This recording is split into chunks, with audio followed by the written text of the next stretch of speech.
Please be welcome to Vasa Future Festival and the University Day. I'm Minna Martikainen, Director of the University of Vasa. But my speak is today about universities and education sector and research, how they are promoting economy and how they can be like companies doing their export. So our university is only the example.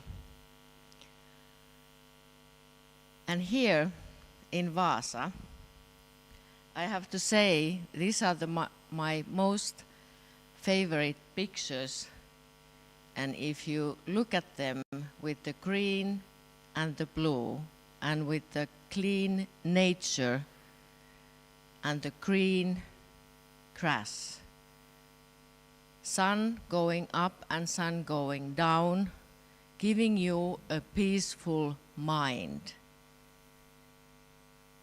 This is, I would say, what Finland is in the global setting, and I would say that this is what Vasa and our university and the education and research is doing for global societies and Finnish society.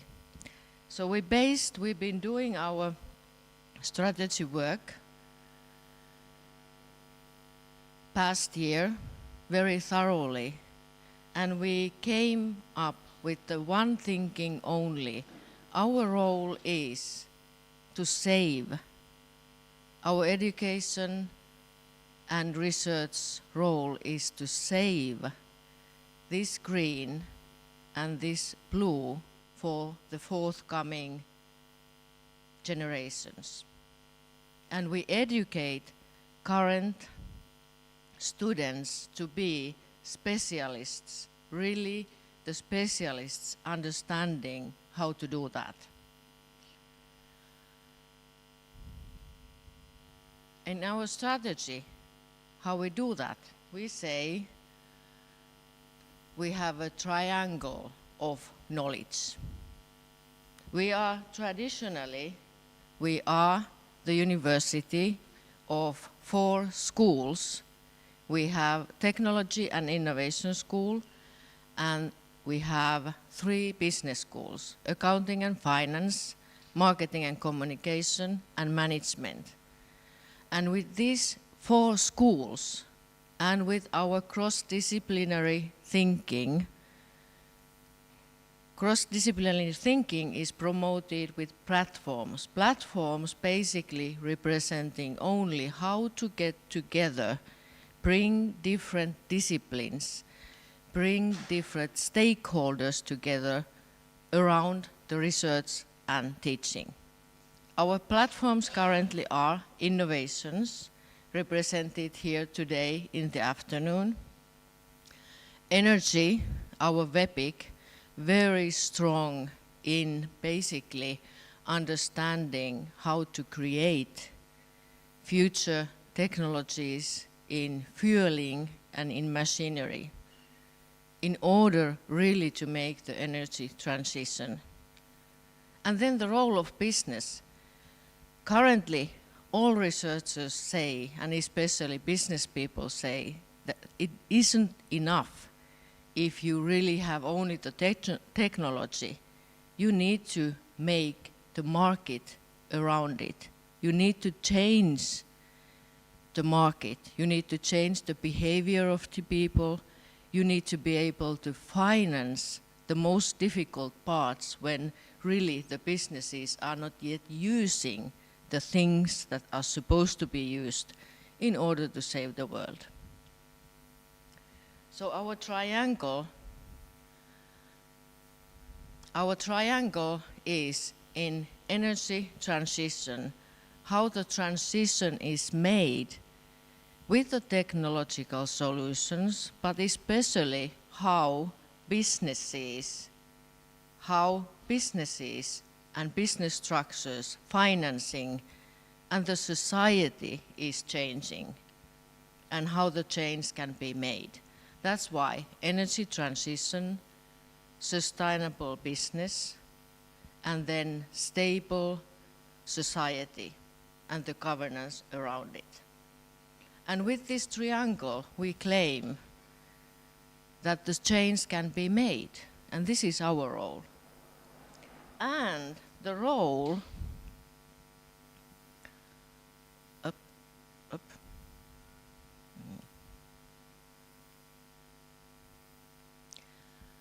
is for the society. In Finnish society, why this type of thinking is needed, especially in education sector. We are in the deficit. We are in the deficit of the economy. We are constantly saying that our society is taking more debt, and we are consuming absolutely all the time more than we create. And when we are here in Vaasa, I claim that energy and export, knowledge and RDI, the knowledge which is meant to be saving the world with the help of energy transition and sustainable business, is making the change. But this is the area, these are the sectors, and this is the knowledge that also can change and changes Finland. Why? Because only export brings more money into the society.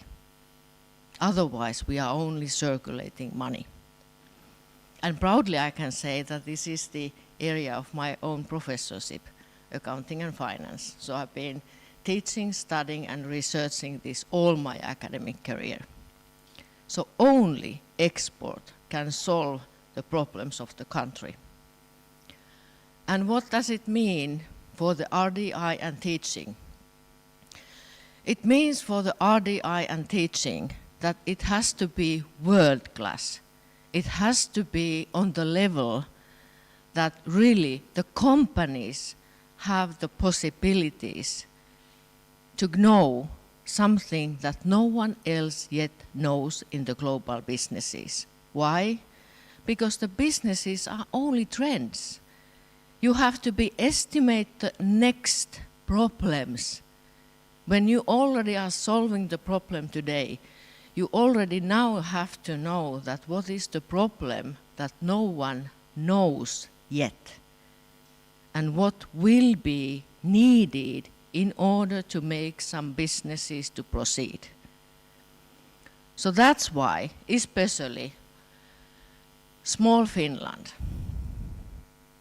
in an economic deficit, they need to understand that only export and know-how and RDI, research and education, can save the Finland. There is no other way. So that was the motivation of our strategy. And really, in our strategy, in all of our operations, to support the society, the closest society we have, Vasa energy sector, with our business knowledge. We are known as a business educator historically, and now we want to claim strongly that we are the energy transition business sustainability university. And our strategy says that we are going to grow huge, like export companies and like companies with the growth attitude will. And we are going to do that. Being part of the ecosystem, being for the ecosystem and for the companies with us, supporting their knowledge development on the things that we don't even know yet. We do this being export mindsetting, we have to be world class in our quality. We've been doing thorough work already years. We have accreditations, and last week we got AACSB, which is last Thursday was published. We got it. ASCSP is one of the most long-standing, appreciated accreditations describing the world quality. There is only 1,000 institutions in the whole world with this accreditation. And we have it for 6 years, and this is the longest they give, so they trust our quality. So we say that we are the quality university with the international mindsetting for the surroundings we have. We follow all the rankings like we're supposed to be when being in the international markets. Otherwise, we are not seen and we are not respected. And our area here in Vaasa is our most trusted partners. Like we just this year published our first strategic partnership with Wärtsilä. And for us, it really means that we are supporting, viewing their needs, and they are trusting us to be the partner that we can find the solutions that no one yet even knows that they are the problems. What we do then? Our faculty has been modeling really our actions to the ecosystem like a business plan or business channels. But what is most important is that we renew ourselves all the time. And in business modeling, we have like products. Like all companies have their products. We have our education products, we have our research products, but then we make them like a customer segmented and show ourselves to our surroundings with this. Like thesis work can be the smallest but thorough research work that companies can buy or get by cooperating with our graduating students. Companies can participate with our research projects, and we can participate to big research projects like Wärtsilä, Veturi projects we have. We have internship programs to our students where students will go and practice in companies. If they do this like a long-standing view, like many times, cooperating, for instance, in caseworks, they can see the companies very thoroughly, but at the same time, companies can really educate their own specialists for themselves. And this would be something that I would really recommend to companies to review, to have students give them caseworks for their courses so they really can help you in a long-standing mind-setting, solve your problems, and you can educate your own specialists. And we do it for you.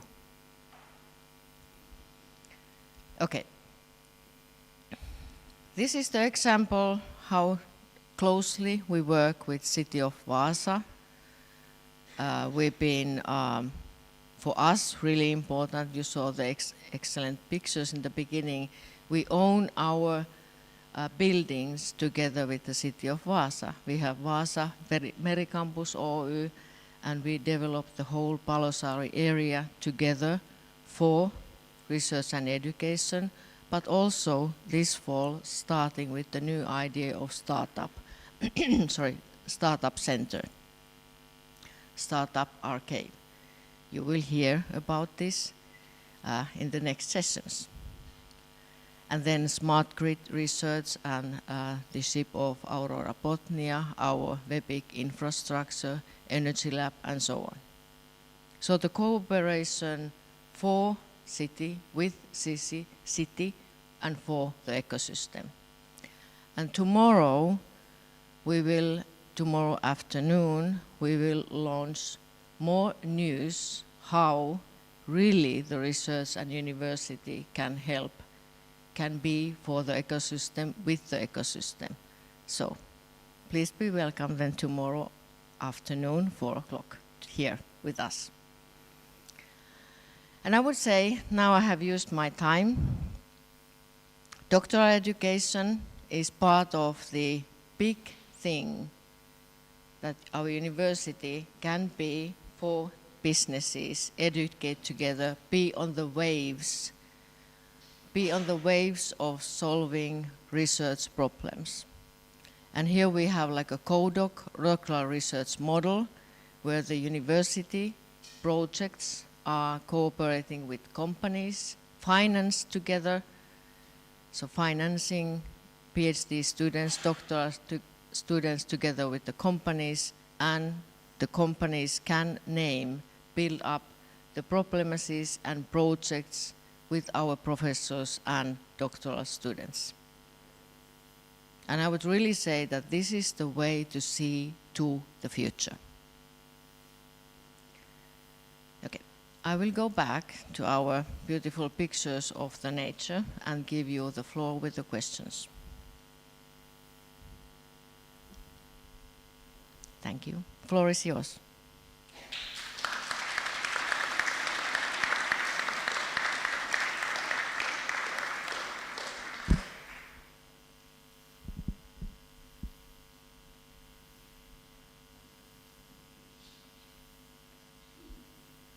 Questions?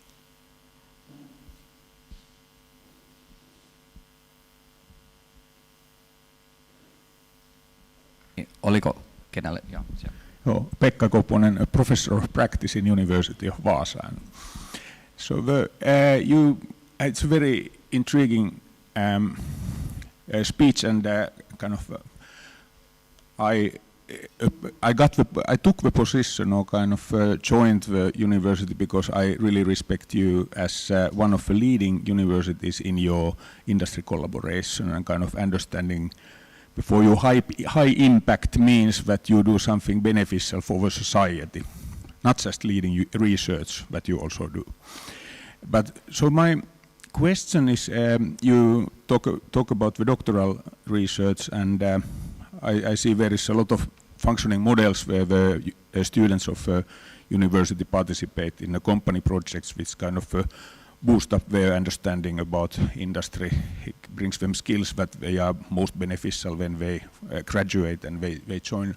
So what are the best practices in doctoral research, which is in many ways its main task is to make great researchers to push the boundaries of knowledge.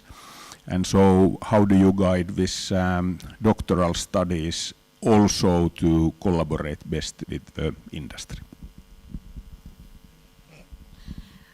Thank you, Pekka, for excellent question. I would say that I probably could talk about this a day. But maybe shortly, when I say that companies need to see already now what is not known to solve the problems for their businesses in the future. So I would say that, of course, companies cannot have a huge amount of doctoral students or their own employees doing doctoral studies.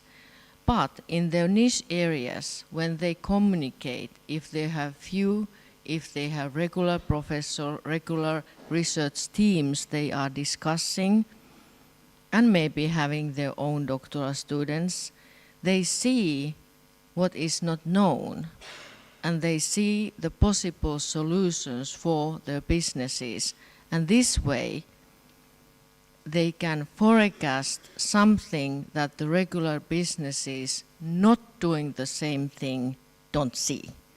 So the businesses, like this is the full of business people, so I'm kind of talking something that you know more.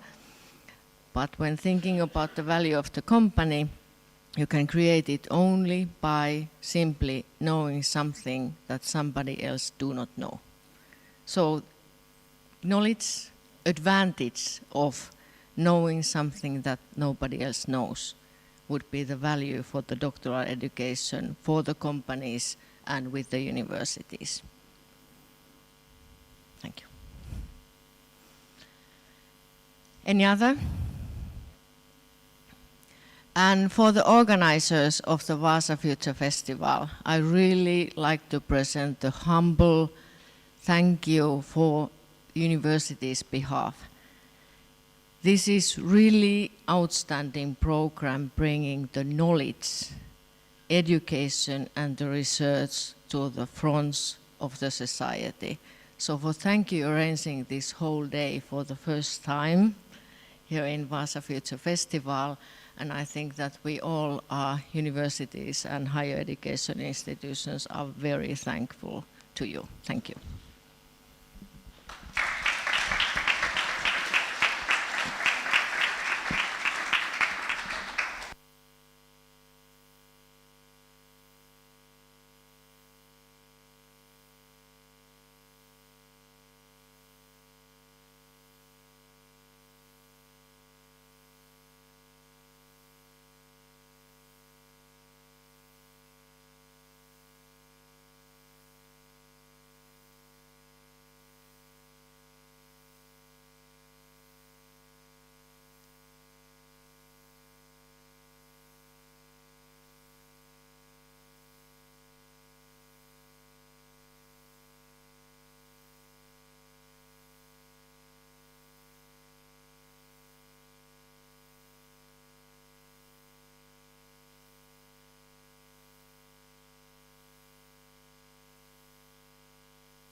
Do you start the presentation? All right, everyone, please take your seat again. We would like to proceed. Hello.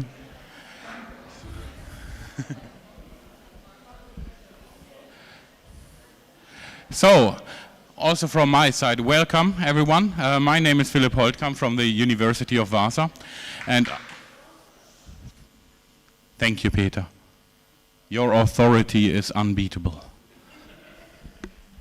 So, my name is Philipp Holtkamp from the University of Vaasa, and I'm really, really happy to introduce the session on building the Vasa Startup Ecosystem. So, as some of you who know me know, I'm now for about 4 years at the University of Vaasa, working a lot with a lot of the issues that Minna just presented, like the student work in companies, university-industry collaboration, the startup activities, etc.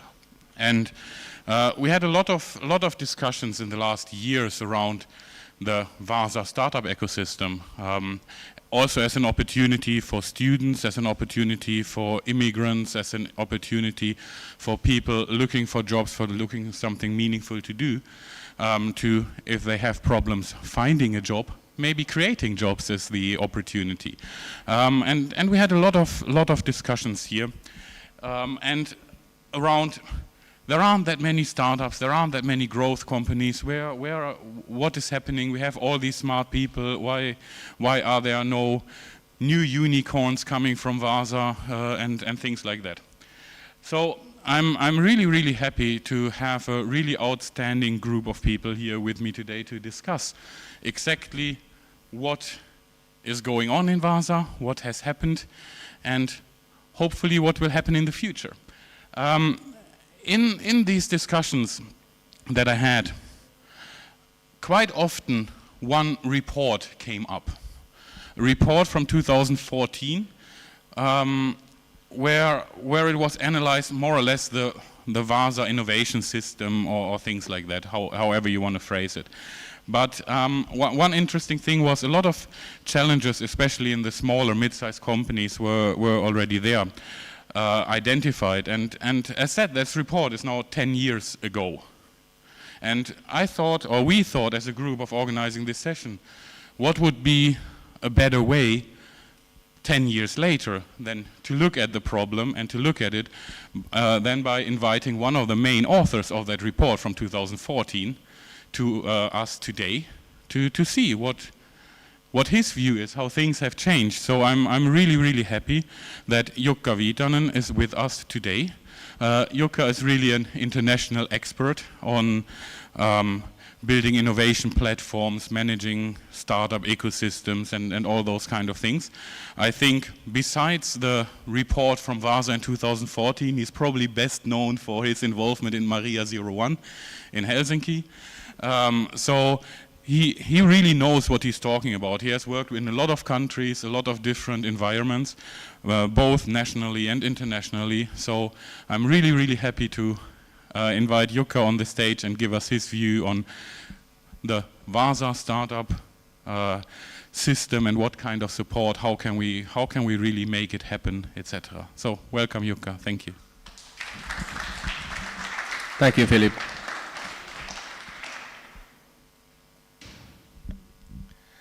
So while they prepare everything there, it's great to be back in Vasa again. Admittedly, I have visited here a few times since 2014, but not spending so much time with you all. It was a great pleasure to hear that somebody has actually read the report, and it's not very common, but yeah, it's great that we can come back to the same topics at least partly. When Philip contacted me, he asked me to kind of like make this kind of an introductory speech here before we have several sessions where we can have like a more free talk about the present day situation here in Vasa. But we agreed that I will talk a little bit about this kind of a local service model that was already present here 2014 and still is.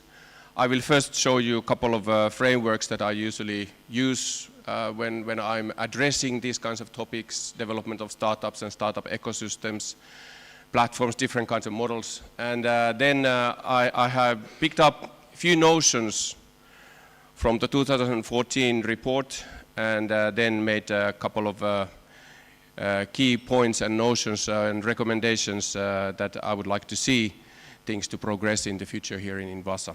So here we go. I'm not going to spend very much on these first two frameworks, but it's good to always remind everybody that when we are talking about the development of new businesses, there are different ways of seeing the whole company population.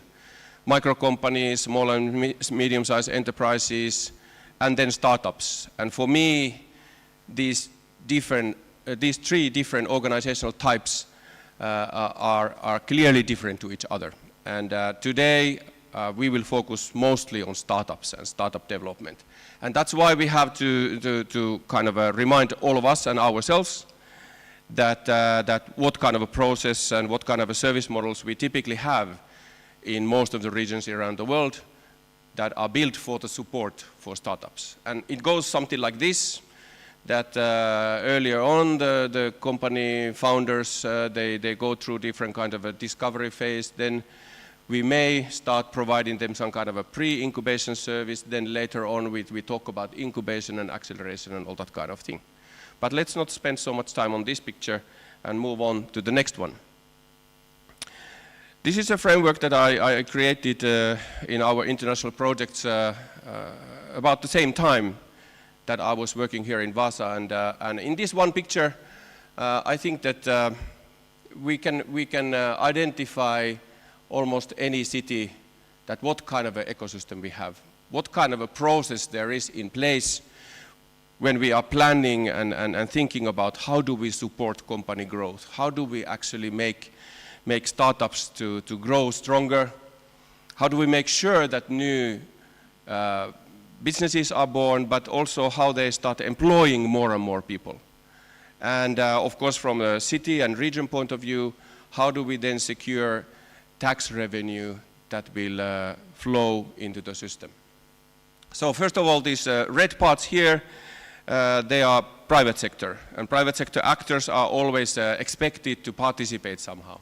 We are talking about business angels, we are talking about mentors, we are talking about different kinds of service providers that would be interested in what is happening in this service model.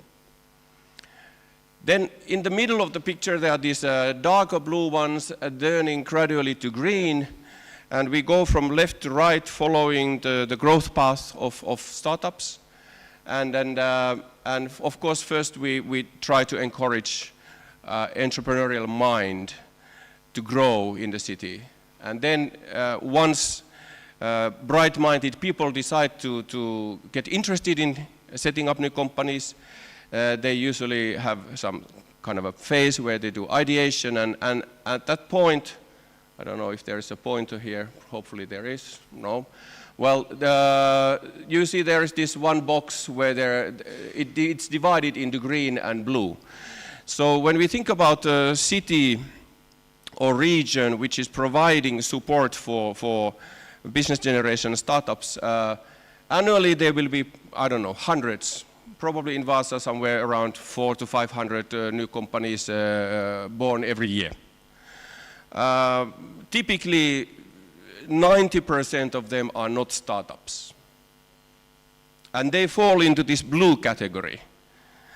And we have to remind ourselves that even though we are all so focused sometimes in talking about startups, every company that is born is important for the region and the city, and that 90% needs all kinds of services to support their progress as well. But today we focus more on this green side.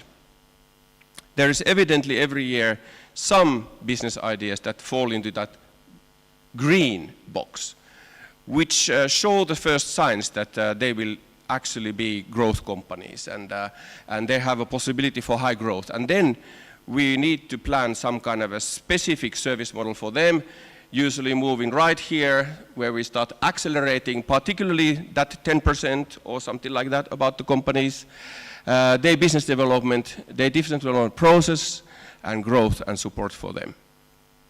Typically this is called something like incubation. And later on, some part again of those companies, they go through certain kind of acceleration phase, and then there is another model that helps them to accelerate their growth. Finally, it is evident in almost every city, here in Vaasa, also in Helsinki, every city in Finland, that the knowledge for creating globally scalable businesses starts to be limited. And it is ridiculous to believe that we can do everything alone. And that's why towards the higher growth and even dominance positions in later on in the markets, we need to find specialized service provision models, and it would be great to also connect to other growing regions and cities in the world, so that our companies will find a route to the global presence. And that's why the last part of this picture on the right with these orange frames, they indicate to the idea that at certain point we have to admit and start look for extra support from outsiders, those who have already done it before. Then there are many other things in picture, but let's not spend so much time on this framework and start looking at what happened during 2014 process together with some of you here. I see familiar faces. What kind of selected notions can be picked up from that 2014 report? I read that through over the last couple of days, and then I was thinking that what would be beneficial for all of you to know about the content. It's a rather lengthy report, and it has many different kinds of angles and points of views on innovation and innovation development and business development. It involves everybody, universities, bigger companies, smaller companies, city service, region, and so on, but only if we pick up the one topic of startups and then start interpreting what kind of notions we could make of Vasa 2014. And while you are following this short introduction, you could also think that is this also a present state of Vasa today? Or has something changed? So first of all, entrepreneurial mindset, incubation services, as you can see, there are plus and minuses there. So it was clear already at that time that, for example, like university rector just presented, there have always been several local programs here which are great in developing the entrepreneurial mindset here in Vasa. No question about that. Local educational institutions, they have always spent quite heavy investments in organizing the entrepreneurship education programs. So in this way, like the talent is being created and boosted, and young minds are being pruned to the fact that you could actually be an entrepreneur. There have been several kinds of phases, that there have been venture programs and different kinds of ideation competitions and so on and so on and so on. And they are preparing students quite well to the company life and setting up even their own businesses. While we make these positive notions, then we have to realize that there were also some challenges. That incubation programs, they have been present and prevalent here in Vasa, but generally they are quite small in scale. And while they have remained small, it is difficult to reach the critical mass for peer-to-peer learning in these programs. So there have always been a program running somewhere, but the number of companies and number of startups going through those has not been very big.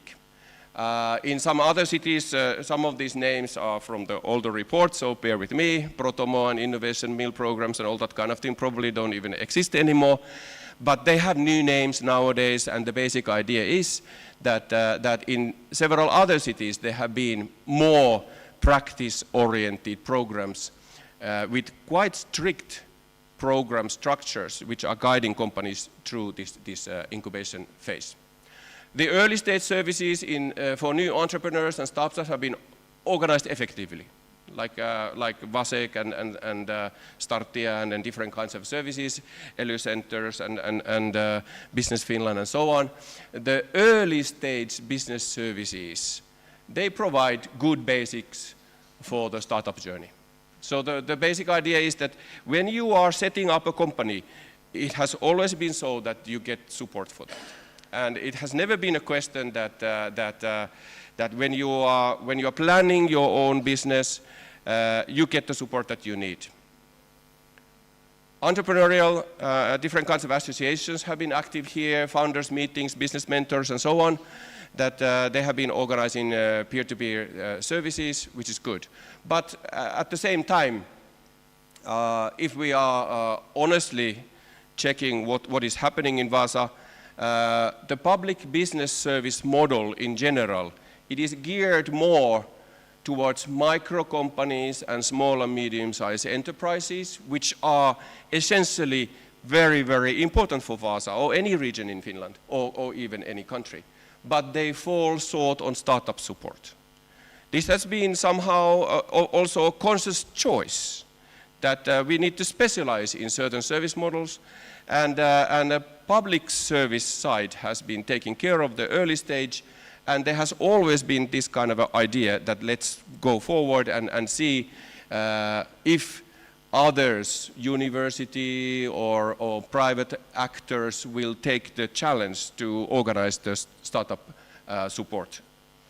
Acceleration service structure, at the time in 2014, Energy Spin didn't exist, but later on I was working together with some of you, and Energy Spin acceleration program was created, and it provided support for growth acceleration for the later stage companies. So if I recall correctly, we made a decision at some point that if you want to participate to Energy Spin program, you already have to have a company, you have to have a minimal viable product, you have to be showing some turnover, you have to already employ others and all that kind of thing, and then we will provide you support to grow fast.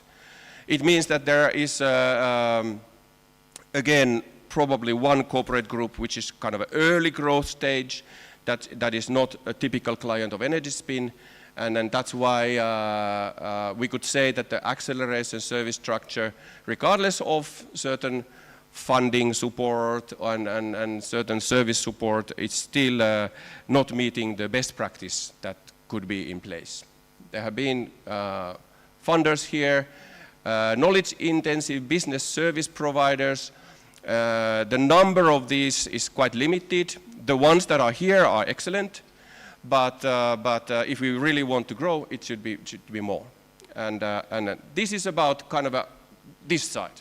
So what about the startups then? 2014 we came up certain positive sides, certain challenges. Of course, first we can say that new business ideas and companies are born as expected. We have heard today, and you have heard probably over the years, that Vasa has a very good base for new business creation. So annually, at that time, it was 300 to 400 new businesses, hopefully today even more, and born annually, and over 70% still in business after 5 years. So relatively good survival rates. Many new business ideas and startups, they are born as spin-offs from local bigger companies. And when bigger companies do not necessarily want to keep every new idea within themselves, if it's not supporting their core business, and especially in a bigger company's case, typically they are interested in businesses worth over 100 million and something like that. And when company comes and says, oh, you could have now an excellent new company, and the annual turnover 2 million, the bigger companies are not so interested because it's not in their core interest and core business. And that's why they typically either say no to the newcomers, or then if they have something like this inside, they spin it out. And as a result, there is talent that can be used for the generation of new companies, and that has been done. Regardless, the number of micro, SME and startup companies, they are still too small for creating the local critical mass. We had a short meeting a couple of days ago with the team that is preparing for today's presentation and all that. And we came up with this idea that deal flow is one of the words that we always use when we are talking about startups. The deal flow in Vasa remains still so small that the critical mass that would actually spin huge growth in here, it's not taking place. Number of micro companies is good to maintain local business activity, no question about that.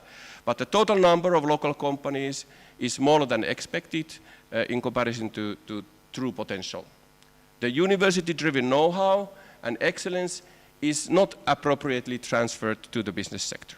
This is probably a little bit contradictory to what you just heard from the rector, but hopefully the last 10 years is proving me wrong, and today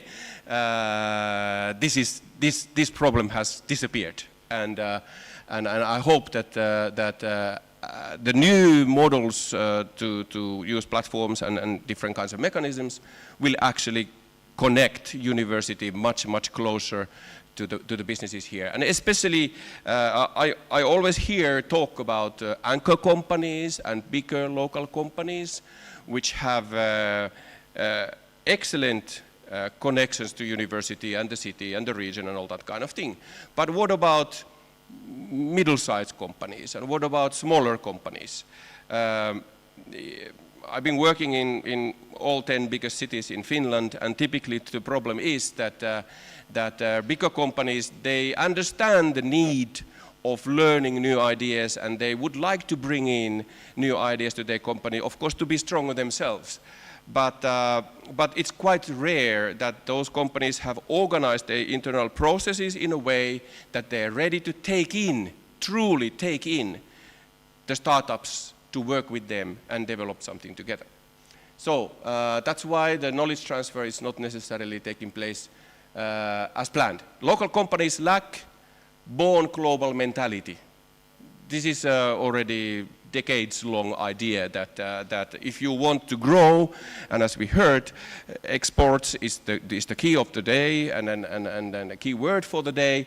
It means then that if you want to grow fast, if you want to be big, if you want to really be successful, you have to be born global company, and you want to grow, you really need to seek partnerships, and that's why it's at least it was typical, and I believe it is nowadays typical also here in Vasa, because it's true also in Helsinki, that companies are not born global. They are kind of like a lifestyle entrepreneurs. It's nice to get some money while doing something.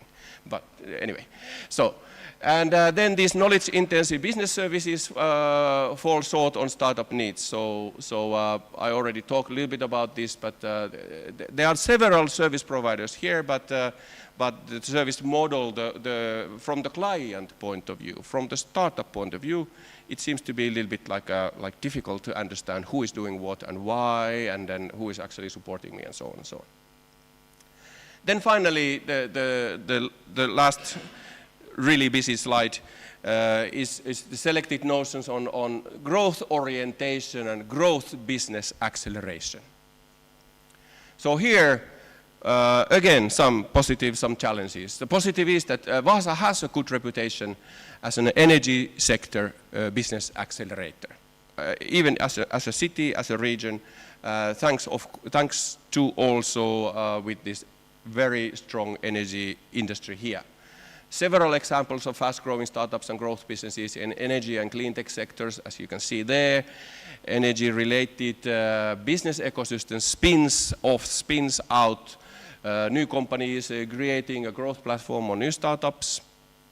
And the best growth stories and cases can be and have been replicated over time. So in this way, like there is kind of a genomics, DNA in Vasa that how to build bigger companies. So that's not an issue. The issue is that how do we make more of them? Companies in Vasa, they have lots and lots of good intellectual properties, lots of good things that they have protected, and they can use that as a starting point. But unfortunately, the growth path, the way how to grow fast, it's just far too long. It takes too long time, and then good prototypes are created and good intellectual properties being created, but many good ideas die before commercialization. It's typical, of course, with all startups, but here you have such a strong position to start with. It would be great to see more of this growth happening. There are no local growth programs for local startups, which slows down their growth. And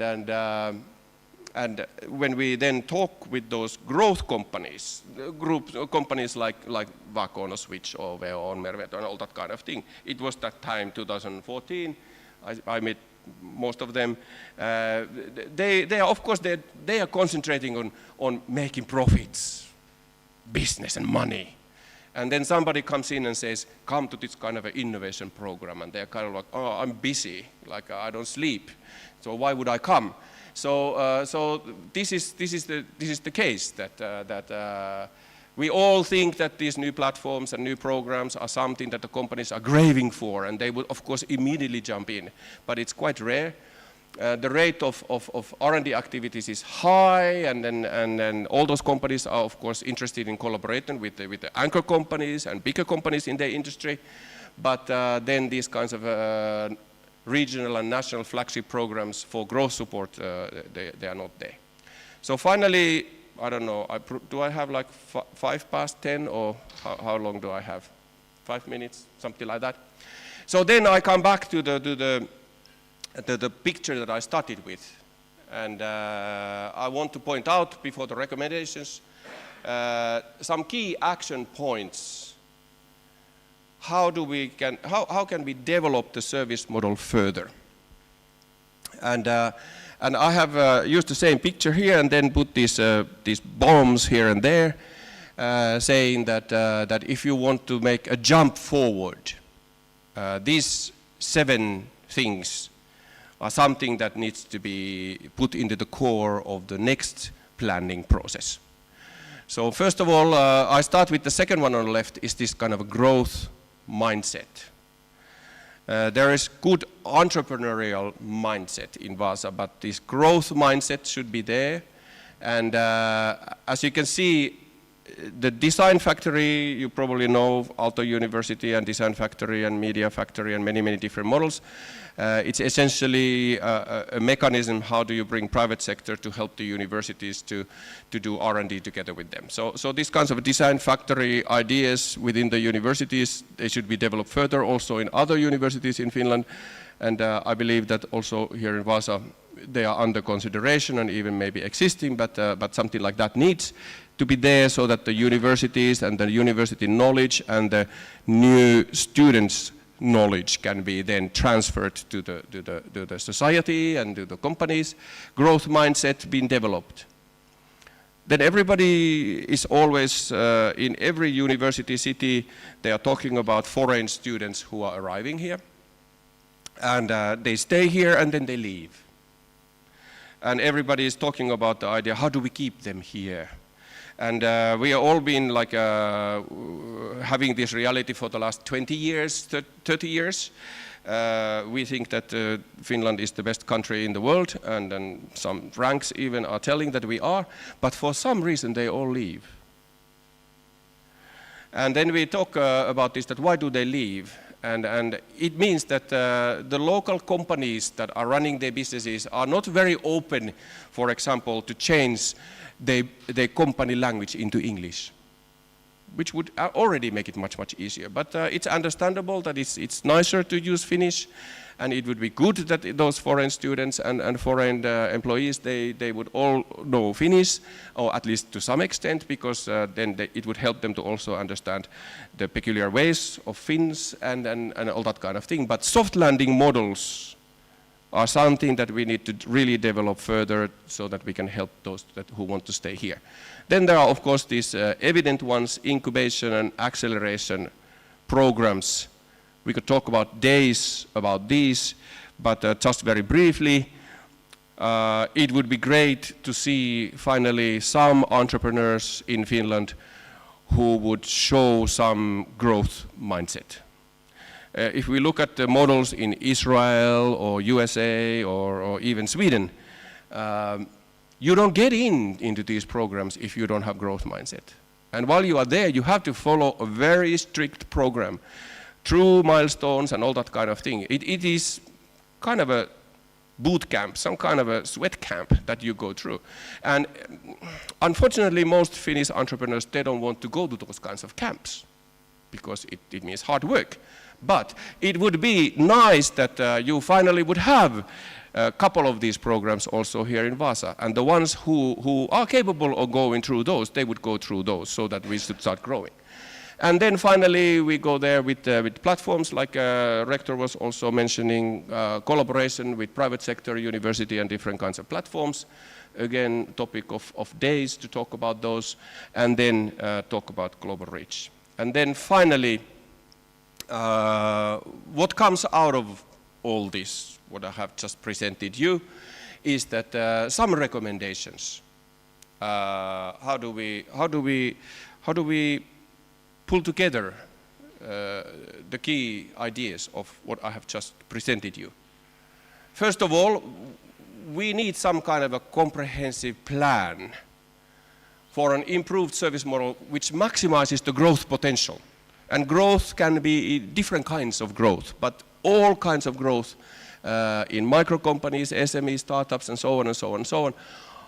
Everybody would start talking about growth and what growth mindset means and what is then actually needed with the service provision and all that kind of thing.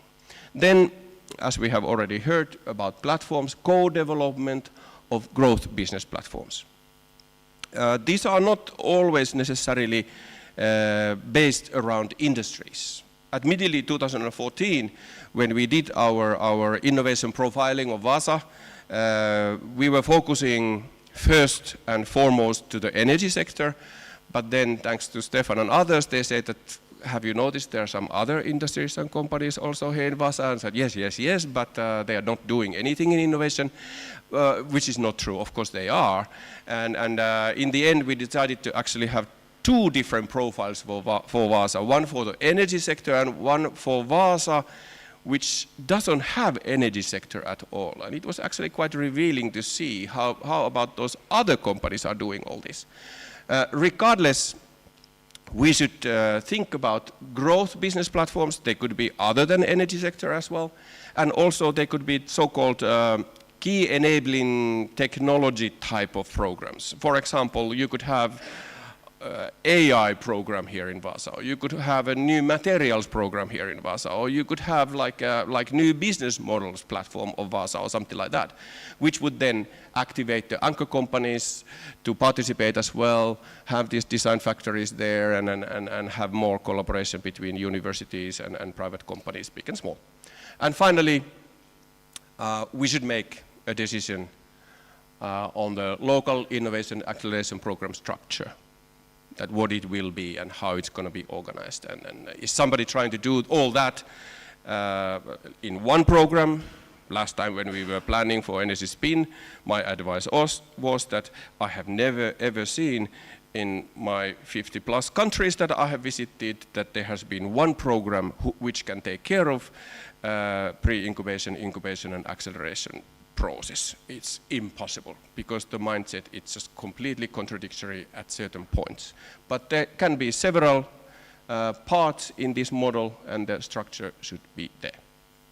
So in this way, I finish my introduction and leave the floor to the others for today. Thank you very much.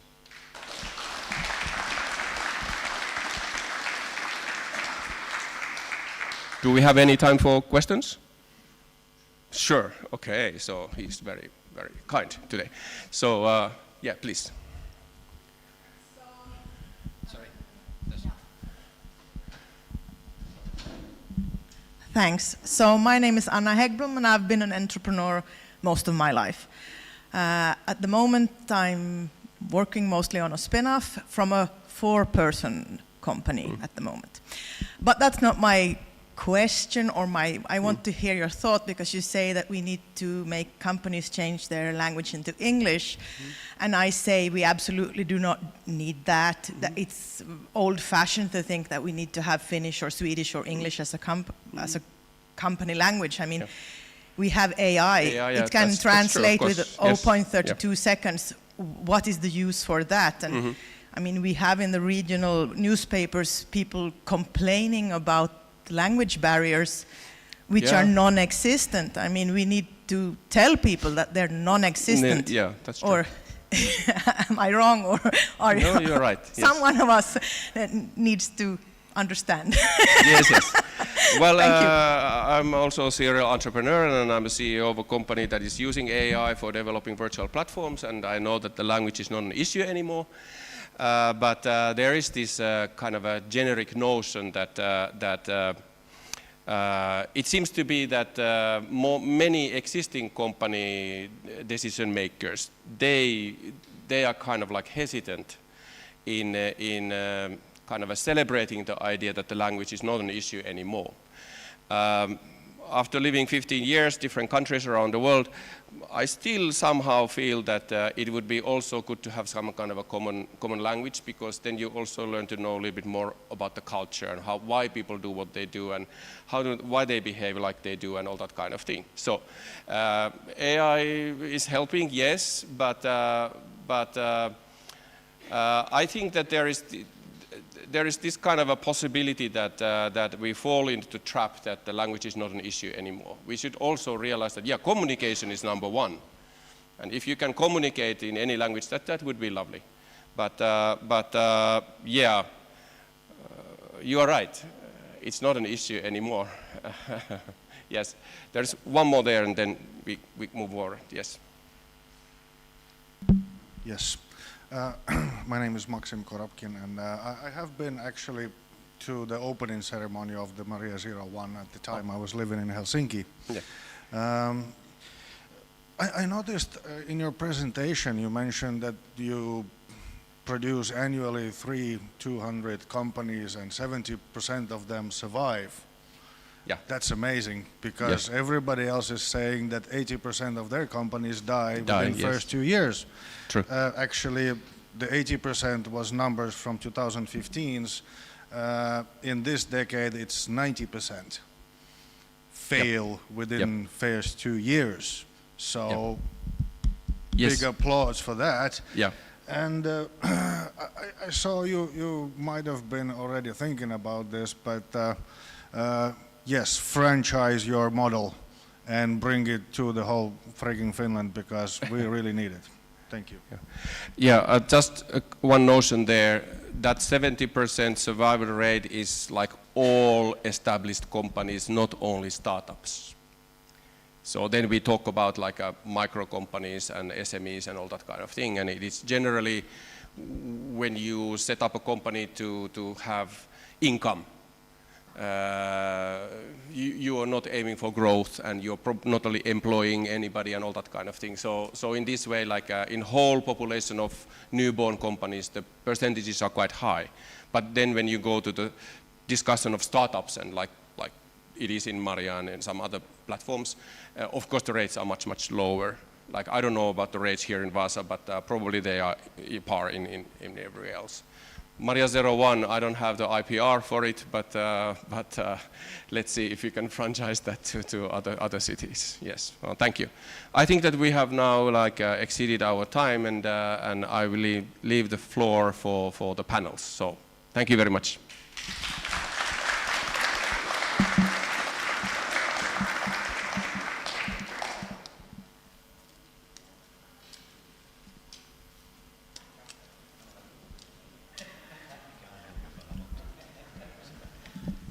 Okay, good morning everybody. Thanks Jukka for excellent introduction for the session. And so I'm Pekka Koponen. So already my audience question introduced myself as a new professor of practice of industrial transformation in Vasa University.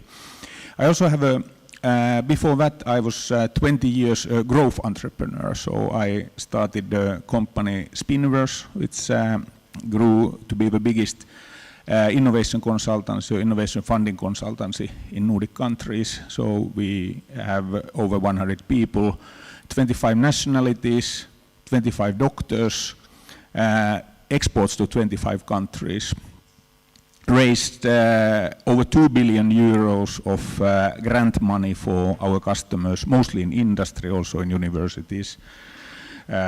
Also worked a lot in with technology industries to create the new laws for and funding for Finland, including the Veturi program, which both Wärtsilä and ABB are doing a lot here in the Vasa region. Also had there was a reference to the innovation mill. We also acquired the business of innovation mill, which basically we created 100 spin-offs out from Nokia. So it's a great source of new startups, which basically happened because of Nokia collapse. And so, as it said, it's not easy ways to create new businesses. You really don't want that to happen in Vasa. But there are a lot of opportunities in spin-offs. So when Philipp, who is the mastermind of this session, we started to brainstorm this, he came up with an idea that after Jukka's intro, how things were and how they should be, in a perfect world, we have next 25-minute session where we talk more about current state. It's where we talk about problems. I hate it. I usually like to talk about solutions, but sometimes it's easier to solve a problem if you understand what it is. And that's why I'm calling on stage, in addition to Jukka, the three excellent experts of the area. So Stefan Robak, the CEO of Vasek, the development company of the Vasa region, please. Then we have Daniel Japp, who is in a startup called Health for Travel. Very interesting fellow because he's Singaporean, and has lived with his Finnish wife in Singapore for 11 years and then chose to come back to Vasa region.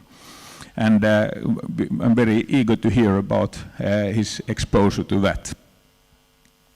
And then Samuel Bruman, who is managing partner in Botnia Ventures and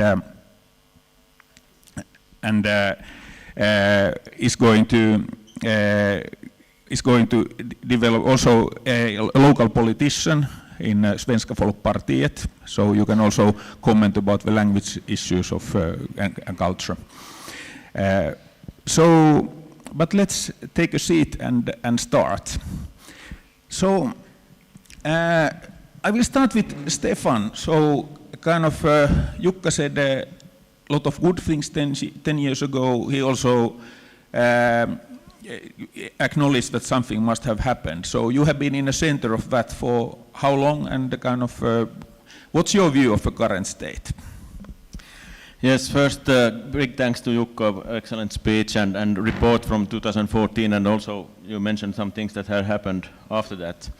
I could also say something about the figures with new enterprises here in the region now to give the right numbers. So for the region, that means Vasek's area is from Vöru in north to Korsnäs and also to Isokyrö. So we have annually more than 600 people at Startia discussing to become entrepreneurs. And annually we help between 170 to 200 new companies to start in the region. And our market share is quite big, but the total number is close to 600 that is registered annually here in the region. So there's lots of local entrepreneurship, and that was already mentioned in Jukka's report. But then the important thing is how we act with the startups, how we can help growth-minded companies and how we can find them and how we can work together in the region to give them the best support.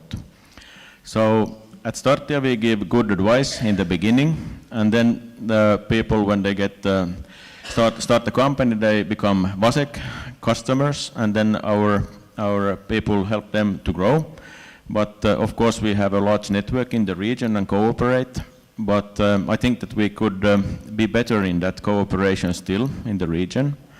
And I'm very happy to know about the plans with Botnia Ventures and also other private capital providing actors in the region, and also with the universities plan together with the facilities for startups so that we get more incubation and accelerator activities.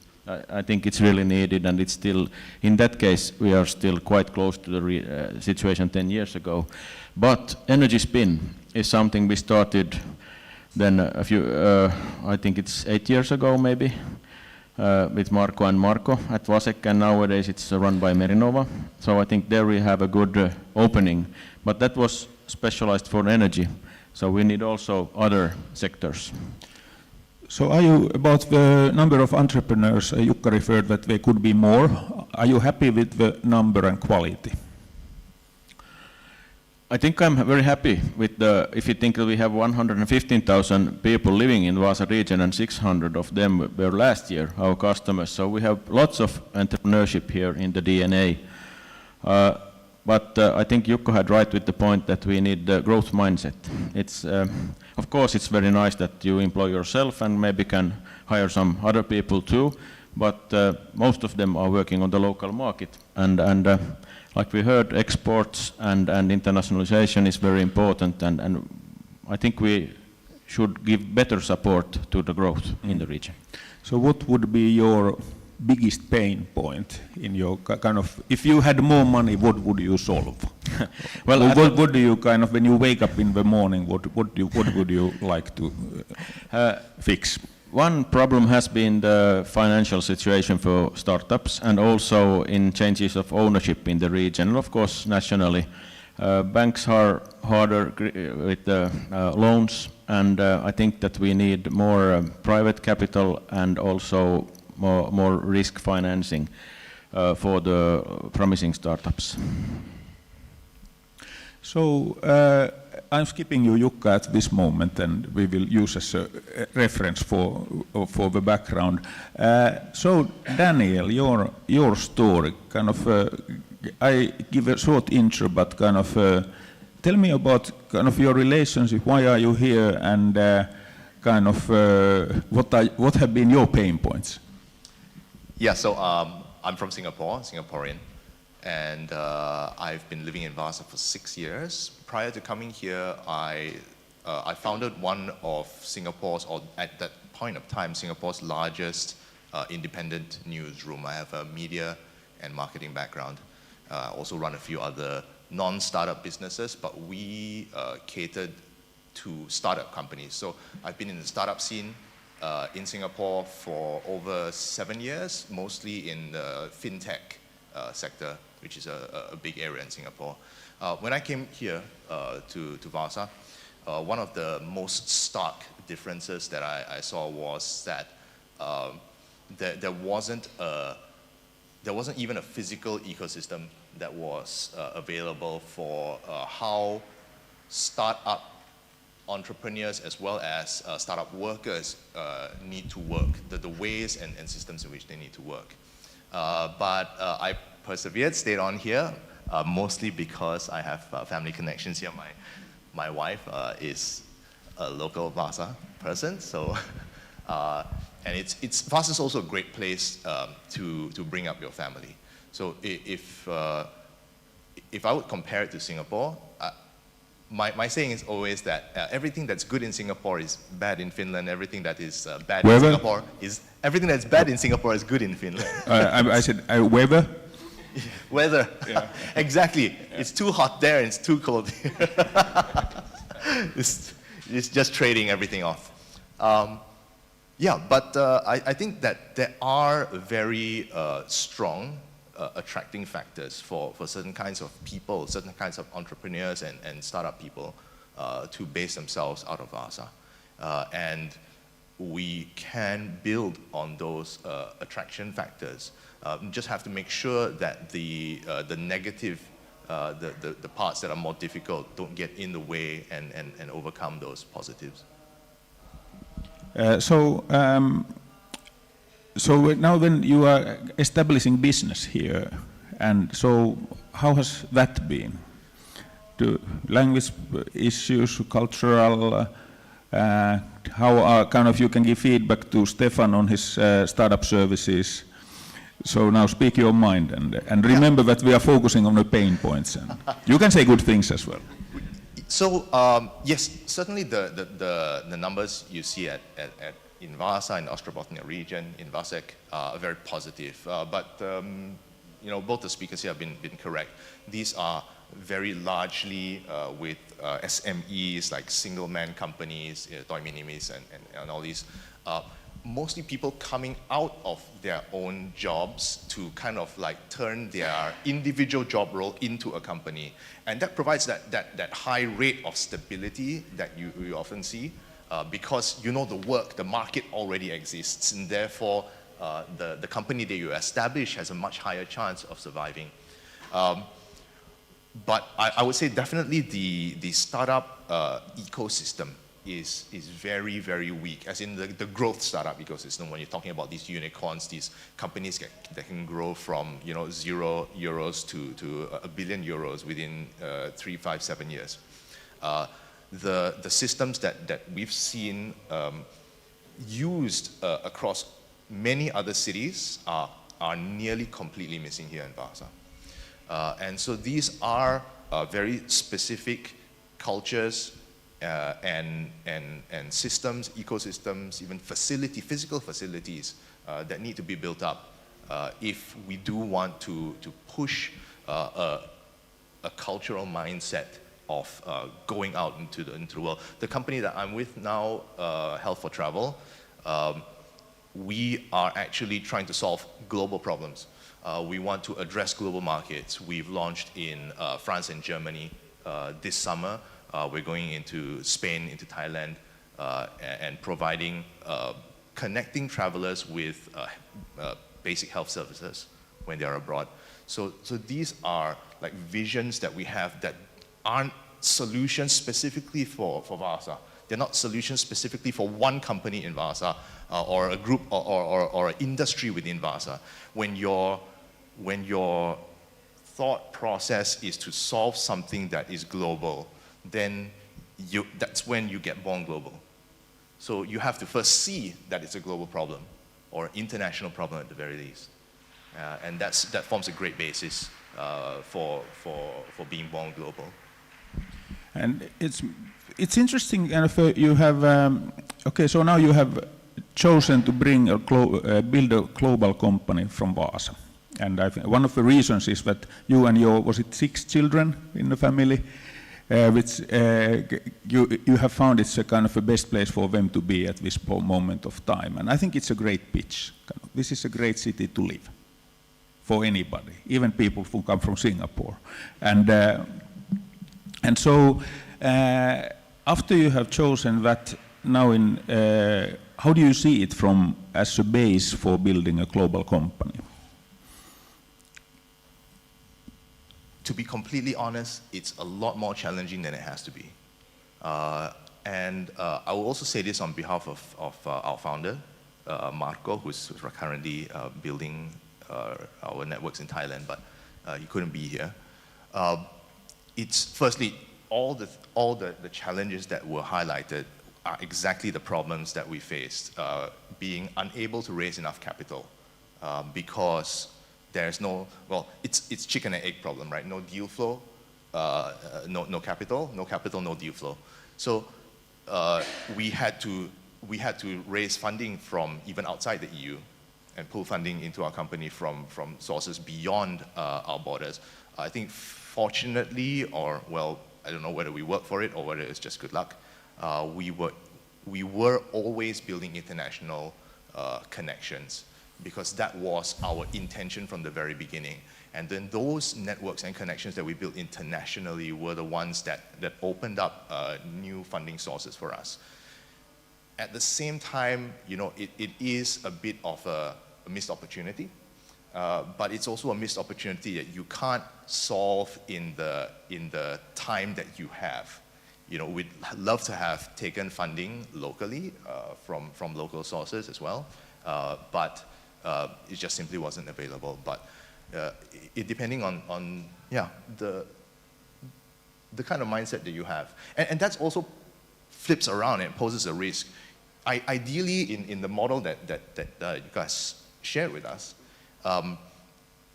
startup growth companies are supposed to contribute back into the ecosystem. However, you always ask yourself the question, when you have a global company that's thinking global, the risk of them moving away, it always exists if you're not able to support the needs and provide the benefits that a global company needs. You're always going to face a risk that global company can pick their home anywhere else in the world. Very good. I think your capital question is a perfect handover then to Stefan. But before that, you currently were running for the European Parliament and recently. So can you first start that what was your value proposition? So what if you would have been chosen this time, what would you have done?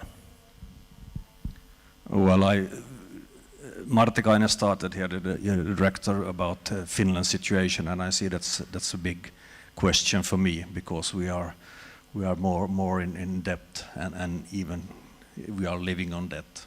So that's a big problem. We have to be more competitive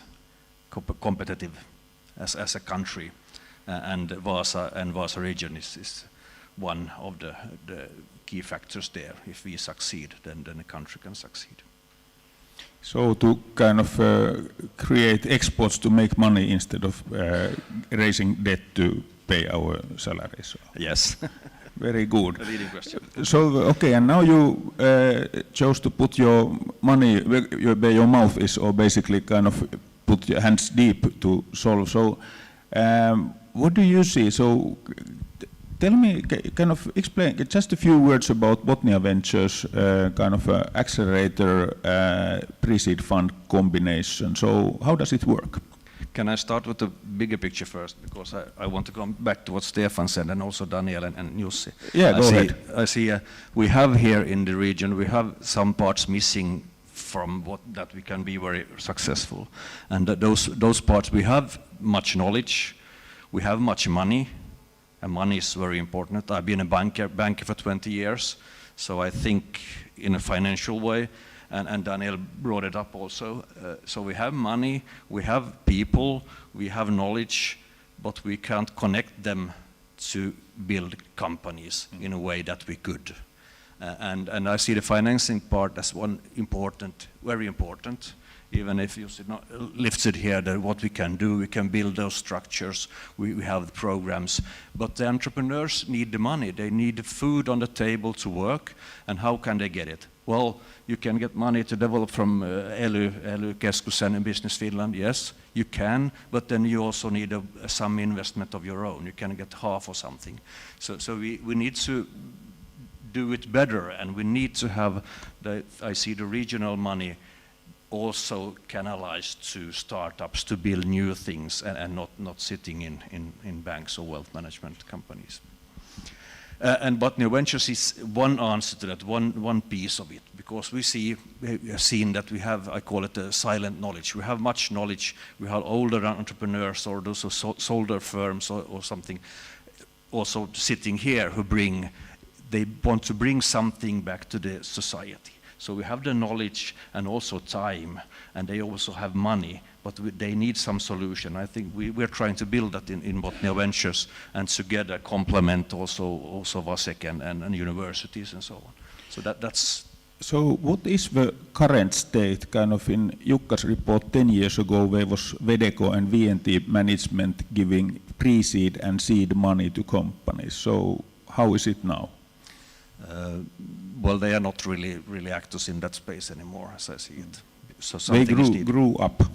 They grew up. VNT became a more international energy-specific VC, and Vedeco has become a locally focused private equity company for a buyout company. So I think they have made smart moves for themselves, but now there is a hole. Exactly, and they're becoming, and all of his conclusion is that we need also the funding in some way. So we are starting a fund that can also bring the regional money together and get to use into startups that can grow. So what's your pitch for kind of a return on investment for kind of to get the regional money? I believe there are certainly many Vasa taxpayers here, but probably also some city people, and so you would like to get some million to your fund from them. So why should they give money to you? Well, they get we have high expectations, of course, what the investment will yield, but also you get at the same time the possibility to be a part of new companies, new ideas from Ostrobotnia, and also the regional. You got the heart in it. We're building something for Ostrobotnia. It's not that we use our money some other places. And I know investors, entrepreneurs who think that I could be one part of it also, but I don't want to put all my money in one. I could rather have it diversified in more startups. And how do I do that easily? Well, we are coming with the solution for that. Mm-hmm. And also for the municipalities and other institutional investors. Any comments we are wrapping up and handing over to the solution guys in a few minutes. Any final words from Stefan, Daniel or Jukka? Well, if I can start, I would like to mention the veterinary programs with Business Finland, and we have in fact 6 different veterinary programs here in Vaasa. Wärtsilä has 2, and ABB, Danfoss, and also Mirka and Kempower. And I believe that we have, that's much in the energy sector, yes, but I believe that there is good opportunities now for new startups within the energy sector at least to use the possibilities that these veterinary programs provide. And also, of course, I think it's good to mention Wärtsilä's great investment in Vaasa in Sustainable Technology Hub and also the partner campus cooperation. I think that's also a great idea how to bring together different actors. So that's something at the moment I would like to mention. Thanks. Jukka. If I may, I would like to come to the point that Daniel made in terms of physical infrastructures. I heard that university now has a plan to set up some kind of a startup campus and startup hub. Kind of like there may be something coming about that maybe, in the next session. Maybe, in the next session. Yeah. So the idea is that when we were planning for Maria 01 and similar platforms, personally I would like to always see 3 different kinds of operators working parallel. And one of them is kind of a facility operator who is interested in the space itself. And I completely agree that space is needed. Like before Maria 01 in Helsinki capital region, we had about 10 different places where international investors had to visit to meet the critical mass that was there. And Maria 01 was created so that we could have one place that they visit. So in this way, you need this physical space. But while we are kind of planning for the walls, we should always remember also that we need a service operator who has to have a very high competence in actually understanding the everyday life of startups. And then finally, I would like to see some kind of a community operator. In case of Maria 01, we basically said that, okay, we have 7 buildings here, they are all complete crap, old hospital, the walls will fall down soon, let's fix the walls, but let's not do anything else.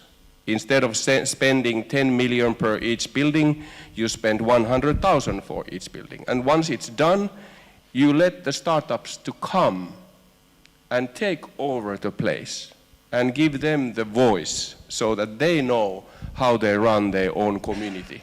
So facility operator, service operator, and community operator. That's a very important thing to remember. Very good. Stefan, you had a quick final point. Yeah, as a regional politician, I also see of course, the companies, new companies, startups as a whole as very important. But I will come back to the growth mindset, and I hope I have a solution here later, because I think that's the big cultural change that we have to do. We have entrepreneurs here, but we need to think bigger and think in a new way. And I hope the media also in place here puts that also behind the ear and lifts that, because we have to get the growth mindset more. Thanks, Samuel. Daniel, any final words?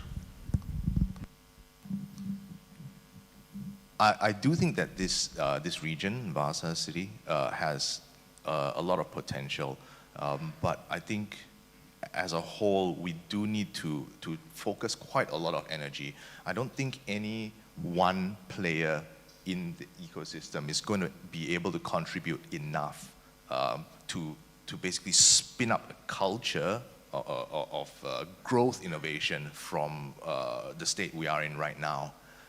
Every participant in the ecosystem really needs to buckle down and be committed if this is actually a shared vision. So, very good. Okay, so we are handing over. So the growth mindset is one of the topics to discuss. Spaces, how to get more money, other solutions. Finally, I still want to welcome Daniel again to Finland. Kind of a growth mindset. You can grow it slowly, but it's faster if you can import it. And finally, I was yesterday when I came by train and I took a taxi. There was a taxi driver who obviously wasn't born and bred in Vaasa. Asked where he came from. He said he's from Nigeria, have been in Vaasa for 6 years. And I said that great. I always welcome any foreign people who I see in Finland because our country wouldn't run without you. So why did you come to Vaasa? And he said that because this is the most energetic city in Finland.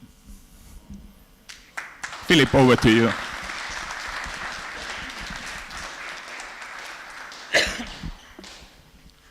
All right, most energetic. Good to know. Thank you all. I think the problem panel wasn't that problematic after all. I think there were some good ideas and good solutions already. And now we get to the next panel. Again, I'm Philipp, for the ones who haven't seen me, from the University of Vaasa. And in the next panel, we would like to look at more the opportunities and maybe some ongoing planned activities. I think we have some very interesting new activities that fill some of the gaps that Jukka mentioned, that we, well, basically for the first time will talk about publicly today. So I'm really excited about that. And to do that, I would like to welcome on stage with me, let's go from the right, Patrik Österåker. Patrik is an entrepreneur who's still involved in his company, but he sold his company, moved back to Vaasa quite recently, a year ago. I think through Stefan I got in contact with him, which was fantastic because Patrik has been really great being involved in all our startup activities from the university hands-on, and I think we have some really cool things cooking together. So welcome, Patrik. Then second, we have Marko Koski. I think most from Vaasa know him already. His shirt gives a little bit away of what he has been doing the last 8 years, as we learned, Energy Spin. But also he is involved with the Botnia Ventures together with Samuel. So Marko has been involved in the Vasa startup ecosystem for many, many years, more than most of us. So welcome, Marko, and I know that you also have some really cool things going on with Botnia Ventures, but also we do really interesting things together that we are planning for right now. Then we have Nina Ingves. Where are you? There. Nina is one of my collaborators right now. Nina is working at the Hanken Business School. You are there, not on the other side. And she's an entrepreneur herself, but now managing the Business Lab in Vaasa. So Business Lab is more or less the startup entrepreneurship platform that the Hanken Business School has. And together we have been looking at the space problem that has been mentioned a few times. So welcome, Nina.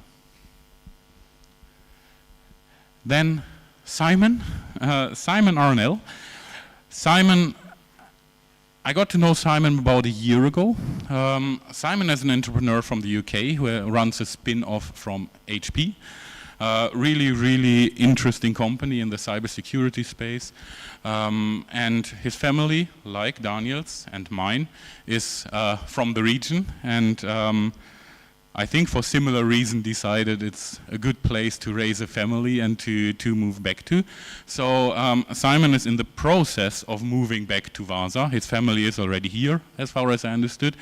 But and we have been discussing a lot around that he will set up a subsidiary of his UK company in Finland then as well, and there's a lot of growth potential what that company could do in comparison to the UK company. So Simon can bring in a lot of the view of, okay, as an entrepreneur who is coming from abroad, moving to Vaasa, already with more or less a ready business idea, or that has to be shaped maybe a little bit, but what kind of support would he need? What would be the things that would really help him to kickstart his growth business in the Vaasa region? Thank you for being with us, Simon. And last but very much not least, we have Ville here. Ville Heikkinen. He is a partner in Butterfly Ventures from Oulu. And Butterfly Ventures is investing in all kind of deep tech companies, thanks to Pekka, who introduced me to Ville just recently. And I think they are investing all over the Nordics, and you have seen quite a lot of working startup ecosystem in the Nordics, and I've heard a little bit of the challenges in Vaasa, and I'm looking forward for what you have to say, what could be some potential solutions for the situation in Vaasa. Do we have one more microphone? I can stand, that's okay, I will survive it. Cheers. All right, so maybe we start directly with Ville. You have heard in the previous panel, I don't know how much you heard of Jukka's presentation, as I know your train was a bit later. But you have heard a lot about the challenges that Vaasa is facing, that startups, entrepreneurs in Vaasa are facing, and the general situation here in Vaasa. As you have been involved in quite many startup ecosystems in the Nordics as an investor, how familiar does that sound to you, these kind of challenges? And also from your view, what are really the building blocks, or what are really the critical success factors that you see that make a startup ecosystem really strive, that really lead to blooming startup ecosystem, or the building of a startup ecosystem? Okay, thanks. First of all, it sounds pretty familiar. Like only the biggest areas like Stockholm and Helsinki are, and the Copenhagen are doing well because they have a critical mass and big enough number of kind of real startups, i.e. these scalable startups. But then there are a lot of smaller places that are doing really well. And then what is probably general in those, that they have these different building blocks that has been mentioned here several times, but the first and foremost there is this growth mindset. So there are these, because we need to remember that all of us investors, universities, technology transfer officers, accelerators, incubators, whatnot, we don't matter. We are there to serve the brave entrepreneurs who want to grow their businesses into big companies. And once these areas that might be small but are functioning well, they have been able to implement this mindset. And then usually they dare to celebrate their successes. Like if there is a unicorn, you should celebrate it. If there is an exit, like it doesn't need to be hundreds of millions, it can be 1 million or 20 million or something. Hopefully that is celebrated as well. And then the youngsters in the university, when I was in the university in 90s, it was like that, do your homework or you become an entrepreneur. So that has changed, and nowadays it's that entrepreneurs should be seen as new rock stars, and then in this functioning smaller ecosystem, the entrepreneurs are seen as rock stars. But kind of this young, brave, growth-minded entrepreneurs, and celebrating those. All right, thank you very much. I move on to Simon. Are you scared of moving here after all the challenges you have heard?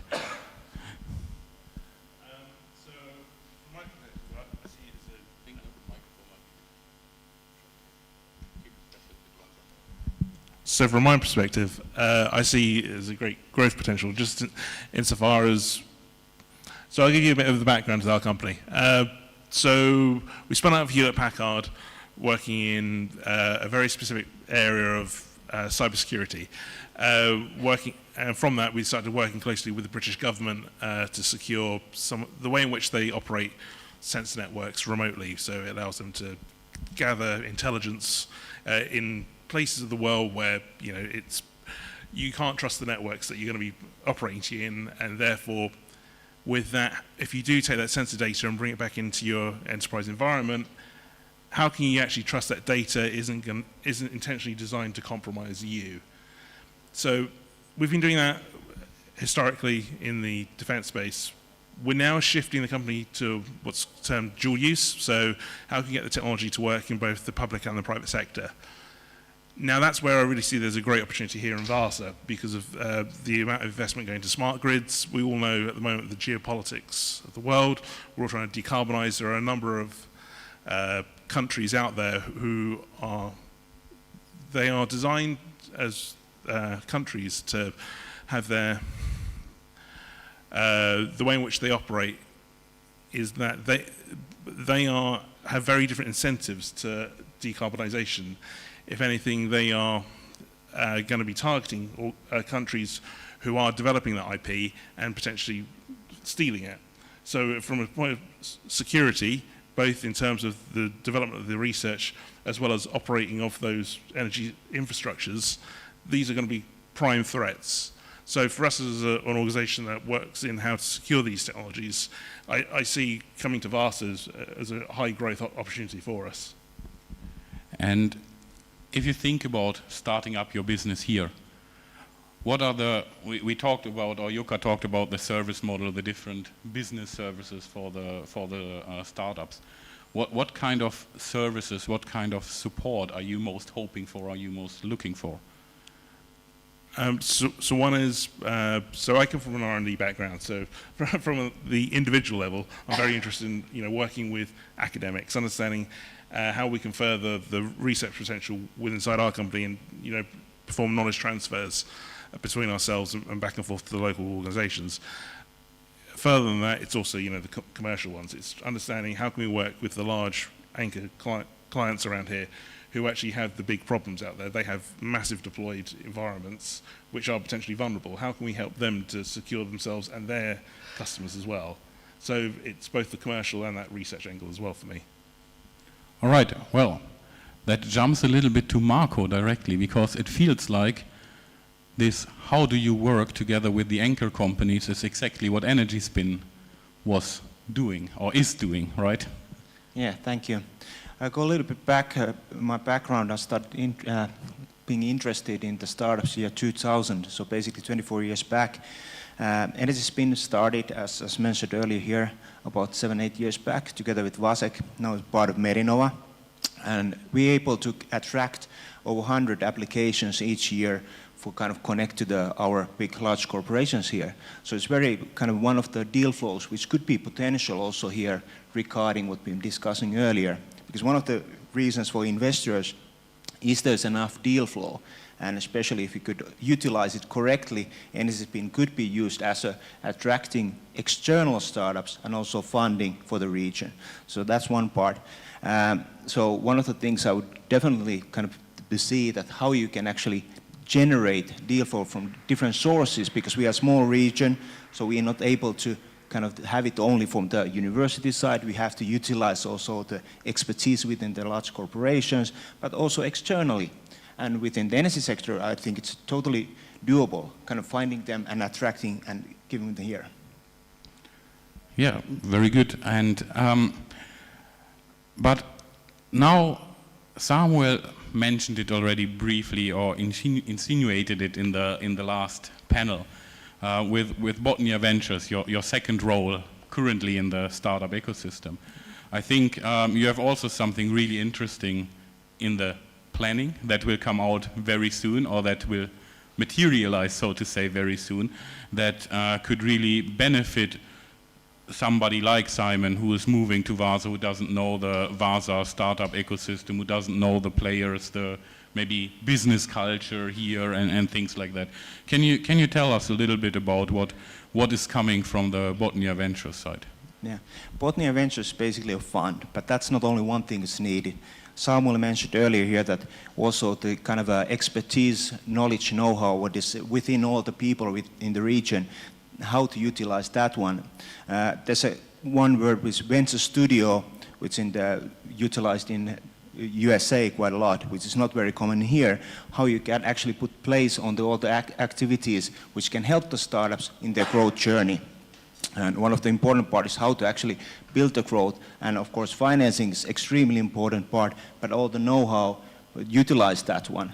So that's one of the things we've been planning on, actually together with Vasa and Chamber of Commerce, University of Vasa and Hanken. So that's where kind of on the footsteps. So what exactly can we expect to hear about that in the near future? Hopefully we'll see something in the late fall, which we can start helping the startups in their growth journey. Very, very good. We have a lot heard about spaces, what is needed in spaces, different kind of management, services, community, etc. I don't want to say what we are planning, so Nina, we have some really interesting and exciting news about that. Yeah, go ahead. So I'll get to reveal our you get to reveal it all. Yes, so when I came back to Hanken, I've been working with entrepreneurship for about 10 years as a business advisor, and later on also working with junior achievement, nuori yrittäjyys, so with very young children and entrepreneurship. And then I came back to Hanken and a bit also well, thinking about the report that Jukka told about. I realized that some things had changed in the last 10 years, but a lot of things hadn't. And one of the things that I realized that was still lacking was the cooperation between all of the universities when it came to entrepreneurship. And so we started discussing this, and a presentation was made to the university consortium, and the rectors there decided that this was an initiative that everyone wanted to support.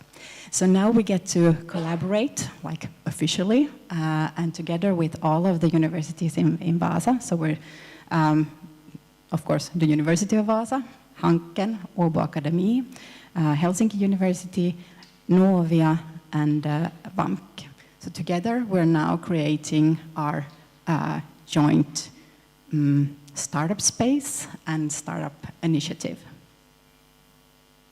Yes, but very important to say, it's not limited to the universities. It's by the universities, but for the entire region. So every startup is welcome. We had a lot of interesting discussions also with Vasek and Startia on collaboration, that Startia clients, Vasek customers can come to the startup space as well. If we reflect on what Jukka said, we talked about, okay, somebody has to be responsible for the facility. That's going to be the University of Vaasa. It's in Fabriki, so it's us responsible for the facility. But then we actually had a lot of discussions around community as well. Can you say something around what are the plans around the community and how we see that? Yes, so this project is financed by the city of Vaasa, and we're so lucky to be financed for a 3-year period, because that also means that we will be able to hire a community manager. So that is something that will be happening really soon. Because a challenge that we're very much aware of is, of course, that all of the students and all of other people as well, but especially the students, need to feel welcomed and need to feel part of the community, regardless of where this space is. So the community manager will, of course, be responsible for attracting students and participating them into all of the activities, and also helping others to plan for events or things that will happen at the space. Because, of course, we welcome also outside partners and especially, of course, companies to participate in and engage with the students and with the startup community. Yeah, thank you very much. And then on top of that, the third thing was the services. We call them usually activities. At the University of Vaasa, together with Ricardo, we have launched our first pre-incubation and incubation programs, mainly targeted at students, but students also from all universities. But they are not limited to students either, so they are open for everyone as well. We have run them now for about 1 year, and it's more of a piloting, testing, what works, what doesn't work. Also in the student context, from all students are present versus hybrid modes. How do we align it with the student schedules of exams and all those kind of things? But the other developments are going on. But this space for us is more of a platform as well. Jukka talked about platforms. We see the space also as a platform where we can run these kind of activities from the universities, but where also others can run their activities, where Botnia Ventures can run their venture studio activities, where, I don't know, if Ville and Butterfly Ventures want to run some activities in Vasa, they are very welcome to do that in our space. Happy to. Absolutely, you have to now. You are now committed. We also now have the Demola projects in Vasa. I don't know if everyone is familiar with Demola. Shake hands, yes. With Demola projects where students work like on challenges from the industry but keep the IP, so it's like a pre-entrepreneurship journey in a way. So that will happen in the space. So a lot of different activities, and we invite everyone to be part of the activities. And that links to Patrik, because as said, Patrik has been very much involved in our activities. He has been hands-on involved in our pre-incubation and incubation projects, but also based on the experience we had in terms of technology transfer, not just student, but also research commercialization, we, I think, came up with a very exciting and very unique proposition. Minna, in her speech this morning, mentioned the CODOC, the doctoral research in collaboration with the industry, and this is kind of the foundation of our thoughts. Patrik, maybe you can make the big reveal of what we are planning. Okay, maybe I can try. So I'm an entrepreneur turned investor, I would dare to say right now, maybe a business angel. When I moved back to Vasa, I knew I wanted to connect with the university and got introduced to Philipp quite early on. And we synced well, I think, and we started looking into where I could participate. And as you said, I volunteered as a mentor in the Sprout and Bloom startup activities that you have, which has been great. See some of you here today. Small scale, and I think that's a long game. I mean, I'm looking forward to be part of that for many years. But I also had as maybe a personal interest is the research to business segment, which is difficult to say the least, and the Vasa University has maybe not been that prominent in facilitating successful research to business activities that actually come out as a commercially viable, scalable companies.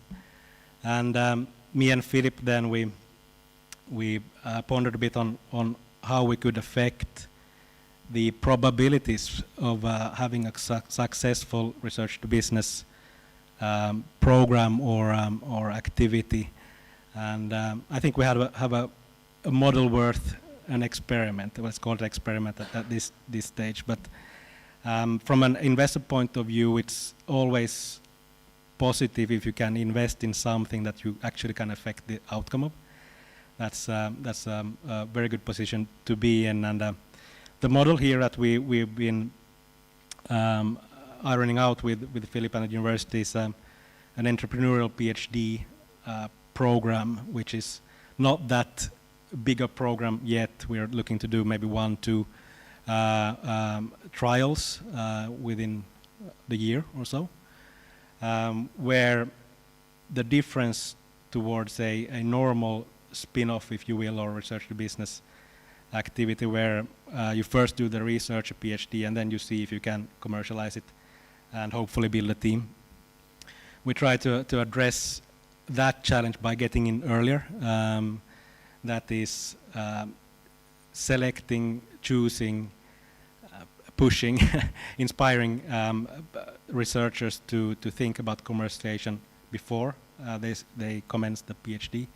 And here already myself comes in as basically I would call it a co-founder almost, which relieves pressure on the researcher to be a superhero entrepreneur doing everything, from researching to CEO, CFO, whatnot, but allowing then, if the person wishes, to focus on the research, but from then a commercial point of view, investor point of view, also getting in early and enabling iteration on that research so it's more commercial viable early on. And that combined then with a lot more hands-on approach than just money, we think that that combination can, strengthen the probabilities of actually having something tangible come out the other end, which is I'm very excited about also on a personal level to be part of that commercialization of research, regardless of the money.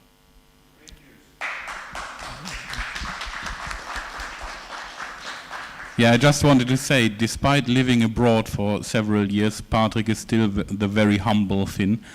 I think this is really, at least from my knowledge, a unique setup that I have not found at any other university in the world, that a business angel is co-funding PhD studies together with the university, with from day one the aim of commercializing the research. So I think that is really, really an outstanding and tremendous commitment from Patrik, and I can only say this. I think this is absolutely incredible, and I really hope the results will also confirm that this is the right paradigm shift in terms of research commercialization, to select the right researcher that has the commercial, the business acumen already from day one, or can be taught more into that direction, and also select the right research, the right problem to be commercialized from day one. So I'm really, really looking forward to it, and I think it's really exciting. And yeah, everyone who's thinking about starting a business and excited about research, this is really your opportunity, because you will get a 4-year funded PhD project with the aim to come out with your own research-based company in the end. Yeah, and if I can add to that, having the opportunity to quite risk-free, if you will, join a possible entrepreneurial journey as a researcher is maybe not that common either. If you contrast it to the industrial PhDs, when you do research for a company, let's say a bigger energy company in the region, your upside ends with your PhD pretty much. You don't have a continued pathway with that outcome of the research on a financial level, or as a very rewarding challenge of being part of a company journey. Great. I think this will, I'm really excited about all of these programs. I'm really excited about the space, because finally something can happen. I'm really excited about the network and these kind of venture studio activities to really support some of our activities and bring different actors together. And I'm also super excited about this entrepreneurial PhD to see where we can take it. And I think with that also in mind, that we launched the pre-incubator and the incubator, and we're trying to scale them up. I think we are addressing quite a few of the points that were addressed in the previous panel, but also that Jukka addressed. Maybe in this panel, to end the panel, do the full cycle back to Ville. How does this sound to you? I mean, you heard the challenges, you know what has to happen. From your perspective, are we on the right track, or are there other suggestions that you would make, what we should be looking into? What are the next steps? You heard what is happening, you heard the challenges. What would you recommend us to do? Yeah, first of all, this sounds super exciting, and I'm excited as well to see what happens. And it's all about the deal flow, and these kind of activities should support that the deal flow in this area will be stronger. It hasn't been too strong, but there's a potential of being it much stronger. Maybe not the kind of comment or advice regarding the actual activities, but kind of a general comment regarding all activities is that as the entrepreneurs are the most important factor in this picture, so make sure that you don't destroy the cap tables, i.e. the ownership structures of the startup from the get-go, so that there will not be because like the big majority of the shares in the startup should be owned by the founders. Like after the angel investment, after the micro VC, whatnot, big majority of the shares should be owned by the universities. Yes. Oh yeah. So luckily this oldest and biggest university in Finland got they found a light during the last few years, and now they are not anymore demanding 25 to 35% of the startup because they transferred the IPRs and assets. That was absolutely ridiculous. But anyway, and they destroyed the cap table. So that only general comment to all these great activities, that please do not destroy the cap tables of these startups in the get-go, because no investor can invest them if that is done. But I'm sure you will not.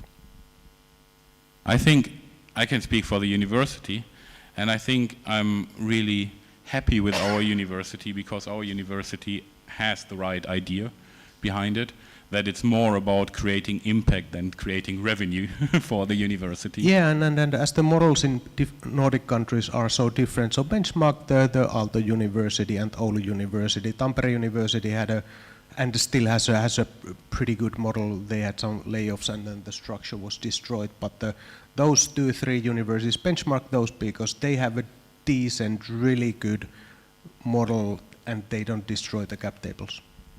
All right. Thank you very much. I'm a bit mindful of time, but I'm still any further comments from any of you, like last comments like in the last panel. Do we want to start with Patrik and move our way through if you have any? Yeah, thank you. They're all pieces of a puzzle, right? And I think we shouldn't wish for a silver bullet that fixes everything in 1 year, but play the long game here also and let things build up, as we saw with the startup activities now at universities. Very small scale to start with, but so is much things, and the persistence will add up incrementally. I also appreciate Ville's comment about the cap table, and for instance, I see my role in what the experiment we're doing is getting off the ground and then handing off maybe to Ville the later rounds. But you need to leave room for many rounds of funding in today's environment, and of course also incentivize the founders solidly. So I think that's well heard. Thank you. Marko?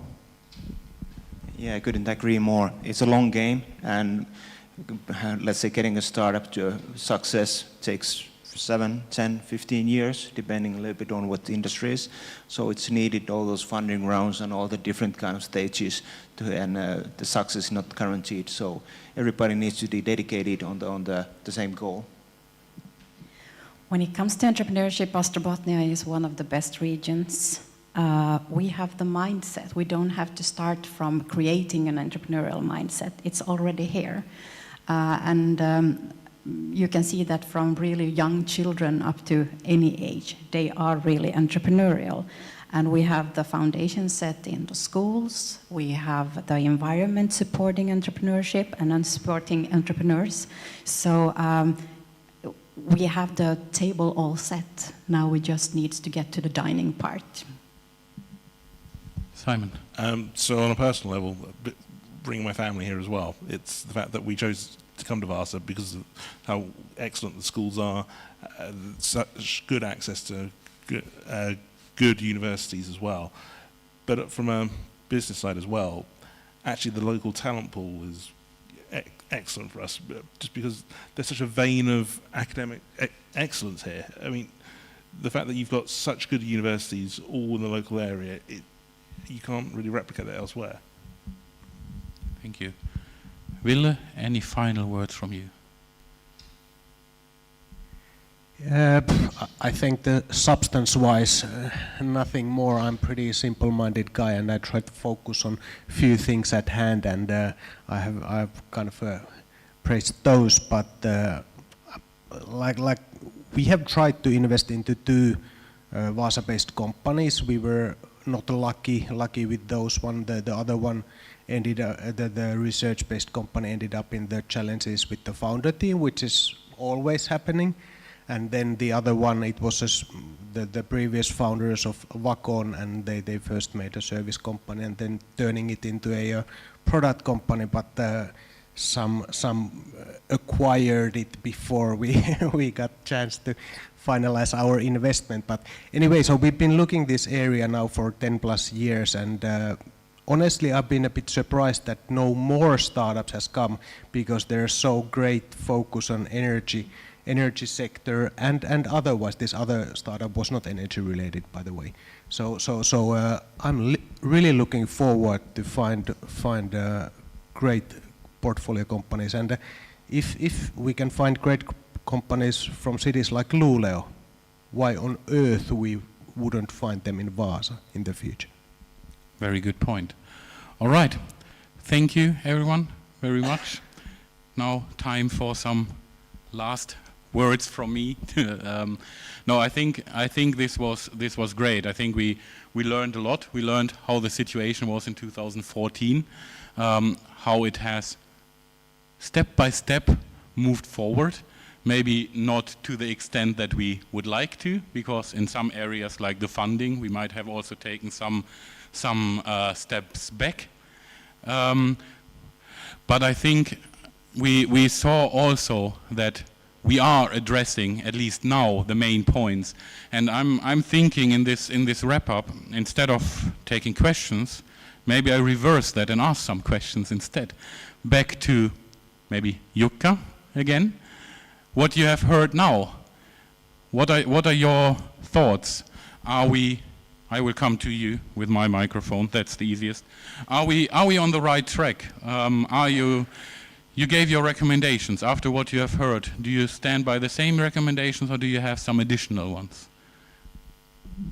Of course I stand behind my recommendations. But it was good to hear that very similar topics are being addressed here through different activities what you have planned and already initiated. We all know that this growth mindset is still probably okay. Yeah, they want me in the focus. I don't understand why. Still the idea is that growth mindset, entrepreneurial mindset is there. Like Nina said, it's really the key for everything. But then you need to raise the bar, and for that it's good that we all here agree. We all are here to have a general discussion on how do we make this happen and how do we support this. But it's the entrepreneurs that are needed, and it would be great to activate them to participate to these discussions as well, because entrepreneurs are the ones that in the end they will make the game. So I would like to see them participating actively in the future. Thank you. Thank you very much. And I think that also links to the framework that you showed. And that's maybe one of my takeaways, that when we talk about the startup ecosystem, when we talk about building growth companies, it's a quite homogeneous, same group of people that usually discuss that. And I think there are a lot more actors, like the big companies around us, that could play a more active role, like other companies, etc. We are trying to address that, of course, as well. But I think, as Jukka also said in the panel, and as we said now in our panel, the space is a platform, and we invite all other actors to be active, to come, to join us, to run their activities there. You now have a physical location where things can happen, where hopefully we can bring together. We didn't now have here the Vasa Entrepreneurship Society, but Vasa has an entrepreneurship society that we try to lift up as well. And we already discussed with them that this startup space will be their headquarter. This will be their facility as well.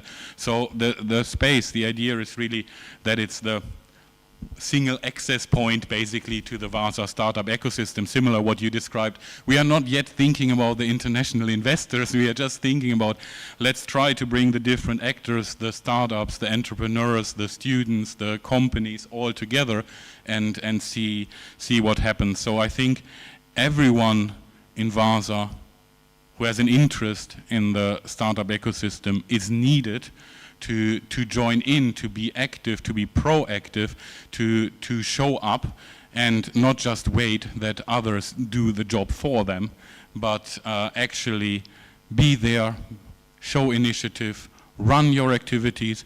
The space will be a very safe space. If you run activities and they fail, well, doesn't matter. Then we just try the next activity and see if that works.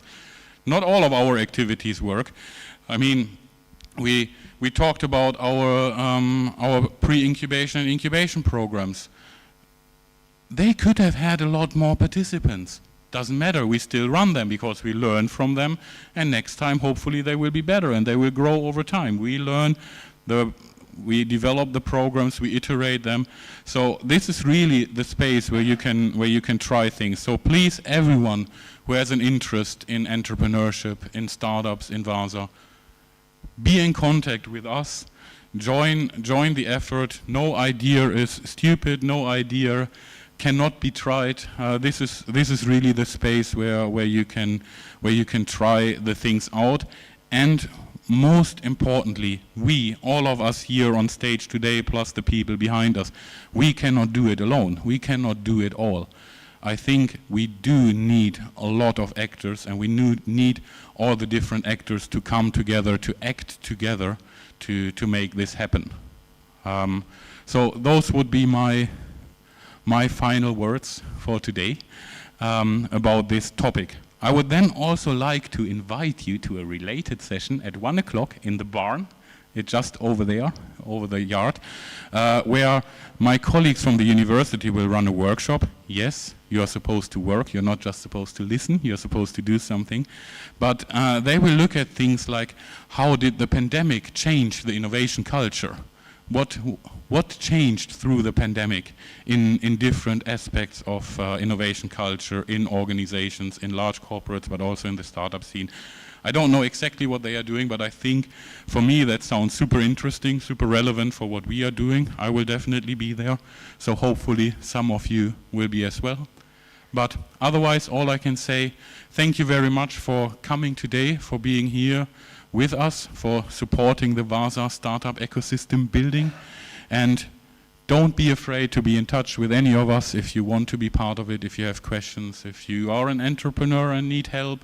We are there to help you. Thank you very much.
1. Okay. Okay, welcome to the afternoon session. My name is Petri Uusikylä and I work as a research director at the University of Helsinki. And we are chairing this panel together with my colleague Harri. Hi, my name is Harri Jalonen. I'm working as a professor of social and health management at University of Vaasa. Happy to be here. Yes. And we have, it's like a UK parliament, we have the upper chamber there, the lords are sitting over there and the commons down here. Hi lords. Okay, let's start. Our topic today is are Finnish companies ready for the implementation of the SER directive? It sounds rather technical, but in fact we are talking about the new changes in our security environment. We're talking about comprehensive security in a broader sense. Of course, also dealing with the security of supply issues and the increasing importance of the role of the firms in reducing vulnerabilities and enhancing security. So this is our topic for today, and I encourage you to pose some questions and raise hand during the panel, but we have also reserved certain sessions or parts for questions and answers. But why don't we start from a few background issues. As you have probably noticed, the European security environment is undergoing a very dramatic changes. One could say that the global environment, but now we're focusing mainly on the European scene. Of course, there are many issues that are highly interconnected that makes the, let's say, the situational picture more complicated and more difficult, because these phenomena are very highly interconnected, and change in one area immediately changes also the other areas. Of course, the Russian aggression in Ukraine and the war in Ukraine has changed dramatically also at the policies at the European level and at the national level. But there are also other, let's say, more hidden causes that are kind of increasing there, that are very difficult to identify. Normally these are called the weak signals, but in the security sense it's more than just the weak signals. And scholars are also talking about polycrisis, referring to a situation where the risk landscape is highly interconnected and wicked in a sense. And one could also talk about the permacrisis, meaning that there's no normal, let's say there's a not normal situation and a crisis situation, but it's the boundaries between the normal and crisis are blurred. So more or less we are living in a constant crisis at the moment. What do you think, Harri? You have been also writing about this. We have had a couple of projects at the University of Vaasa studying the security of supply, comprehensive security, and information resilience. And what's your opinion about the information resilience? I think we will hear more about information resilience from Aino Rantamäki. She has finalized her PhD thesis in that subject, but I totally agree with you, Petri, that we are living in the world where different crises are popping up. And as we speak, in the UK at the moment, I don't know what is happening, but it seems that quite big riots in different UK cities are happening at the moment. And when I worked here, I listened to BBC, and if I understood correctly, Elon Musk tweeted or posted a message in X platform that only consequence is civil war in the UK. Sounds terrible, sounds silly, but if you think a man with 100 million followers in one social media platform post something like that, it tells something what we are experiencing. Exactly. And from my point of view, I think we should speak about tangible and intangible aspects of security and comprehensive security. Yes. Okay. Here are just a few slides representing the complexity of the system. This is a very good report. Actually, it was created by the Hybrid Co. together with the Joint Research Center of the European Union about the hybrid threats ecosystems. And Eero and myself, we were commenting the work during the preparation. So, but it's a good report, mainly because it takes a very broad systemic view on hybrid threat issues, indicating that it's not only the typical sectors in society that are dealing with the hyper threats and security issues, but it's more or less has to do with the government as a whole. So the whole society, even sectors like social welfare, healthcare, are very critical in that sense. And that is something we have to also learn to think differently. We have to learn to think systemically in order to understand the root causes of the crisis and also potential solutions for the crisis. Yes, and one more.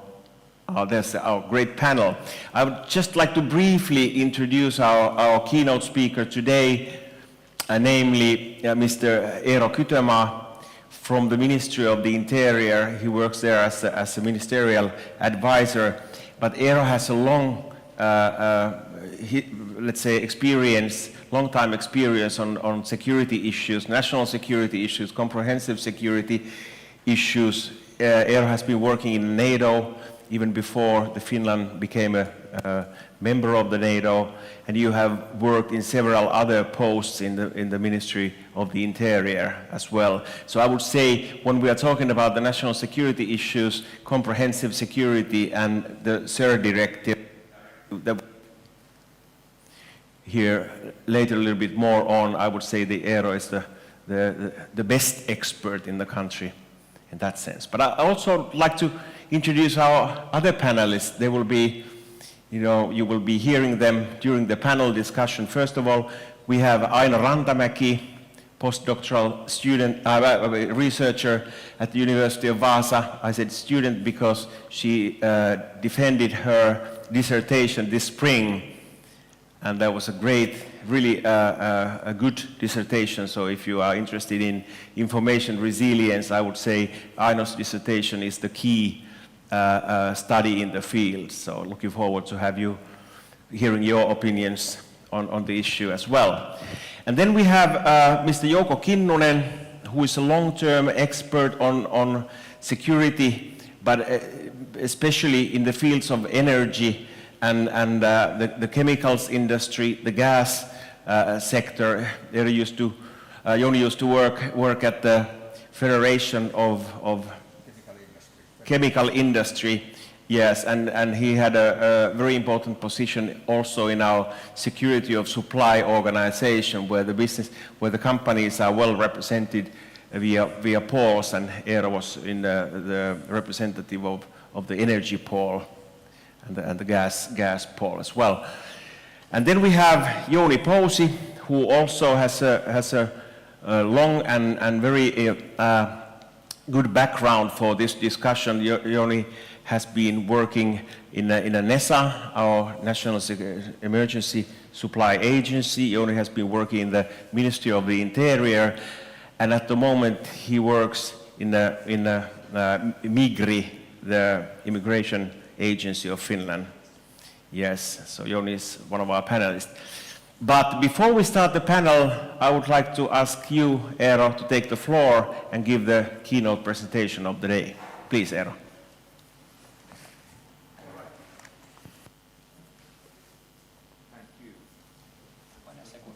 I think now it's working. Indeed, thank you very much, and I will give you the keynote speech in basically two parts. First, I will focus on the characteristics of the critical infrastructure, what it is, basically. and broadly introduce how the critical infrastructure policies have been evolved in the past decades to the present one that is the main focus, namely the critical infrastructure resilience. May I have the slides on? Okay, excellent. Oh, there we are, indeed. So, what are the characteristics of the critical infrastructure? It can be defined as a physical or cyber infrastructure that is indispensable to normal day-to-day functions of the society. Such infrastructures are usually interlinked and networked, meaning that they function as parts of a larger system and make the functioning of other services and infrastructures possible. Usually, the determination of criticality is rooted in the risk analysis or national strategic considerations that identify the national critical functions or essential services. In the first EU regulation from 2008 noted that an infrastructure is not critical if its disruption doesn't have a significant effect on, for example, health, safety and security of the people. And then now the new directive that is in force since 2022 defines critical infrastructure as an asset, facility, equipment, network or a system or a part of an asset, facility, equipment or a network of a system which is necessary to safeguard essential services. So you can see that there is a shift in the basically definition. As the understanding of critical infrastructure has evolved, some defining characteristics have been identified in the academic literature. In part, these features also explain why critical infrastructure has become a subfield of security policy. And in the slides you can see some of the characteristics. And of course, the first one is the wide-scale effects of CI disruption. The fundamental reason for the emergence of critical infrastructure as a priority in both supranational and national policy is the potential effects of critical infrastructure failures on the day-to-day functioning of societies.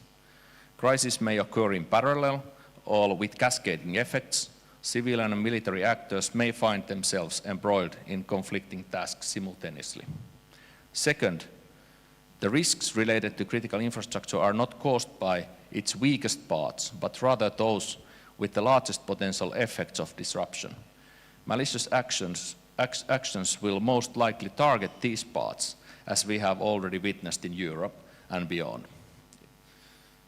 Thirdly, critical infrastructure is ubiquitous, consisting of physical transportation and information-related lines, devices located both over and underground, on and under the sea, in the air and space. So you cannot really define precisely where the physical site is. It is very much connected.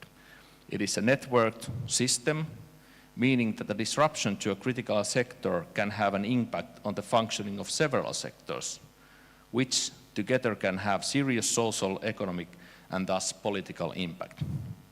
The nature of interdependency between infrastructures can be physical, cyber, geographic, or logical, meaning the dependency of an infrastructure on the state of another infrastructure.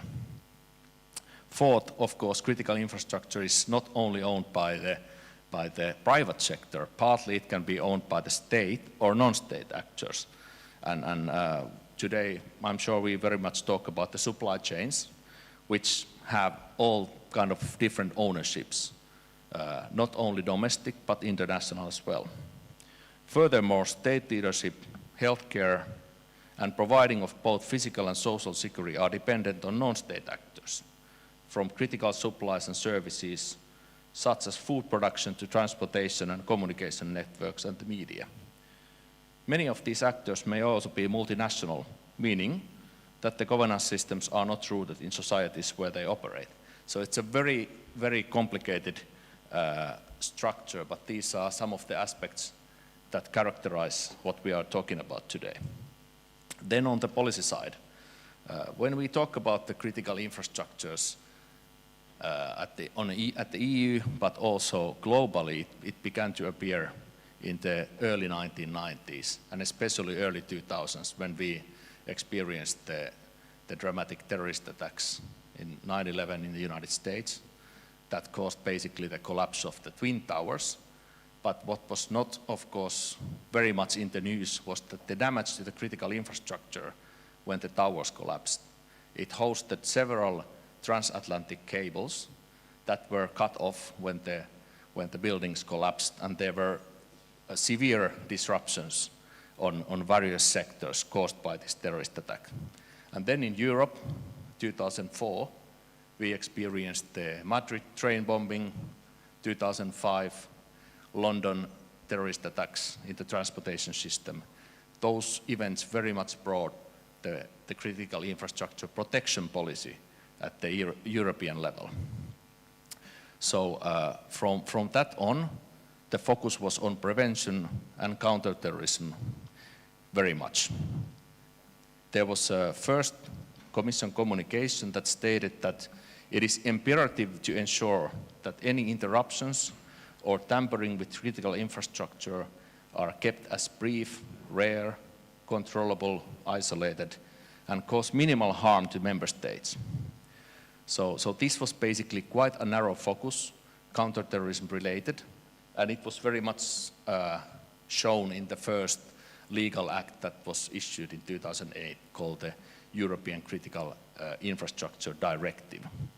It basically addressed the need for a coordinated, standardized, and comprehensive approach to critical infrastructure protection with transport and energy sectors. The solution in the directive was to prioritize the selected sectors and set of threats against which they should be protected. Thus, the question was largely about traditional risk management in order to avoid and prevent unwanted events in certain sectors. It basically was planned to facilitate cross-border cooperation, information sharing among member states to address these challenges. But the directive had actually several limitations, which led to its being only partially implemented. First, there were significant variations in the measures adopted and the terms of its provisions. Since the scope of the directive was limited, it did not compel all the member states to develop their national arrangements. Second, during the implementation, certain member states encountered challenges with the sectoral approach of the directive, as their national programs were oriented towards systems rather than individual assets, thus making it challenging to account for interdependencies between the sectors. So consequently, member states with comparatively mature national critical infrastructure programs did not see great added value in the directive, as they perceived their national level of protection was robust enough. Some member states, such as Finland, only adopted procedural changes to implement the directive without legislative action. So basically, one could say that those highly advanced member states that had high presence of public-private partnerships preferred basically not to do anything that the directive laid out. So they kept their own national approaches. As Petri mentioned, you can also see it in the chart. Basically, the Russian annexation of Crimea in 2014 was a pivotal geopolitical event that highlighted tensions in the region and prompted the European Union to re-evaluate its security-related strategies and policies, critical infrastructure protection included. And it first appeared in the 2016 joint framework on countering hybrid threats that noted that the European Union should develop new ways to respond to hybrid threats, in particular those concerning critical infrastructure. And then subsequently, comprehensive assessment of the EU security policy noted that due to recent attacks, risks to critical infrastructure would probably increase. So there was a clear need to develop legislation to address a more broader framework than only two sectors. So the assessment pointed to a notable drawback on the ECI directive in its scope being restricted only to transport and energy sectors. So in December 2020, based on several midterm reports and rather comprehensive public stakeholder hearing process, the Commission published its proposal to replace the ECI directive with the new one, known as the SIR directive. In that directive, all hazards approach was fully adopted and justified by the change of environment in which critical entities operate, and by the fact that the risk landscape is much more complex than it was in 2008. Thus, addition to man-made and natural disasters, it included state-sponsored hybrid actions, insider threats, pandemics, and so forth. The theme of sectoral interdependencies and cascading effects was also forcefully conveyed. So it was basically a shift from protection to resilience. So what we mean about resilience when we talk about it? In general terms, it refers to before, during, and after the unwanted event or disruption of the critical infrastructures, covering the whole crisis management cycle. It includes pre-crisis protection, paying attention to such issues as robustness and the ability to withstand or resist stress, but also assumes that critical infrastructure disruptions will sometimes inevitably take place and cannot be avoided. Therefore, one also has to enhance absorptive and adaptive capabilities, such as redundancy as well as recovery strategies. In the sales pitch of the SIR directive, Commission stated that it is necessary to fundamentally shift current approach from protecting specific assets towards reinforcing the resilience of critical entities that operate these assets. So in this context, resilience means ability to prevent, resist, mitigate, absorb, accommodate, and recover from an incident that disrupts or has the potential to disrupt operations of critical entity. So this actually, from the academic perspective, pretty much follows the mainstream definition. The paradigm change is presented as arising on one hand from increasing number of member states which are more and more informed by resilience thinking, in which protection is but one element alongside risk prevention and mitigation, business continuity and recovery. So coming to the SIR, the logic of SIR is that the governments are basically being responsible for safeguarding the critical infrastructure. Most of it is increasingly owned by private sector. And as we know, governments simply lack monopolized authority, knowledge, and resources to actually fulfill the responsibility of securing the resilience of their critical infrastructure. And this is further complicated by sometimes multinational or foreign ownership structures of critical infrastructure sectors. So, in a nutshell, the logic of SIR directive is that it regulates the member states, and the member states are obliged to regulate their critical infrastructure. So SIR directive is clearly a step towards more regulation, albeit mostly delegated to the member states. Regulatory articles cover more than 1/3 of the whole package. So it's a pretty big deal for Finland as well. And in the coming slides, I will show in detail how the directive works, but basically it obliges each member state to identify national critical entities using the same sectoral framework for 11 sectors and their subsectors. And all EU member states are obliged to provide such support for critical entities in the form of information, methodologies, and training in order to ensure their resilience. This solution was chosen as the national competent authorities and even some critical infrastructure operators representing different sectors seemed to support or even propose it in the preceding evaluation process, which took many years. So introducing internal market efficiency argument in this context to justify more European regulation doesn't seem to be a mere pretext. Rather, it's a real consequence of increasing the interconnectedness of the European countries, or the effort to defend its interconnectedness against external malicious hybrid and cyber threats. In a more contemporary theoretical terms, the above described development reflects the logic of the famous principal agent theory.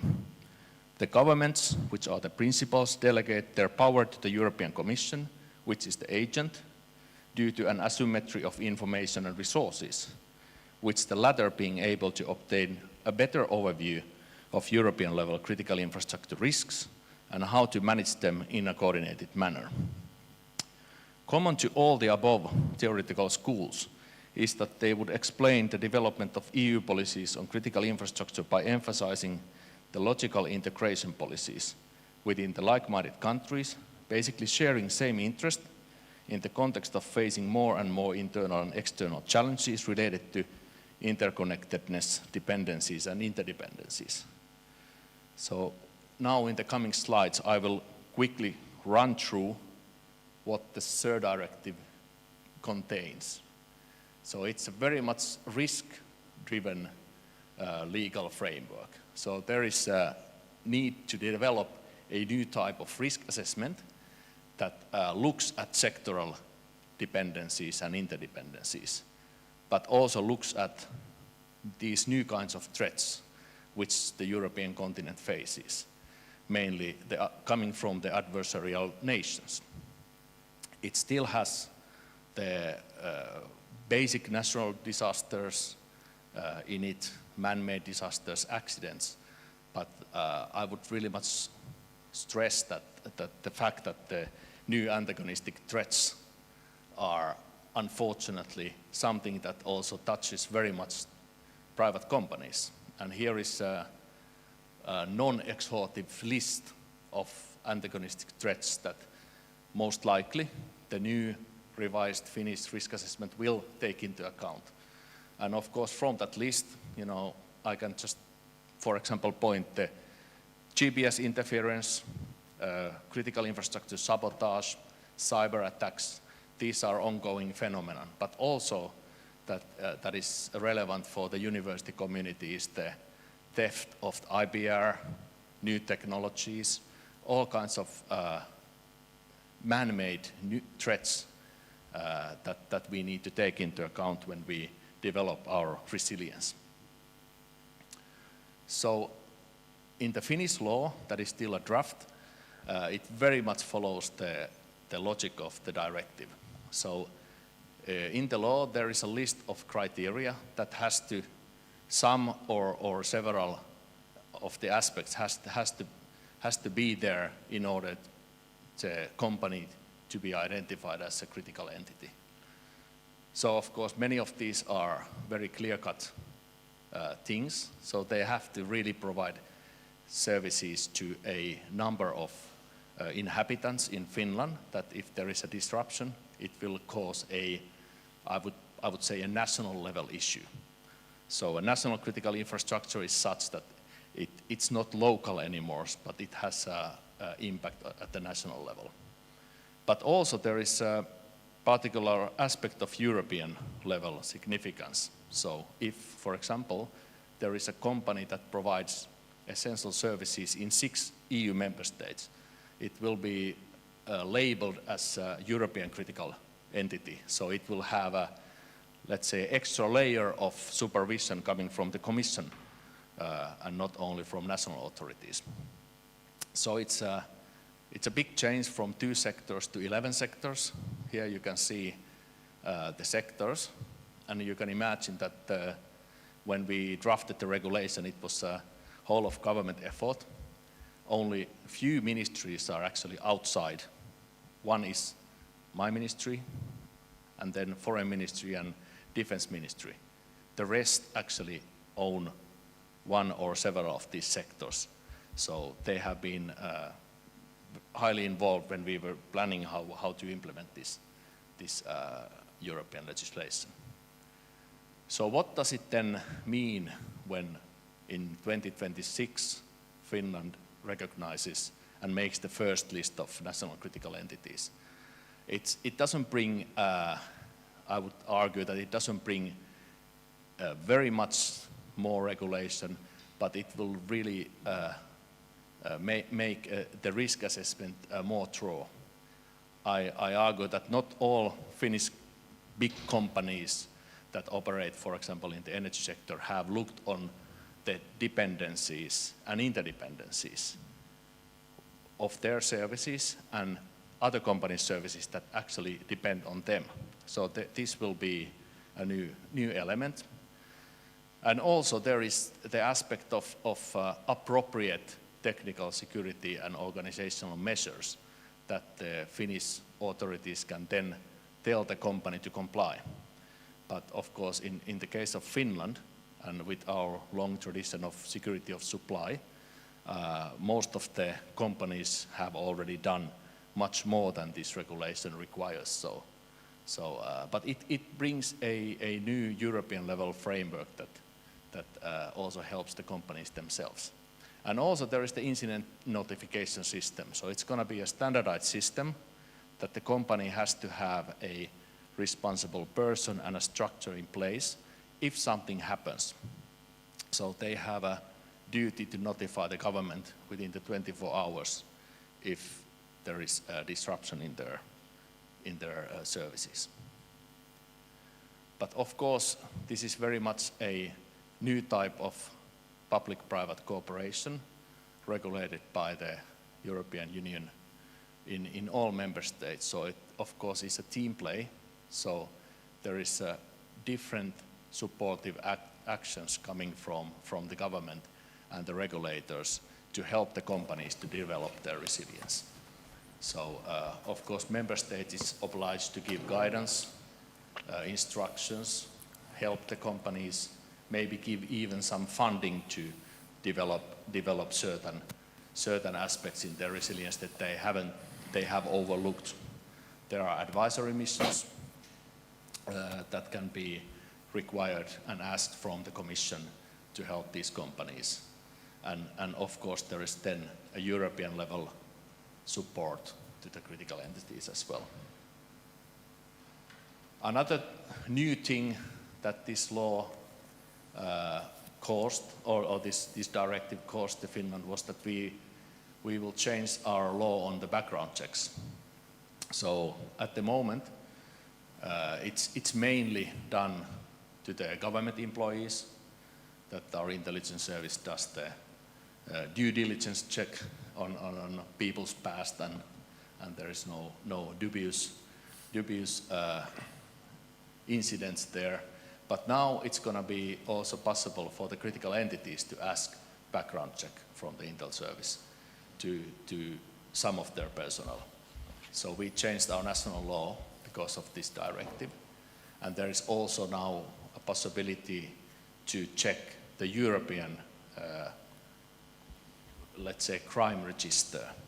That, of course, more companies are hiring internationally. So if you hire a person that is a national from another EU member state, you can still do the background check.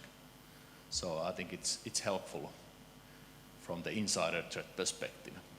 So this is my last slide, and I guess the main message here is that it will actually it will change our systems, how we do resilience at the government level, because it's very much strategy and risk-driven initiative, and we do have strategies in Finland.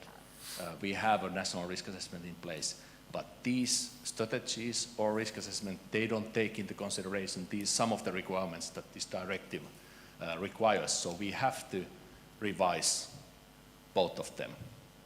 And in our draft legal proposal, we agree that we will develop our current risk assessment to contain the minimum requirements coming from the SIR directive. And the resilience strategy very much is going to be the national security strategy that we are actually currently working. So it gives the national level guidance, what are the vital functions that we will protect, and what are the threats that we need to take into consideration.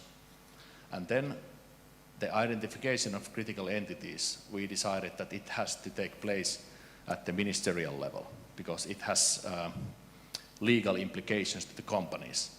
So better to have the decision made at the higher level. So the logic here is that each of the sectoral ministry will then decide based on the common approach of the critical entities in the sector.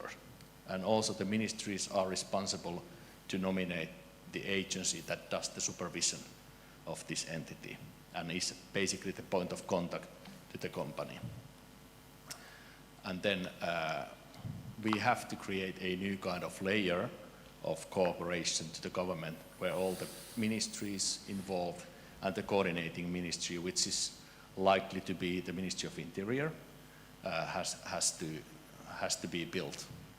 And all this work is going to be planned in 2025, next year, and this new type of business really kicks in early 2026. So I think if everything goes according to the plan, the new law is going to go to the Parliament end of this month. So our aim is to have it in force in November time frame this year. Thank you. Okay, great. Thank you so much, Eero. And now we have, let's say, 10 minutes for questions and answers, and we have already one hand there. And please raise your hand if you want to have a microphone upstairs also. We'll bring it to you.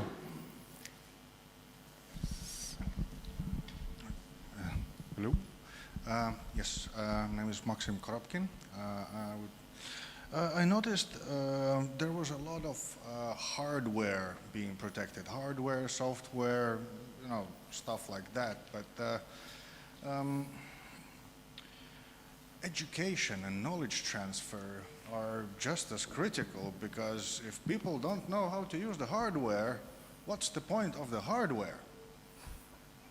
And it's just not on the list. And recovery, how do we recover? How, like, if, big boys with their way too tight pants decide to accidentally just a little bit the whole thing with the big red button, how do we rebuild? I haven't seen a single point about those, because we are living in times that we're yet again fondling those buttons. Thank you. Okay, thank you. Please, Sara.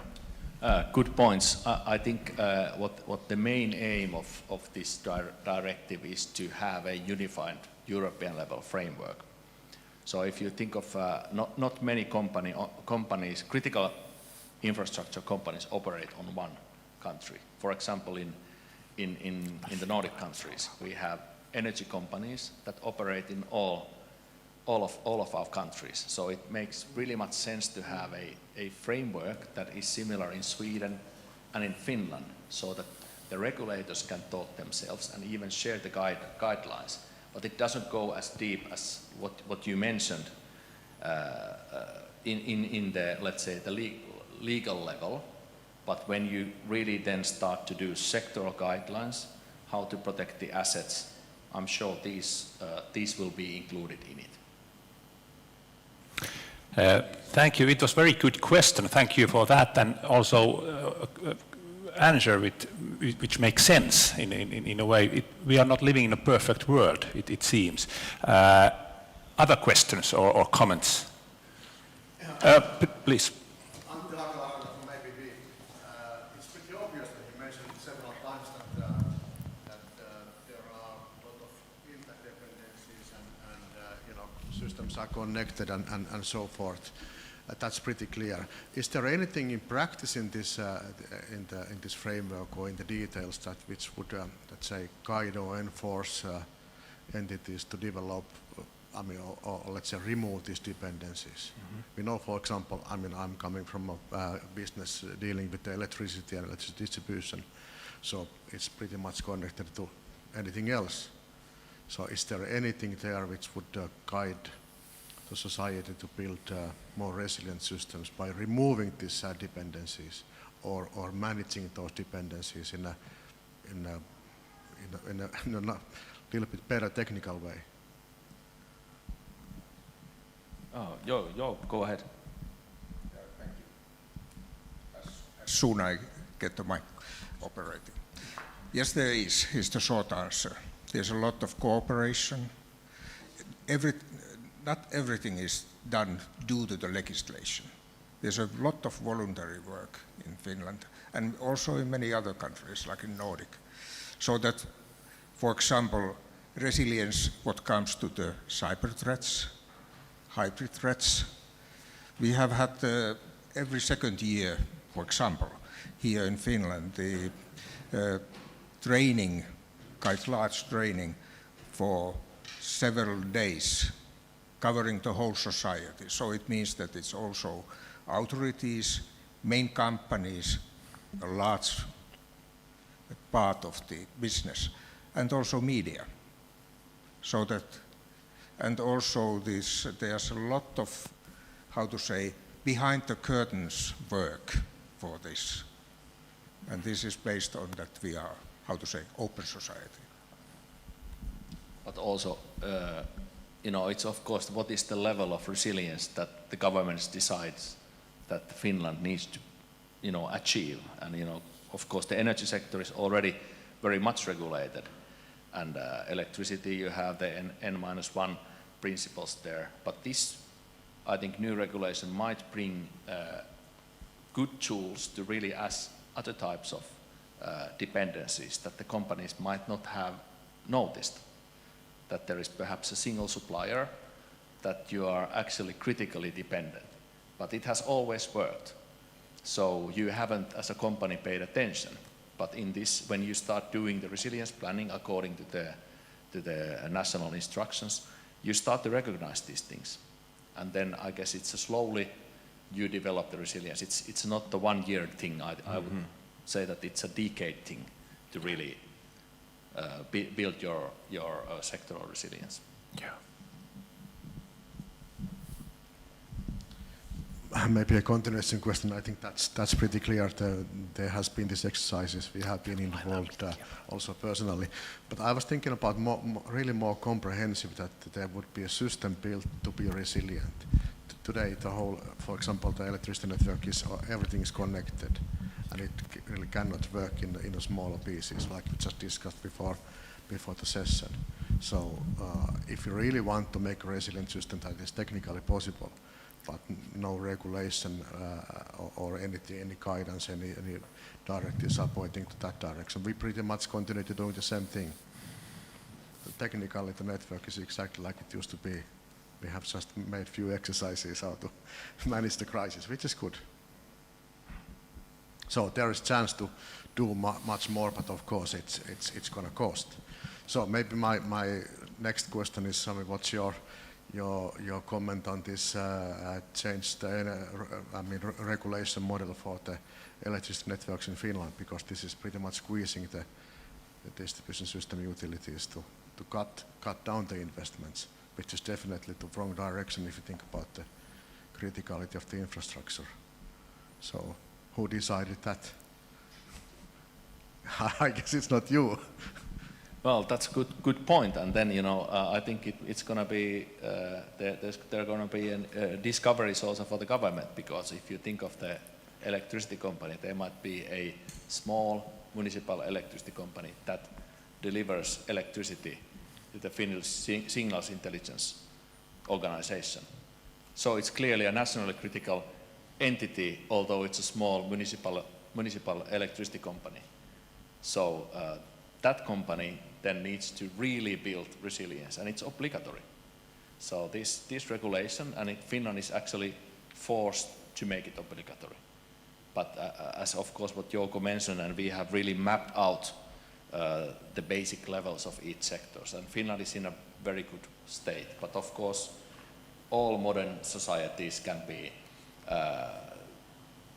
pushed to chaos pretty easily if you simultaneously hit certain critical nodes. But that is a shared thing, I guess, globally. Thank you. I suggest that we continue this discussion with our panelists, but let's take one question, please. It's not. Just a second.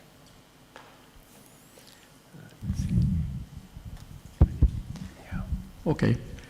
I will make a comment because I've been a practical experience of this stuff, and it has to do with the ERP systems in companies, or data systems in companies. I'm sitting on the board of a Swedish industrial group, and we have one company in Sweden that's manufacturing backup generating systems and electrical backup systems. Actually, we were hacked, so the total ERP system or total data system was down. Total. Cannot do anything. And then the resilience in that case, by the way, was that a lot of employees had downloaded a lot of stuff on their private computers. So that was kind of interesting how much they have downloaded. But anyhow, it was good at the moment because it took us 1.5 year to recover. We actually had to take a totally new system. And then a couple of years back, we bought a company in Germany that was a daughter company from one of the biggest military equipment manufacturers in Germany. And they had a corporate-wide ERP system. And okay, we thought we have to get out of that corporate ERP system, of course, and we started to work on it. But before that, the mother company, the parent company, got hacked. And we, of course, our system went bang down. We didn't have anything. And again, the resilience was how much the employees had downloaded on their personal computers, on their private computers. So that was kind of an interesting story. But it's clearly, so with that experience, I would say that this directive is very good, and I can tell you, this will be when we buy next company, it will certainly be on the due diligence list, which is what was not before.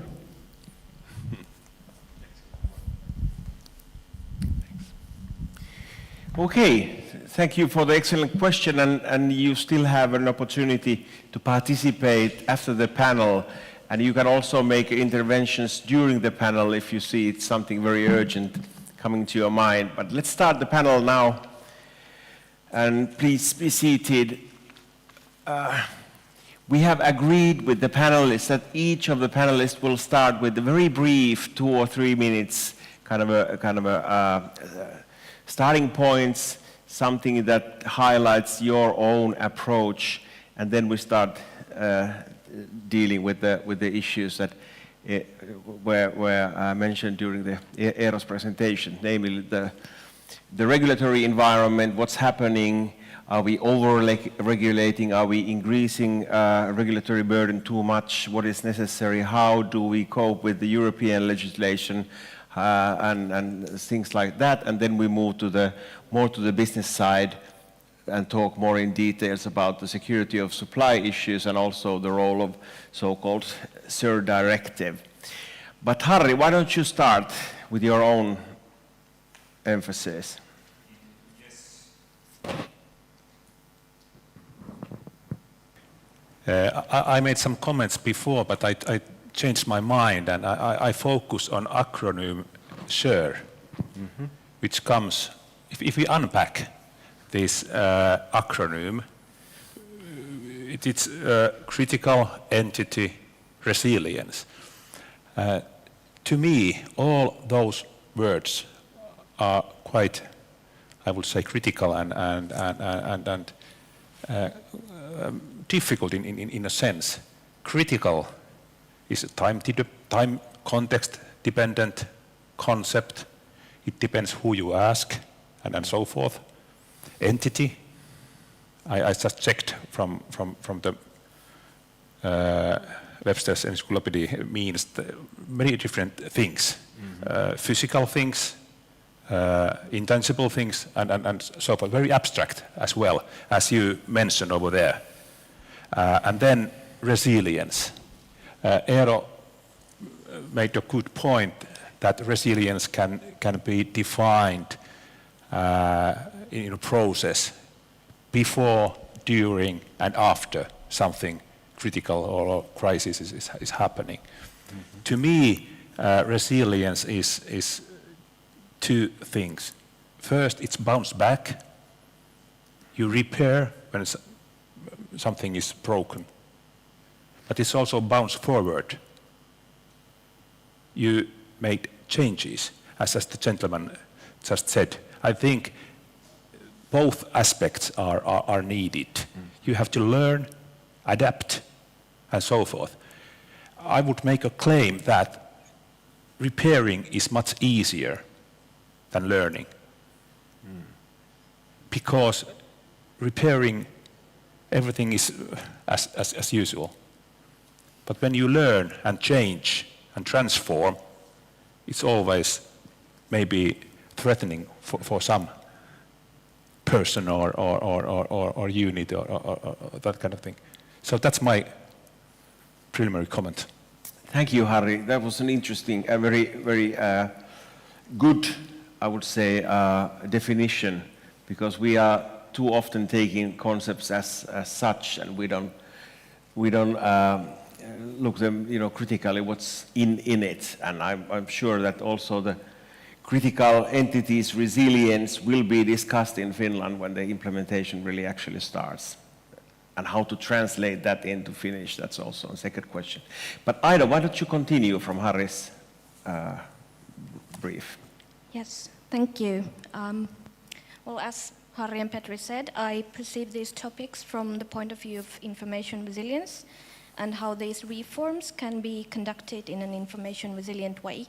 So to achieve that, there needs to be adequate participation from both different sectors of society, but also from different levels of it. And there is also a need for the systemic approach, as Petri said in the beginning. So I think this means that the preparation of different strategies and laws should take into account not only the intertwining of different risks and their effects across sectoral boundaries, but also that the implementation of these reforms would avoid unnecessary overlaps and situations where certain risks or aspects remain completely outside the scope.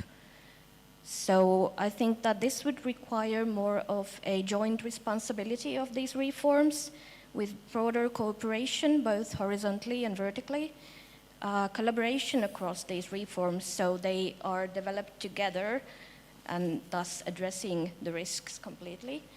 And situations, not situations, but considering what can be learned and unlearned according to the experiences so far. So I emphasize also very much the learning aspect of resilience. And instead of learning being associated with some time span of crisis, there needs to be learning in every stage of the crisis, both before and during and after.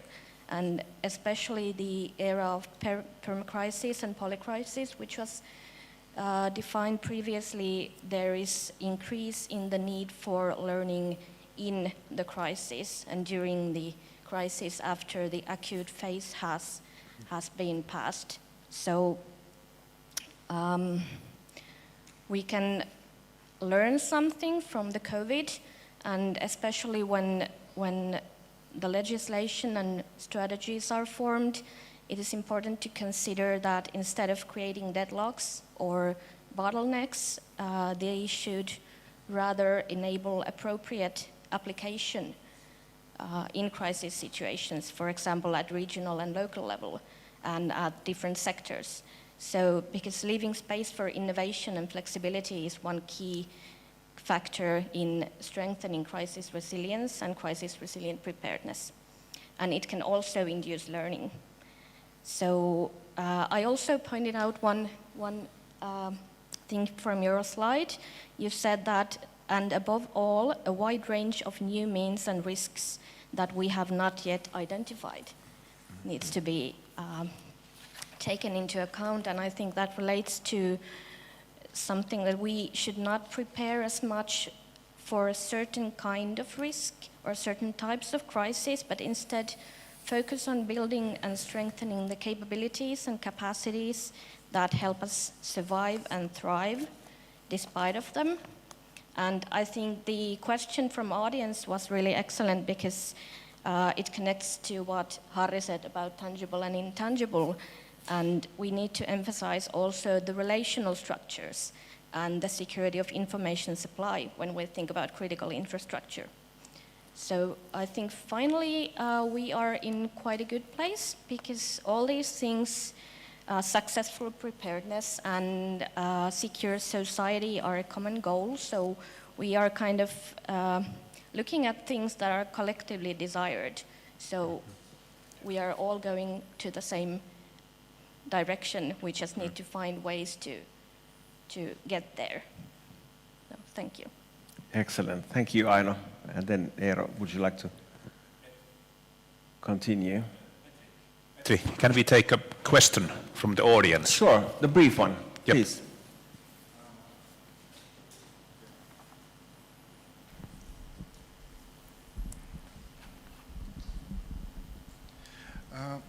I've been listening to what you've been saying about this resilience, and have you guys heard of ITIL, Information Technology Infrastructure Library?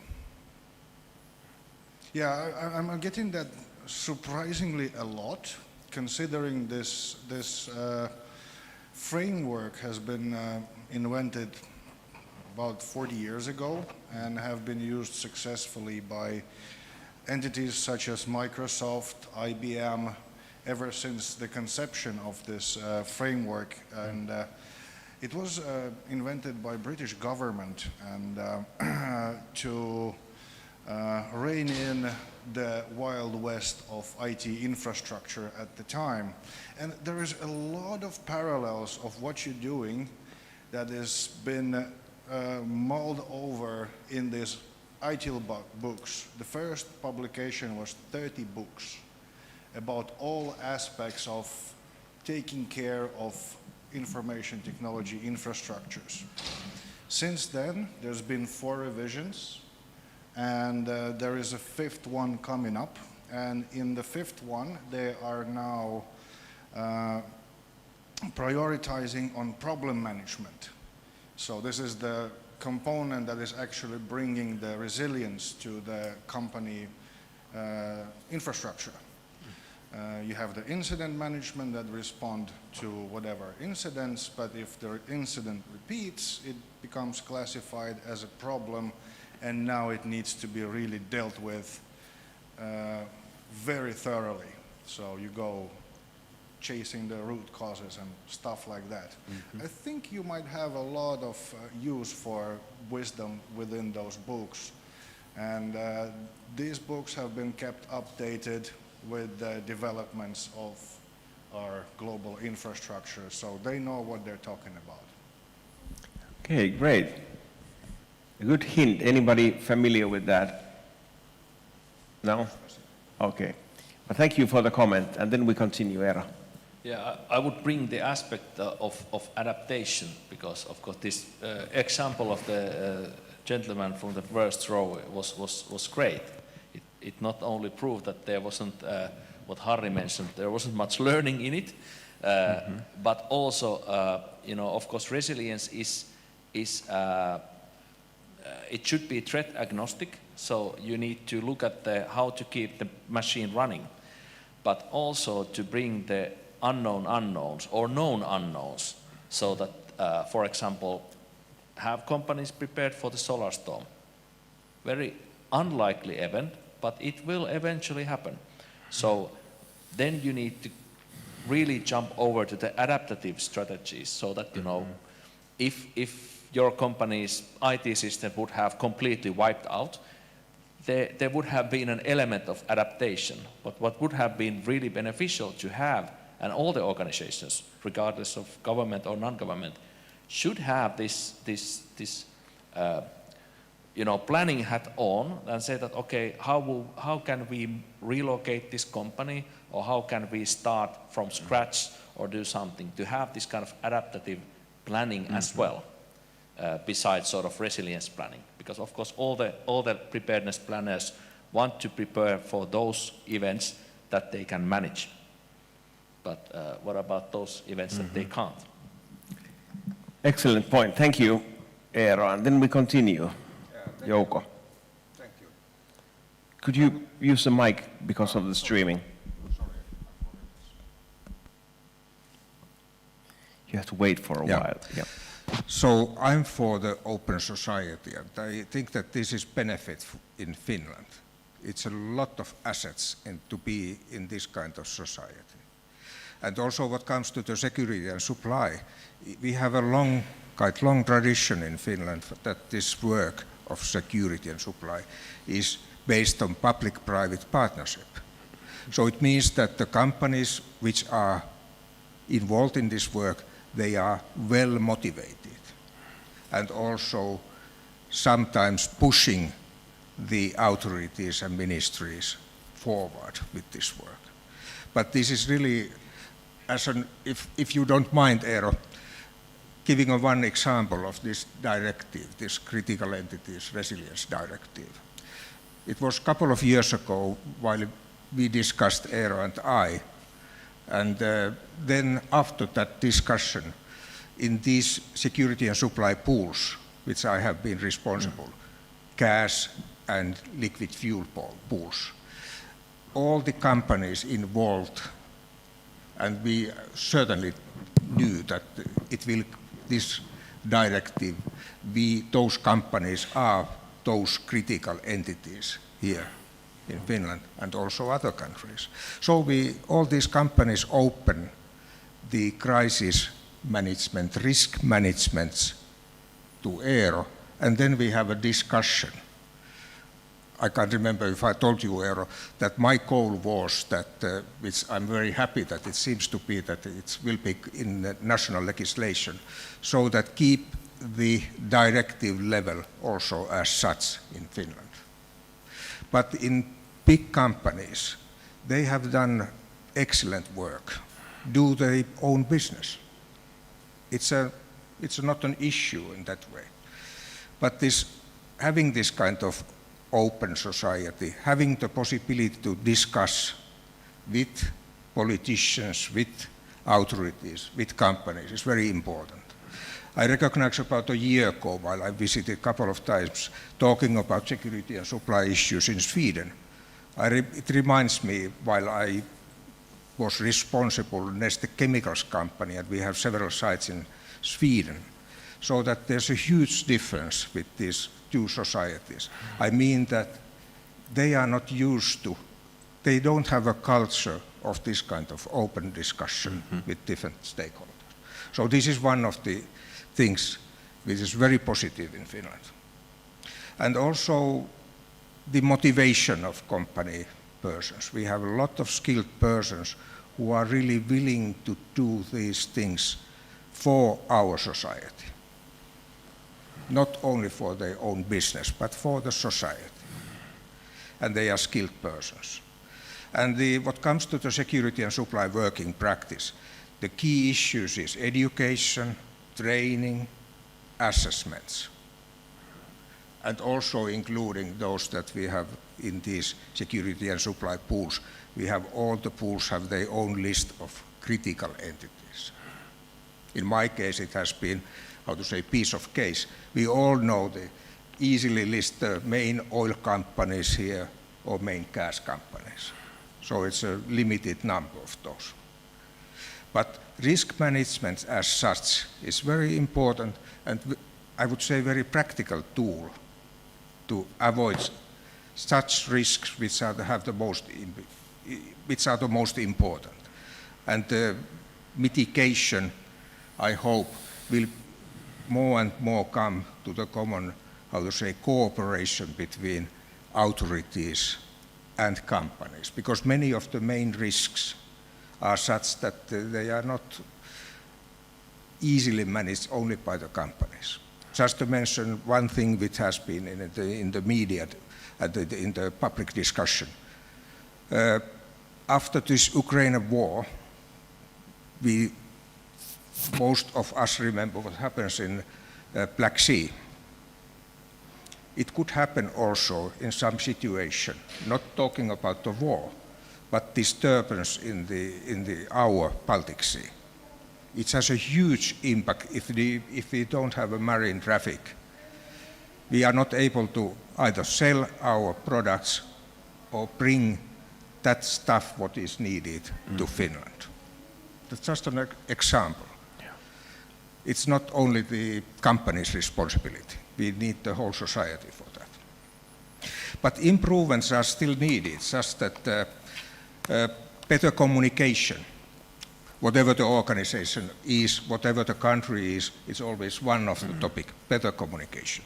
But what I really waiting for this new directive and our legislation is that, what Eero mentioned, that based on this new law, authorities can share critical and deeply conventional information to the companies. Because this is needed, really, in, for example, oil companies, gas companies, and so on. The other point, what I would like to have added to the security and supply work in Finland is the consultation. This is lacking. Pools together during the pandemic and also the year 2022, we did a lot of effort on consultation of energy users. Those companies who need fuels, those companies who need whatever kind of fuels.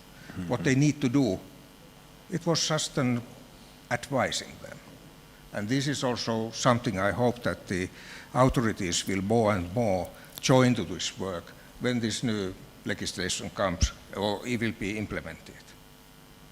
The other lessons learned during the pandemic and also the year 2022 was that as this kind of society, we luckily have had a very calm, long period, very stable period. Our authorities are not prepared for the quick decision making when it's needed. And this is a weak point. But I hope that this will be, as far as I can, I'm not capable to make any laws, even though I have made a lot of procedures in international companies, but I'm not a lawmaker. So I hope that we will make some changes in our legislation so that the authorities can make quick decisions when needed. That was really an issue during the pandemic and during this energy change what happened. But the positive thing was that both during the pandemic, what comes to the energy companies, and this year 2023 after the Russian aggression growth, so that the market-based actions took place rapidly. It was not a piece of cake, not at all. But how to say, our companies made it. Not only the companies, it was the main, for example, investments was strongly supported with our ministries. And there were skilled persons also in agencies, but mainly it was market-based. Okay, thank you very much, Jouko. And then Jouni, please. Thank you, colleagues. Very, very fruitful conversation. And maybe I have a different kind of point of view of these issues. I come from Finnish Immigration Service, and I'm head of our Security and Preparedness Planning Unit. And also, I'm thinking these CER directive in that way that how are we involved in that and what it means? Because I was looking our statistics, and we have in our authority, Migri has 910 contractions with different kind of service providers. And as you can see, we have legislative tasks what we are doing in Migri in Finland, but we need companies, we need service providers that we can do our main tasks. It considers like our cyber infrastructure, there are critical infrastructure, what we are needed. And what I was thinking when I was preparing this panel discussion, I was thinking about that how common toolbox we have at the moment.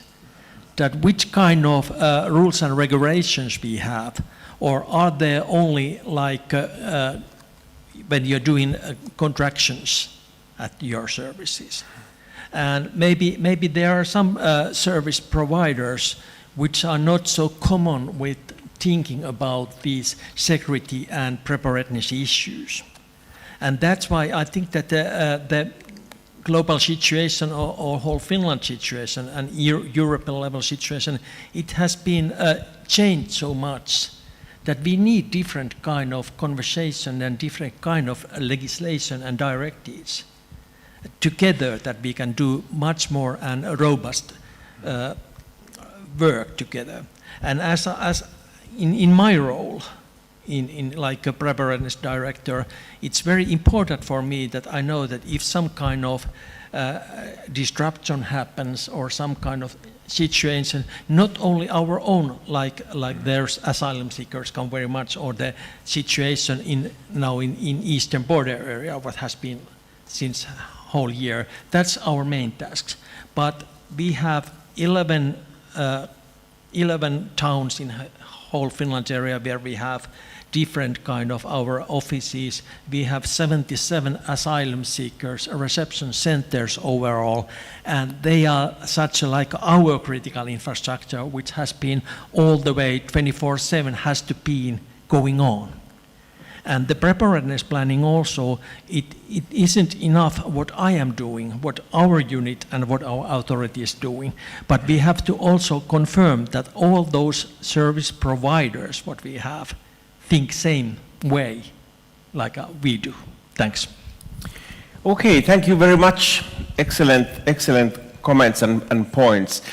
And now we move to the discussion topic related to the regulatory environment. As we heard during the Eero's presentation, there are lots of new regulation coming in from the European Union and also at the national level. And regulations and also strategies are being prepared, government reports, such as the government report on foreign security policy to the parliament. There's a new national security strategy under preparation. And my first question would be that do we have a sound and comprehensive regulatory framework? Who knows that these different strategies and new laws are being coordinated, that they have the same message, kind of a strategic understanding behind it? And I'm not sure that we do have that. That's kind of a provocatory comment, and maybe you would like to respond to that. Jouko and then Aina. I think that I leave Eero about this, the first question, for sensitive issues, I think. But there is a civil servant, he cannot answer as bluntly as you can. But I can tell what we have done in these couple of pools. We have done it for many years. We have opened the discussion not only with the Eero concerning this CER directive, but we have also opened the question, I can't remember if this the English term is right or wrong, this emergency powers legislation. This legislation which is under preparation, we have an existing law, and it's meant for the serious cases, mainly for the war, mainly. And this legislation is also under preparation, so that we have had a lot of discussions with those experts in ministries who are preparing that legislation, opening our ideas, giving some new things what we see which are and could be important for our society. So that in that way I'm positive. Okay, great. Thank you. Aina. Thank you. I think we do have like the incentive of doing these things comprehensively and together, but still I kind of feel that there is a slight tilt towards the traditional silos and working inside these silos instead of the actual comprehensive work. And we need to acknowledge that the security environment and the risk spectrum is not fit, that does not fit into these silos. So we kind of need more of this horizontal cooperation and acknowledging the things that we do not know, that we need someone else's help and knowledge to form the actual comprehensive situational awareness and then conduct these reforms and laws. Very good. Thank you, Aina. Then Jouni Harri. Well, about that question, I think that as a state agency, I think that mainly important is that when we are doing the legislation and strategies and so on, we also think the next step, that how it will be going implemented to the planning processes. That we are not happy only when we have strategy. We have to think furthermore, and that I'm thinking about in these issues also. That do we do enough common planning, like public and private partnership? Very good. Thank you, Jouni. Harri and then Eero. I would like to be a little bit more provocative than Petri, if you allow me. European Union has been described as a regulatory powerhouse. In United States, they innovate new services and new products. In Europe, we innovate new laws. There is an interesting concept, and I'm sure that you are familiar with that, and also audience, the Brussels effect, which means that what we are innovating here in Europe, we expect that companies accept our regulations, or unless they are not allowed to operate in Europe. Is it so that, for example, we have seen in GDPR, it's a good example of Brussels effect. What's your opinion? Can third directive be that kind of law that non-EU companies from non-EU countries will accept it and apply it? This is maybe a little bit silly question, but if we are talking about regulations, then we are talking about global markets. For example, Eero. Very good. Thank you, Harri. I would like to add one more point, and then I give floor to Eero. The one thing is the regulatory burden as such, how dense the regulatory environment is. And the second issue is the predictability of the future regulatory environment. And I have carried out some studies in that field, and the companies seem to be quite okay with the regulatory burden as such if it's predictable. But the worst case is that it changes suddenly, and especially in the companies like in the energy field that require lots of big investments and long-term investments, and all of a sudden if you change the regulatory environment dramatically, it can be disastrous to many of the companies. So I would like to add also the unpredictability argument. But please, Eero. Yeah, I was actually trying to Google it, but it's actually a great question that Harri posed. That actually, for the first time that I know of, the United States government basically implemented third directive. So, and we know that of course the regulatory powerhouse is of course the truth. But the good thing is that the Commission civil servants are really high quality, smart people, and they actually do pretty good regulation. So it used to be that the state of California implemented a lot of European style regulation, but this is actually the first time when the US government introduced their critical infrastructure, completely revised it, and it's almost the same. So, and also it proves that we live in a world where we will have disconnected systems, unfortunately. So Francis Fukuyama thought about that, it's going to be an interconnected global world. No, it's not. It's going to be rule of law, transatlantic community, China, Russia. India is a question mark, but it's not going to be the same rules for everybody. But for that community, NATO nations, I would say, they are implementing regulation from each other, and this is a good example. On the point of whether what's going on in Finland and will there be a change, I haven't seen a period where all our strategies are basically on a drawing board. So, but the question of whether there is a master plan, I don't know. I suspect there is one, but there is a government program that this government is now implementing. And it has very ambitious goals. For example, to revise the way we do crisis management or national security issues. I would say that it's up for the government and the ministers to decide whether we will see the changes, but we will definitely have new type of strategies as a response to the changed security environment. Yes, thank you. Any other comments? Okay, let's talk about the regulatory environment a little bit more. Because, is there a question? Just a second. Because there is, as you Eero mentioned, you know, there will be a new regulation in the field of security of supply, and that will affect companies immediately, starting from the 26th. And if I understood correctly, and also been in contact with the companies in some of the hearings related to that, companies seem to see it as a very positive issue, not as an additional regulatory burden. And that is a kind of it's a very good starting point for implementing that. My question is now, because as you mentioned, our security of supply model is based on trust. And there are, you know, companies are doing much of the work, you know, on a voluntary basis, not being compensated at all.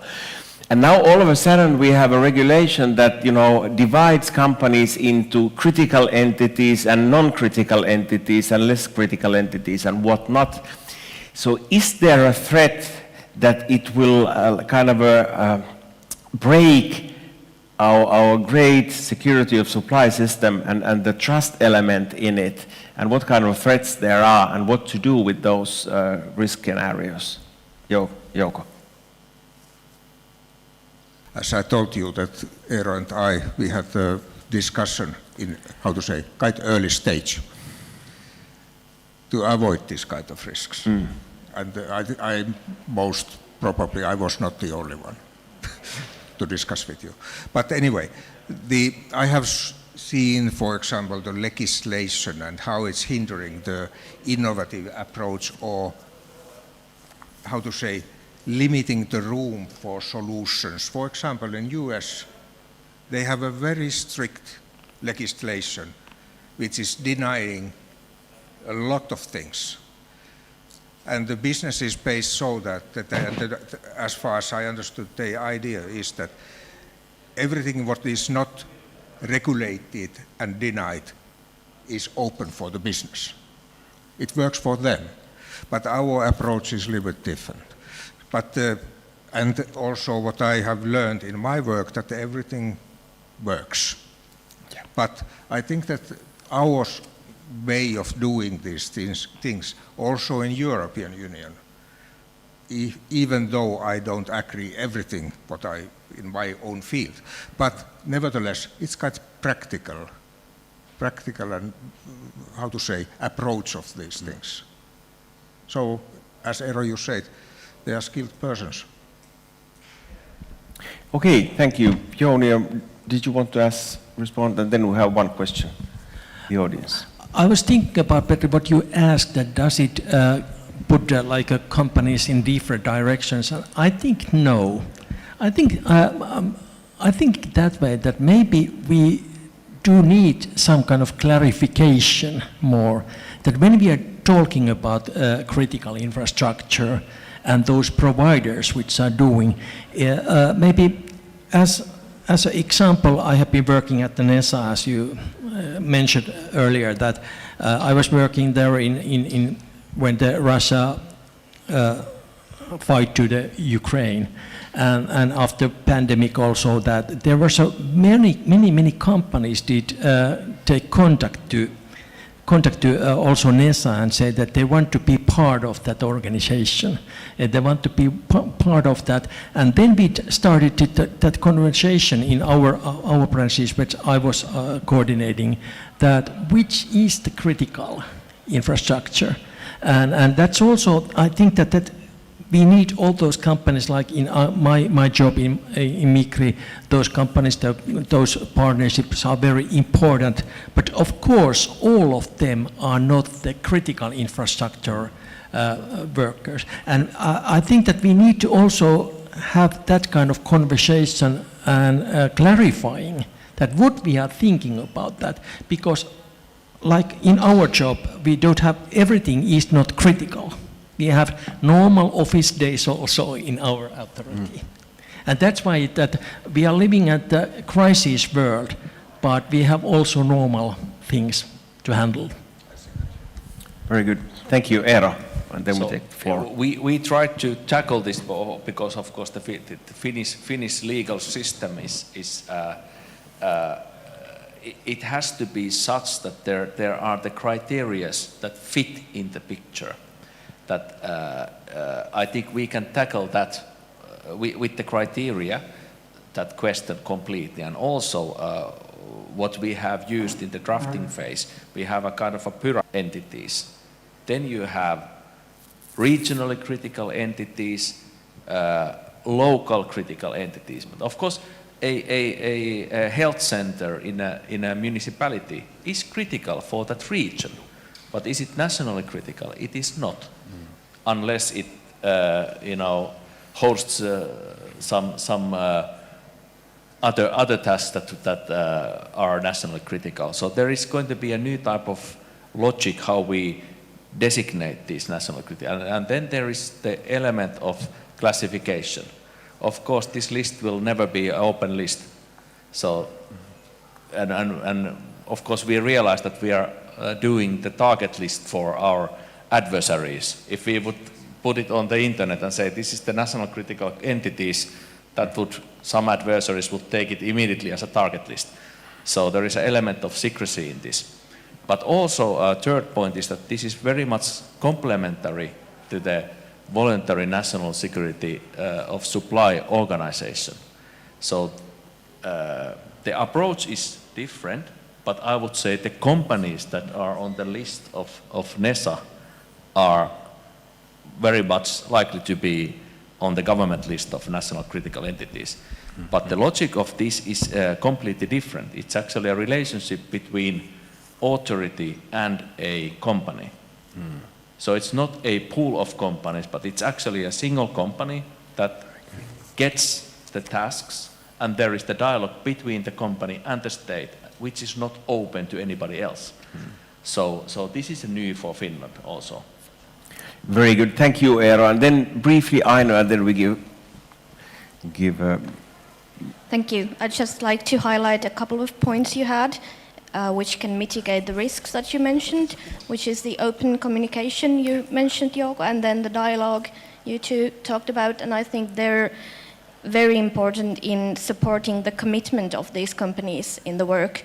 So we need to incorporate them and get them involved in the planning and also in the evaluation, so we can get them committed, and then there are less risks for them to not wanting to participate. Yes. Okay, thank you, and then go ahead. All right, excellent. I'm going to go back into the deeps and provide you with, is this? Yep. Yes, excellent. Another deep thing. I heard a lot of regulation mentioned, and actually for Aino, one thing about silo breaking that you were thinking about, ITIL v4 concentrates on that, the one that was released in 2008.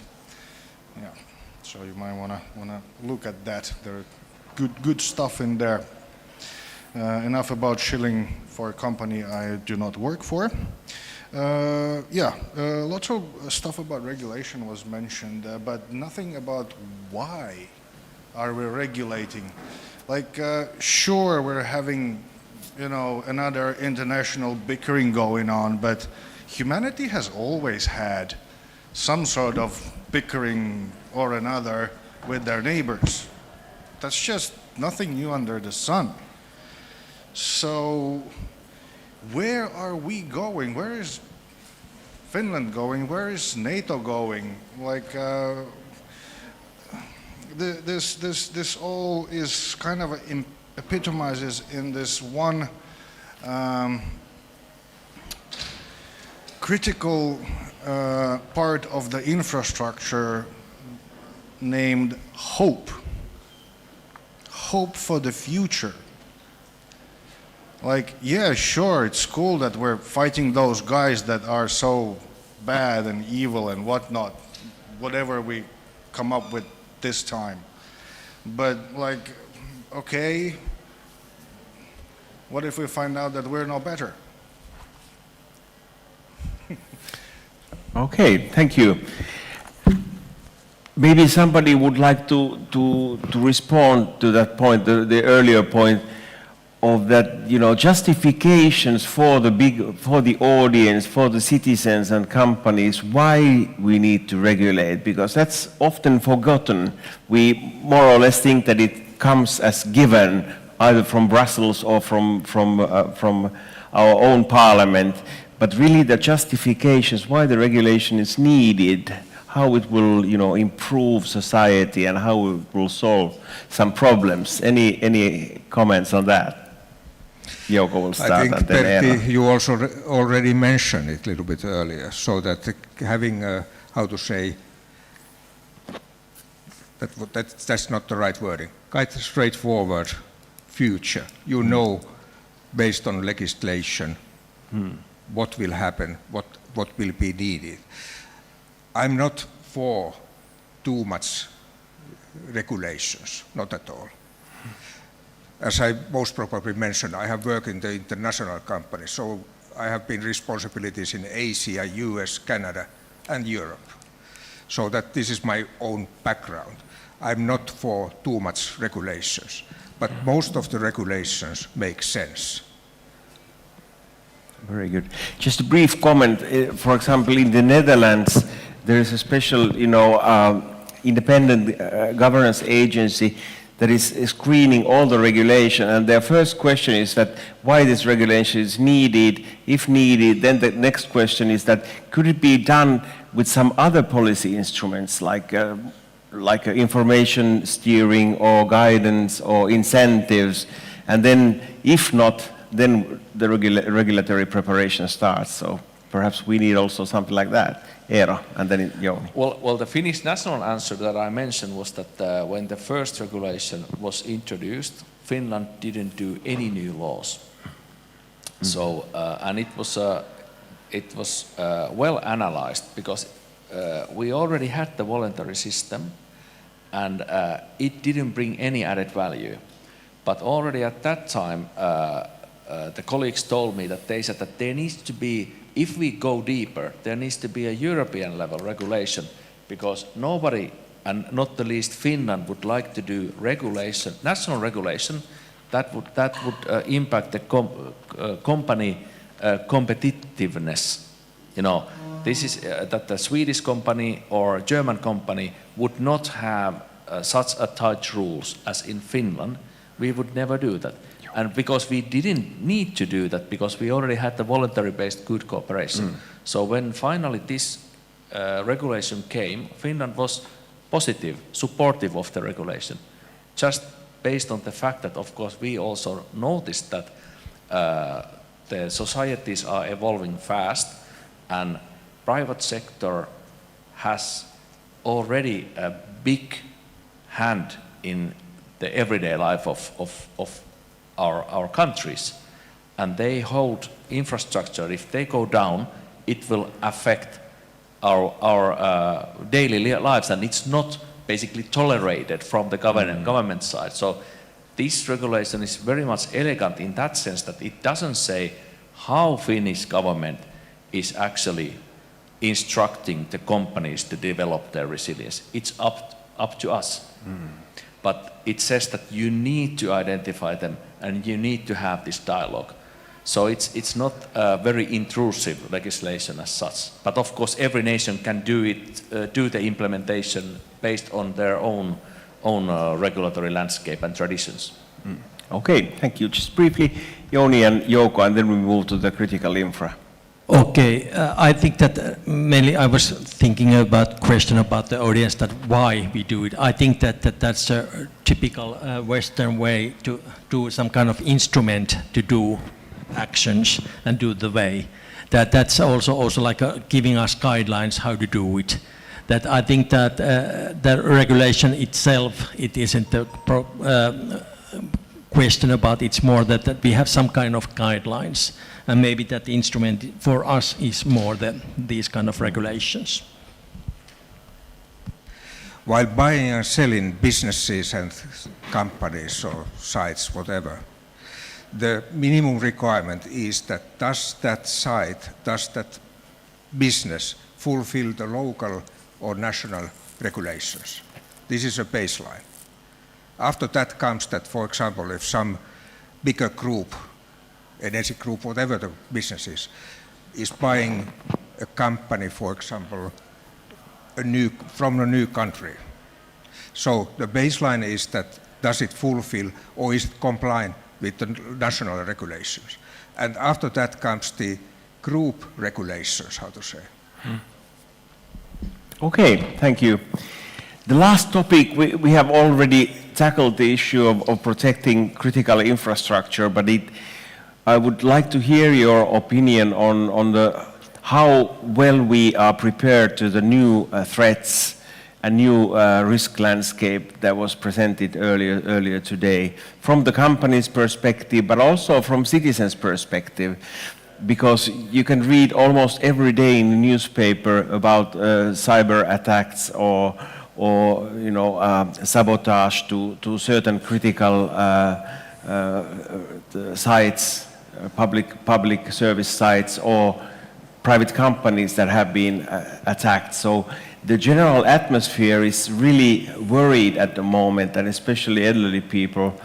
Like my mother, we had a discussion yesterday. She's really, worried about opening a computer and paying a bill at the moment. So what is the situation at the moment? How do you see the situation? What could be done? And are these new regulations helping us to protect better? Aina. Thank you. First of all, as I said earlier, I think we need more acknowledgement of the intertwining of different risks and how these might have different cascading and spillover effects. So we need more dialogue about these effects that are not situated in the same silos that they are starting from. And also I think our operating culture is still not quite okay with not knowing things. So we kind of need to acknowledge that we cannot know everything, we cannot know the risks that are coming, we do not know everything we are preparing for, and we need to be able to communicate that ignorance and not knowing, because otherwise it can become a problem or something that makes our system rigid instead of resilient. So I think these are the main points we need to focus on. Okay, great. Thank you, Aino. And then we start from Harri and go. I think everybody wants to use their opportunities to comment. So Harri, please. Thanks. Good points, Aino, and I would like to continue. Comprehensive security strategy is in the planning phase at the moment, and we had some exchanges of ideas before this panel, and from my perspective, when we are talking about the strategy, I would like to emphasize that is strategy something, a plan or document or something like that, or is strategy more how companies and other organizations do their everyday actions? I don't think it's so important what companies have, but what they do. In strategy literature, this is called a strategy as practice approach, and it's emerging approach for strategy. Of course, that's the ideal world. In real world, we need plans, we need documents, of course. And your excellent question about do we need so much regulation, I would say that brief answer is that we need, and this is because complexification of societies is a mega trend. Every society, when they evolve, they become more complex.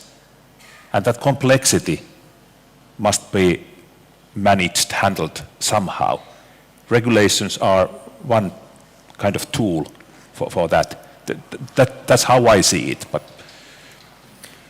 okay, why don't we finish the tour de table and then we have one question from the audience. Eero, please. Yeah, I think what Aino and Harri said exactly that it's kind of like a trade-off that, you know, we have a rule of law society. So government is not the one who invents new ways of, let's say, commuting. It's not going to be a Finnish government-owned car company that, you know, develops the next. It's going to be a private sector car. Mm-hmm. But then if we discover that it's actually critical for everyday life, it has to be, the government has to know that it has sort of the minimum risk management standards that the company follows, and they have understood the risks. What Aino just said, that, you know, we need to be quite open about the risk landscape that we are living. You know, we read in the news that somebody has cut down the wires and telecom masts have fallen down. At the moment, you know, or let's say the gas pumping stations, when you drive around, or the electricity grid, it's not protected. Mm-hmm. It's a minimum protection, because when it was built, the risk, the threat landscape was completely different. Mm-hmm. Now, we need to slowly prepare for the fact that somebody is deliberately doing this. So on one side, it's about education, that people understand that these things can happen, but then at the same time, we say that we have mechanisms to cope with it and to build resilience in the system. Mm-hmm. One you know, takeaway from Ukraine when Russian invasion started, they told us that the mobile network was the key for national resilience, and that was their priority, to keep the mobile phones working, so that, you know, people can talk, how are you, and they have their son in the front, they can chat, so it brings the normality of a chaotic situation. So, you know, that's why you need to build these kind of resilience layers, but at the same time tell openly what kind of world it is. Okay, thank you. Jouko. As you have said earlier, so that we have a risk map, partly defined, partly undefined. We don't know what's going to happen in the future. But what is important, that what I would like to have in our society, is that for different sectors, not only in the state level, but different sectors, there should be nominated people, nominated persons, skilled persons, who are responsible to train, make exercise, and make procedures. Even though they are not, and how to say, we are not able to imagine easily every risk for the future. But if we train, if we have this kind of mindset, we are much more resilient for this. And this is one thing what I really want to see happen in Finland.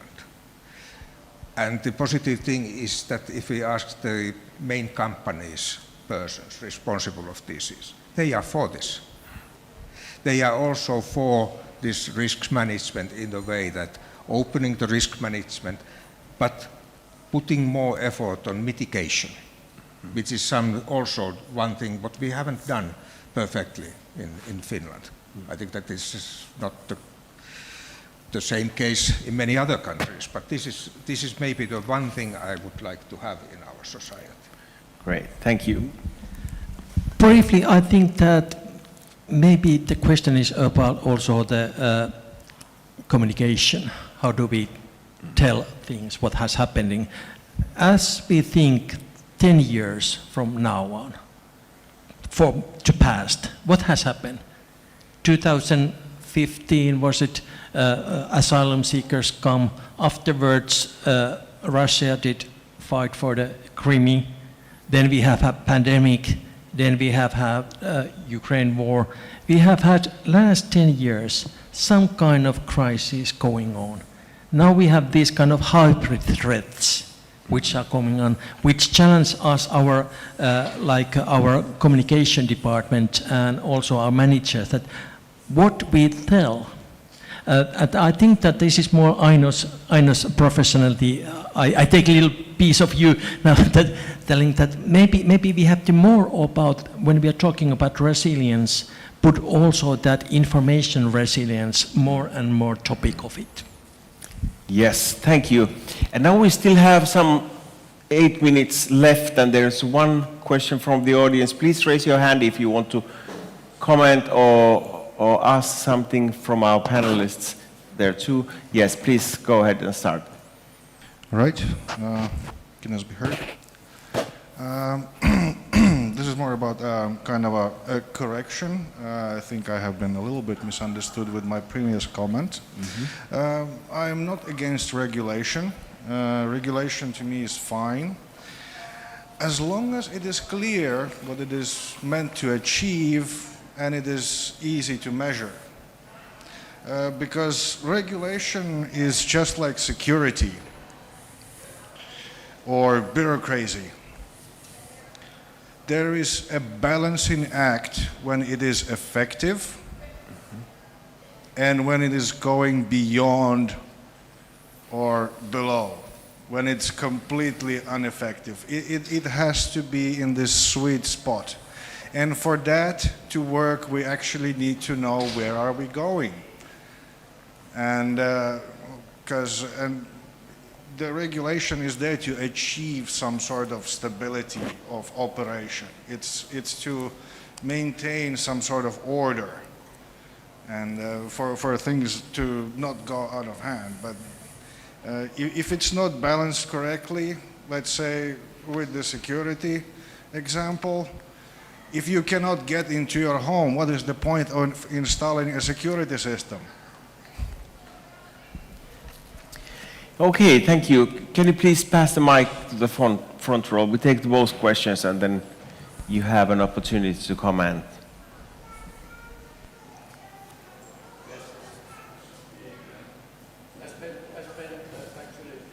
Mic is not out. You have to push it quite long. Hello? Yeah, now it's better. I spent 4 years in running Wärtsilä's business in China. And I'm very happy for regulations, or EU regulations. The Chinese used to say that EU is the regulatory power of the world. And US might be the military power. That was not so important. The regulatory power was really important. And then I used to run Wärtsilä's business in the United States for 6 years. And there, they don't call it regulations or directives, they call it law. You have a lot of law. Was one of my employees that asked me once that, how many legal cases do we have in US compared to the rest of Wärtsilä? So I said, we have about 3 times more. And it was not so that we were sued all the time. We also sued people all the time. That was normal.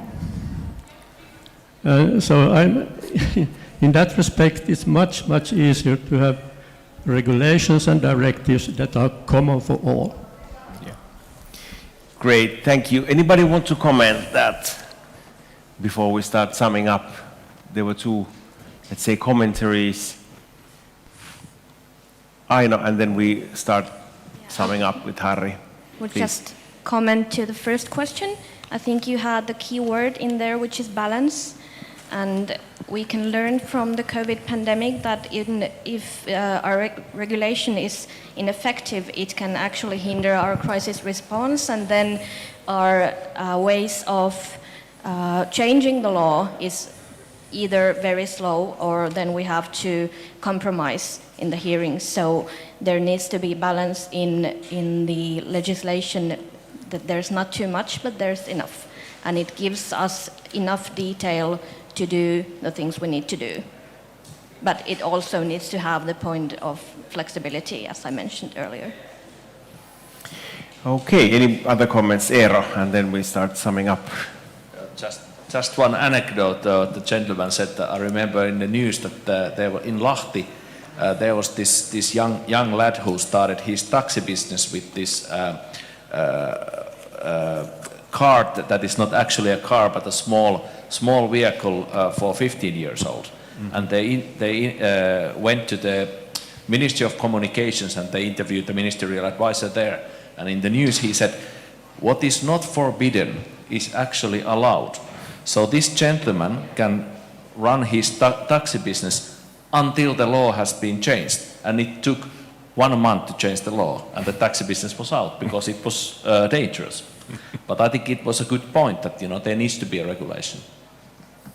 Okay, we would like to thank you all of our panelists. Excellent, comments and excellent presentations. And maybe now briefly we could, sum up. And always a good question after a panel or after a discussion is that, what have you learned? What was there something, Harri, that you learned or some new ideas that came to you? I think I learned a lot.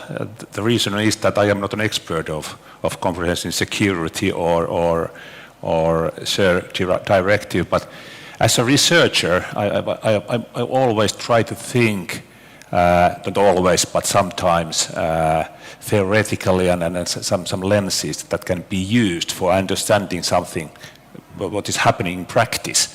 And in this time, and because of my background, I would just suggest that maybe we should understand comprehensive security as a complex, adaptive system. I don't have time to go in details in that, but the key is emergence, which means that the whole, in this case comprehensive security, is more or sometimes less than the sum of the parts. And those parts are government agencies, companies, municipalities, citizens, and so forth. And if we see, if we look at comprehensive security from that perspective, maybe we can a little bit more understand interdependencies, which were mentioned many times here, complexity and the need for interaction vertically and horizontally and so forth. But that's my key take on. Okay, great, thank you. I would also like to emphasize maybe 2 or 3 points that were made today. The one is learning from the crisis, and there's a still quite flat learning curve from our COVID pandemics. So what have we really learned from that time? And that is something that we need to discuss more. There's actually a research project going on. We have been involved about the lessons learned from COVID, and it's financed by the Prime Minister's office in Finland, started this spring.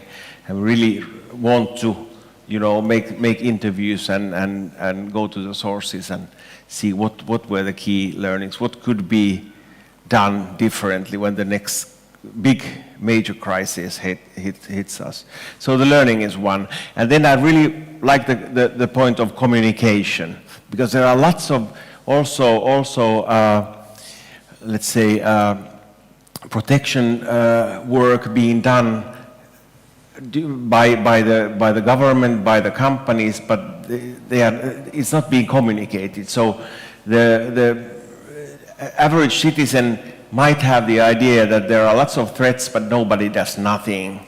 So that is a very destructive thought, because that easily leads to decrease of trust on government and institutions. So we should also communicate a lot what's being done all the time to make our society more secure. So that's the second one. And the third one is, I would agree with Harri, the adaptability to make our government, to make our companies agile and adaptive to changes that happen very rapidly. So we are not living in a 5 years planning world anymore, but things come very, very quickly, so we need to be adaptive. Okay, thanks a lot for all of you. Harri says the last word, and then we give an applause to our panelists, please. Sorry for that, but it seems that you used same technique than our president, Alexander Stubb. You mentioned 3 points, and now I'm advertising, because Mr. Stubb will be nominated as an honorary doctor at the University of Vaasa graduation ceremony next month. So. And before applause, I have where is it? Here. An advertisement. The new book is coming out this spring, this autumn, called The Information Resilience and Comprehensive Security, and the publisher is Palgrave Macmillan, and it will probably be out in October, November this year, but pretty much the same topics that we have been discussing today. But thank you so much, and let's give a big hand to our great panelists and close this session. Thank you so much.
halusin kokeilla nyt sanoa. Yes, kuuluuko nyt mikkiin? Nyt on erittäin hyvä. Yes. No niin,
Hello?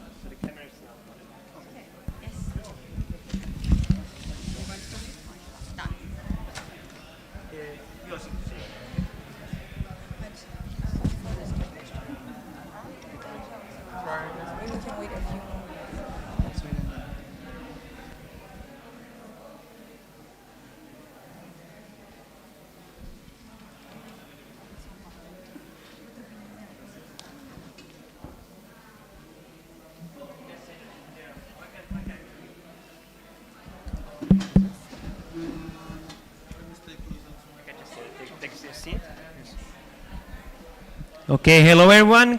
Please take your seat. Take your seat. We are starting. The time is now exactly 60. No, now it's 70 minutes, so we are 2 minutes late. The Finnish way, you know, no late. And if you have phones, please put them on silent mode. And have a nice evening. I will give the word for our host of the evening. Thank you.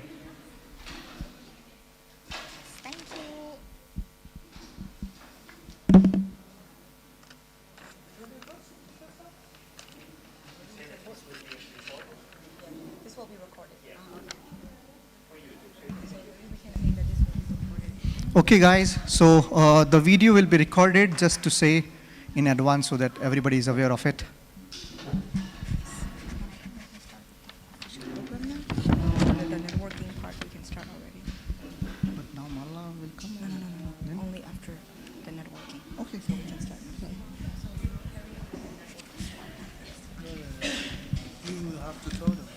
Yeah, we have to tell them, right? Yes. We'll tell them, yeah. Okay, so hello everyone. So before the official program starts, actually this is part of the program also, but we have some networking event as mentioned. It will start at 16:15. Now it's 3 minutes over, but now we will start the networking event and we'll network with each other. So Get to know your colleagues sitting nearby to you or maybe around the tables. Talk to them, share your ideas, opinions, and thoughts. Yes, and of course, it might be a little bit awkward if you don't know each other, so we have prepared some questions for you. Ice-breaking questions. Yes. So we'll have 15 minutes for this question, and we have this find at least 3 people who are not in the same table or in the same color as you and ask these questions. So what's your name, your nationality, have you been in Vasa, and etc. So you can start the networking now, or you can start already in your table as well if you don't know each other. Yes. Well, enjoy your snacks and then talk to each other, that's it.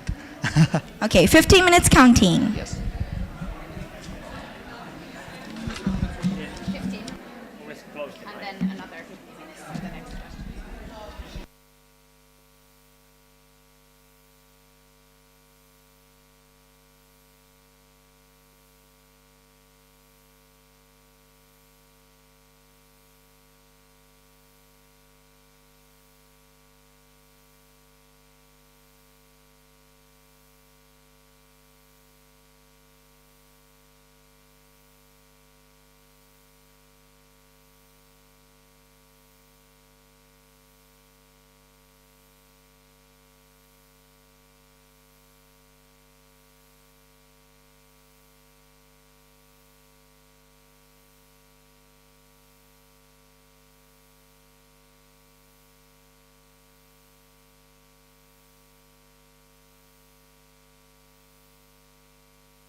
Okay, guys, thank you for talking to each other. Now is the time to get up, change your seats, and start speaking to others around you. Maybe you can switch the chairs, and then later on get back to your own seats. So. The main idea is for you to get to know as much as people in this time. So don't talk to the same people that you have talked within just these 10 minutes. So I suggest that you can go around and talk another discussion. So a little bit of exercise for you. So get up and talk to more people. And yes? We have more questions for you guys. Obviously, you can ask the previous questions as well. But just to know, like, we have some more for you. Okay, a few more, 10 more minutes for you. 10 more minutes and then we'll get back to you guys.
Okay, everybody, shall we start? Please take your seats. Please take your seats, everybody. We will start the actual program now. I know and I trust that you know each other very well already. Hi.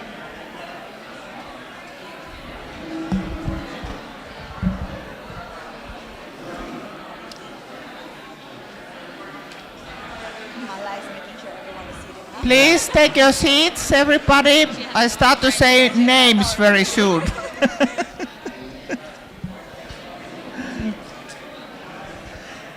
Here are plenty of room also here in front of. There are some tables where are room still. No?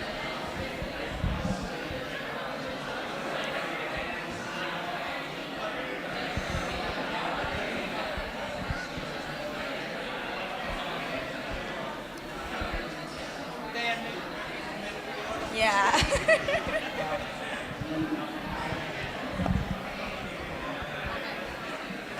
Okay, everybody, please, we will start the program now. Please take sheets, tables. There are still free places on the tables. Okay. So, I'm really happy to see you all here. I know many of them already, and it's a great pleasure. And one thing which is, I think, the most impressive that I have heard today, that so many people are working and find working places in Vaasa, discussed with many of you. It's great news. Very happy for you. My name is Margareta West, and I've been working with this project for many, many years. This is 5th time that we are organizing this one, and we have developed it every year. Actually, now, this year, so Sara, please come Sara here beside me. So she has been in charge of the whole event, but not alone. Then we have 2 moderators, Khin and Kartik. Please come here, who will be moderating all this session today. Then we are doing this always together in a co-creative way. We are starting normally there in the March or latest April, but March. And there is a group of people here who have been doing this with me, and I ask you all, me and Sara and Khin and Kartik and others. So please, everybody stand up. There are 2 persons. There are Lovisa also from our house. Registration people there. You can wave your hands a little bit. So we are about 10 people who have been working with this year, voluntarily. Only Sara and now Kartik is also working for WAMC. But one thing more, we are doing this in cooperation with all the universities together. So we have Novia University of Applied Sciences, we have Vasa University, and Örjan Andersson, the rector, is here. I'm very pleased to see you here again all day. And then we have also the Vasa International Talents Program. So all the universities, in that case Hanken and Åbo Akademi, are here also with us today. So we have arranged it together, and because I just happen to work at WAMC now, so I'm just, because of that, so I'm speaking now. Because we have created that a long time ago, and I was working in a different place in that time. But now I want to give a speech to Sara at first, and Sara will give it further then to Kartik and Khin. Please, Sara. Thank you, Malla. Good evening and welcome to YoungTALK 24. I'm so glad to see such a diverse group of people gathered here tonight. My name is Sara Nyyssölä, and I would also like to thank Vasa Innovation Center for hosting us again tonight. Our aim for this evening is to foster collaboration between international talents and SMEs in our region. In today's globalized world, the fusion of diverse talents and local companies is the key in unlocking unprecedented growth and innovation. And this event is designed for that type of collaboration where ideas can flourish and where solutions can be co-created. You are now part of the 5th YoungTALK event. Last year we had a focus on recruitment, and we looked at the challenges of international talents being employed in SMEs, and the results highlighted skill development as well as a deeper understanding of the Finnish working culture.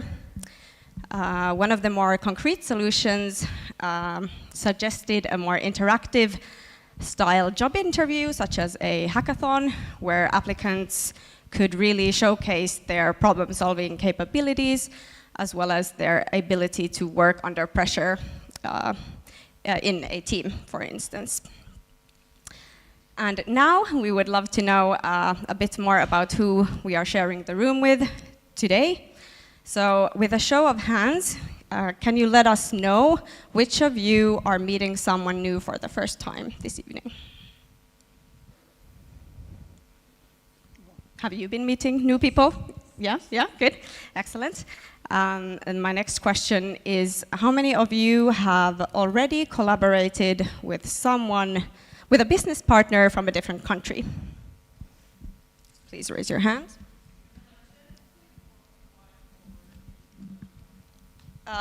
Anywhere, yeah, anywhere.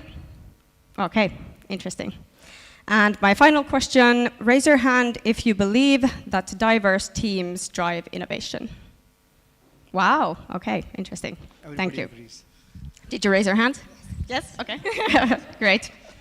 Thank you. So we have gathered an amazing array of stakeholders here tonight, including entrepreneurs, international talents, visionary students, and professionals.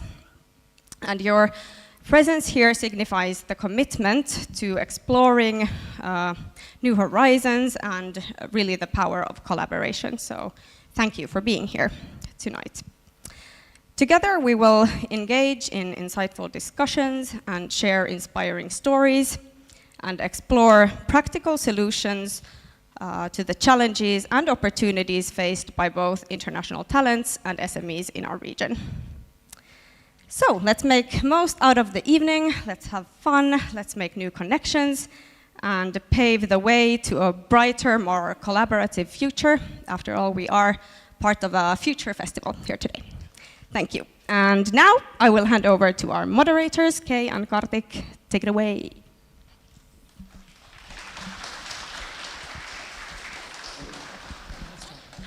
Okay, everyone. So yes, as Mala and Sara has introduced, my name is Kay. And my name is Kartik Sharma. Yeah, so I'm an actual international student like a lot of us here. I'm studying international business at VOMC. And right now, at the moment, I'm working as a summer trainee in Hitachi Energy. And I'm studying international business again at University of Wasa. And I'm from India. And also, I'm working as a project assistant with Sara at VOMC. And yes, we both are also part of organizing this YoungTALK event this year. So yes, it's really nice to be here as moderators while hosting for the event. So together, we'll be guiding you through the event filled with discussions and a lot of inspiring talk. And at the end of the event, we'll also be announcing and exciting some news. So I hope you stay seated through till out the end, because not just news, we will also be hosting some pizza and coffee around after the break. So I'm sure you don't want to miss some food while networking. Okay, so coming to the main topic for this year is how to develop Ostrobothnia to attract and retain international talents. As you already know, Sara and Mala has introduced this. But before we dive into today's program, let's take a moment to reflect on the last year's YoungTALK. As you all know, we also organized this program last year as well. So here is some reflection from the last year. So we focused on recruitment challenges of international talents. We also worked on some solutions between the employers and the job seekers. mainly related to the skill development and welcoming internationals to our community. Well, thanks to the participation from all of you guys, it was a good success. And I see some of the faces from last year, so I'm sure that will be counted as a progress. So Khin, why don't you share some of the key highlights from the last year? Yeah, and of course, and also as a new participant this year, this is actually good to be here. So it means this event is spreading to more, and I hope we'll see familiar faces the next year and more in the same as well. So here are some of the key achievements from YoungTALK 23, and based on last year's discussions and suggestions, we have organized a lot of CV and cover letter workshops. We conducted skill development workshops. It's called DEX Skills. Maybe some of you have attended this as well, and conducted guidance and interview preparation workshops. And of course, Vasa International Talents, which is now also part of the YoungTALK organization, and an ongoing program focusing on providing a platform for talents, and Vasa Spouse Program for Spouses, Language Cafe to welcome the international community where we can exchange their language journey, and of course language lunch by the University of Vasa for people to practice their language skills. So that's actually a lot of achievements that we have achieved in a year. Yes, and it was a collaboration between all the universities in Vasa. So together we organized multiple things based on the suggestions from last year. So we hope you guys give us suggestions for the next year as well, and participate to the fullest. Moving forward today, we have an exciting lineup of speakers with us, including policymakers, industrial experts, international students, and bright students like you all. They will be sharing their unique perspectives and experiences and success stories to inspire you all, and that we hope it will motivate you and lead to some innovative solutions. So now is the time to give platform to our first speaker. Okay, so first speaker we have here is Emilia Litzel from the Ostrobotnia Chamber of Commerce and Global Talents. So Emilia is the marketing coordinator at the Ostrobotnia Chamber of Commerce. She is committed to supporting and enhancing the operations of businesses in the region. And she encourages companies to recruit international talents and provides tools for hiring international professionals in Ostrobotnia. And with a lot of experience in supporting entrepreneurs, she works closely with businesses and also shares ideas on how to make the Ostrobotnia region a promising destination for international talents like all of us. So welcome, Emilia.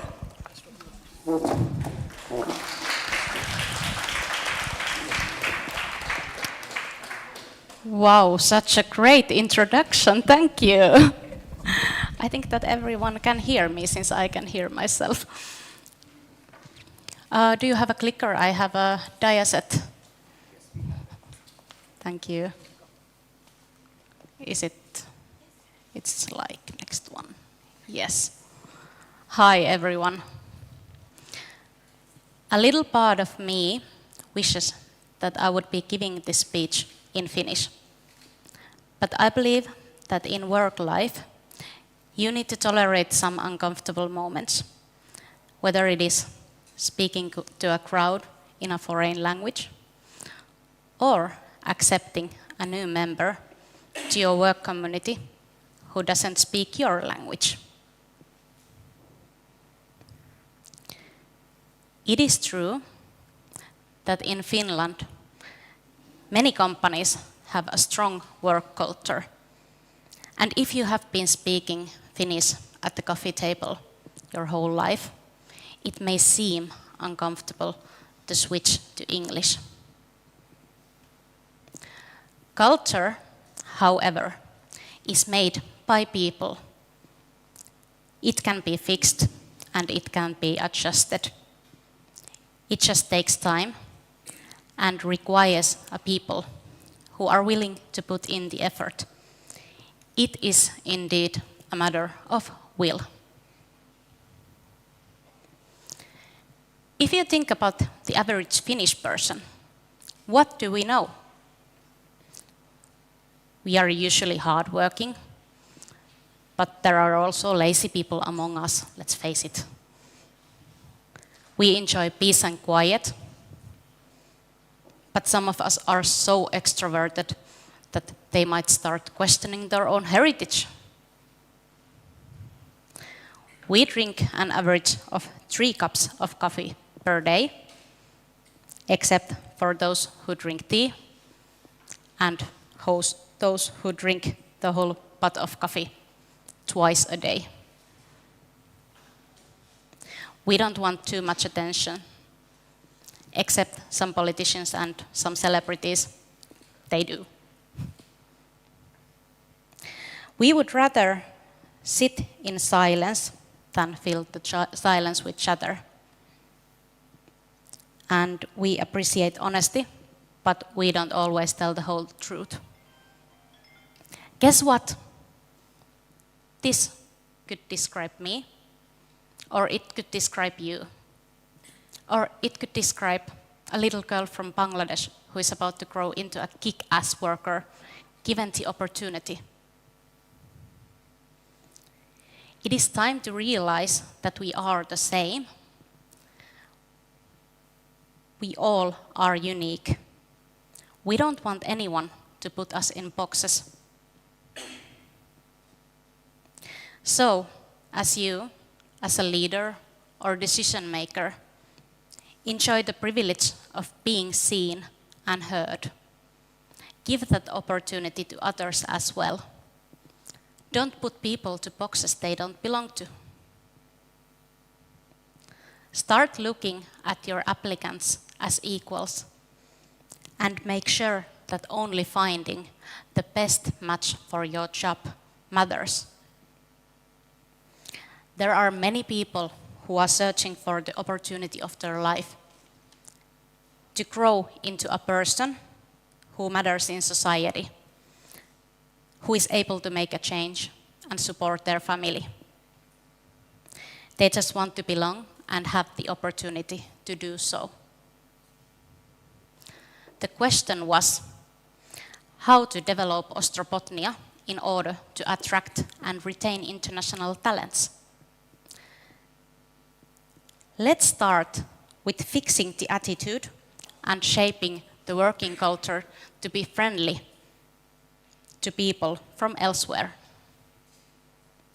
Next time you walk to your working place, try a little something.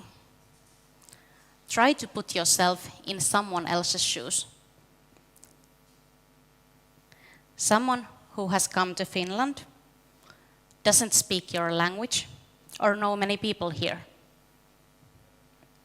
Someone who is hardworking, willing to learn the job and the language, and has the positive attitude you cannot find elsewhere. Is it possible for him or her to work here? If it is, great. You have the basics ready for employing some of the great people who already live here and are looking for a job.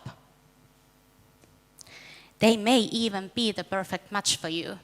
You just need to find them.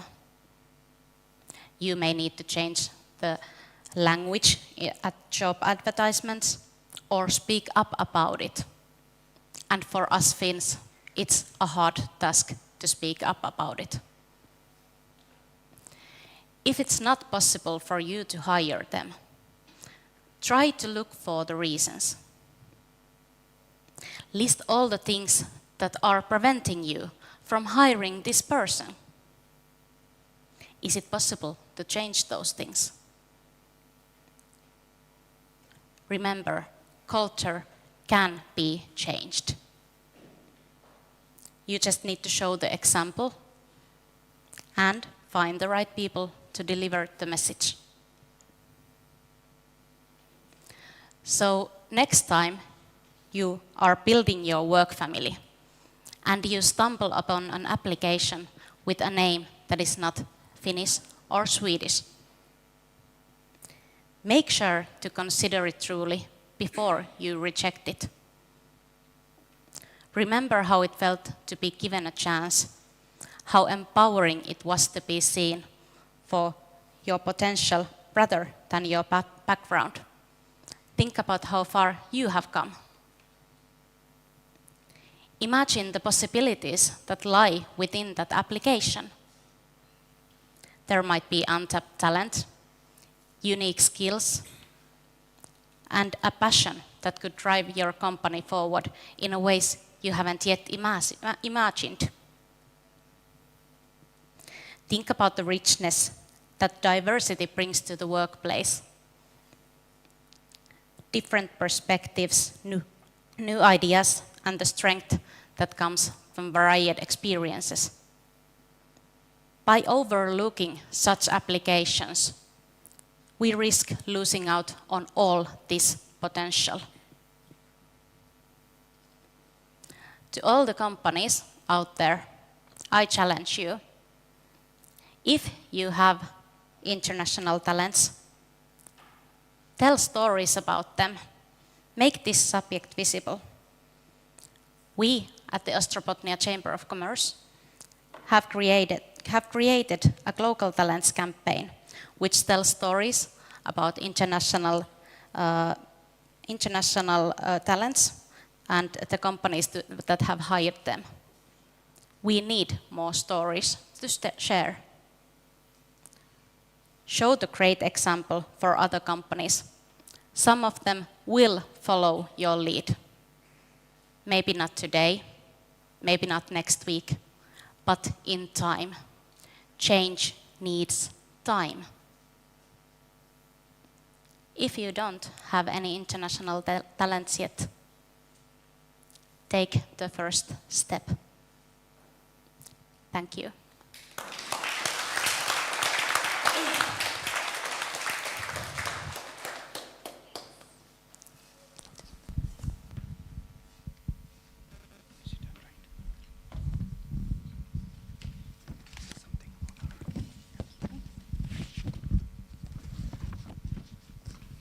Thank you so much for the inspiring talk, Emilia, and I hope you have got some insights and what she have mentioned about culture and this inspiring for other companies to tell about your story. So remember, if you're a student and if you're not even a company, you can tell your own story from your own platform. So this is something very insightful to remember. Yes. And also she pretty much covered everything about the Finnish culture and Finnish people. So next time when you see a Finnish person not talking too much, just know that it is very common for them, not to make you feel awkward. Okay. And once again, I would like to remind that because there are more new people coming in, this event is recorded and it's also going to be streamed. And of course, please keep your phones silent so we can have the conversation going on. Thank you. And if you cannot find seat at the back, there are some seats empty in the front, so we can come and sit here as well. Don't be shy. Okay, moving next. Now we have Mikko Pojola.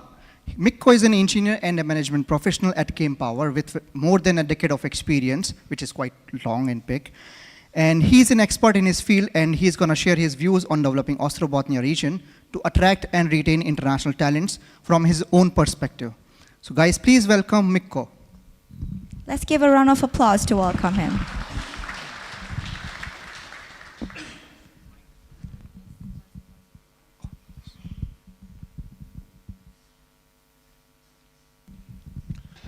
Thank you. Is it working? Yes. Thanks for the invitation. Pleasure to be here. This is my second day at work after the summer vacation, so my brain are still not working very well, but hopefully it's doing better next week. There was mention about that Finnish people likes to be like, or they are calm and likes to be in a quiet place or so. Actually, I did exactly that last week. I was in Lapland, in Finnish Lapland, and also in Norway for a solo hiking trip for a week. So I have like recharge my batteries. If I need to describe myself with the one sentence, it would be green energy enthusiast. I have been working for the green energy business for 15 years, roughly. I have seen the rise of solar and wind energy in Finland and around the world. I have also lived abroad a couple of times, so I believe that I know something that, or I have felt something that you are felt when you have entered Finland and Finnish culture. Before actually going for the today's topic, I would like to share a bit info about our company, because I'm here and I would like to kind of give spread this message of like a green transportation a little bit. So our company Kempower, we are doing chargers for the electric vehicles, and we say that we want to charge a better future, and this is something what we are commitment to. So we are following the UN Nations Sustainable Development Goals. We are reducing our CO2 emissions annually. We are targeting to have a 100% emission free by the 2035 and so on. This is actually the reason why I joined Kempower. I want to work for the sustainable world. So what we do, we focus for the DC fast charging. I'm not going to the very deep in the details, but in the left side in the picture, that is AC charging. The difference is that the charger is onboard charger, it's part of the vehicle, and the right side, it's a DC charger, so the charger is outside of the vehicle. And these are the kind of the applications where our chargers are used. So of course passenger cars, but also buses, trucks, vessels, harbor machinery, and actually even the airplanes. We have delivered first charger for the electric airplane. We are global. Even though our company is relatively young, roughly 7 years old, we have over 800 employees today, over 40 different nationalities. We have offices and subsidiaries around the world. Lahti, where is our headquarters, we have 3 factories, and then we have one factory in North Carolina, in Durham, in the USA.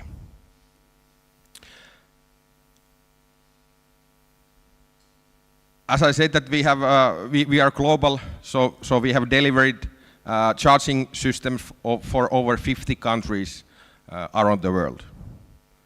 Last year we produced over 20,000 chargers, and almost 7.5 million charging sessions was done with our chargers last year. And the energy charged through our charger was almost 200 gigawatt hours. So actually what that means, the future is today. This is a good picture or a good example of the old gas station in Norway, where they took away the petrol gas pumps, and they replaced those with the electric vehicle chargers.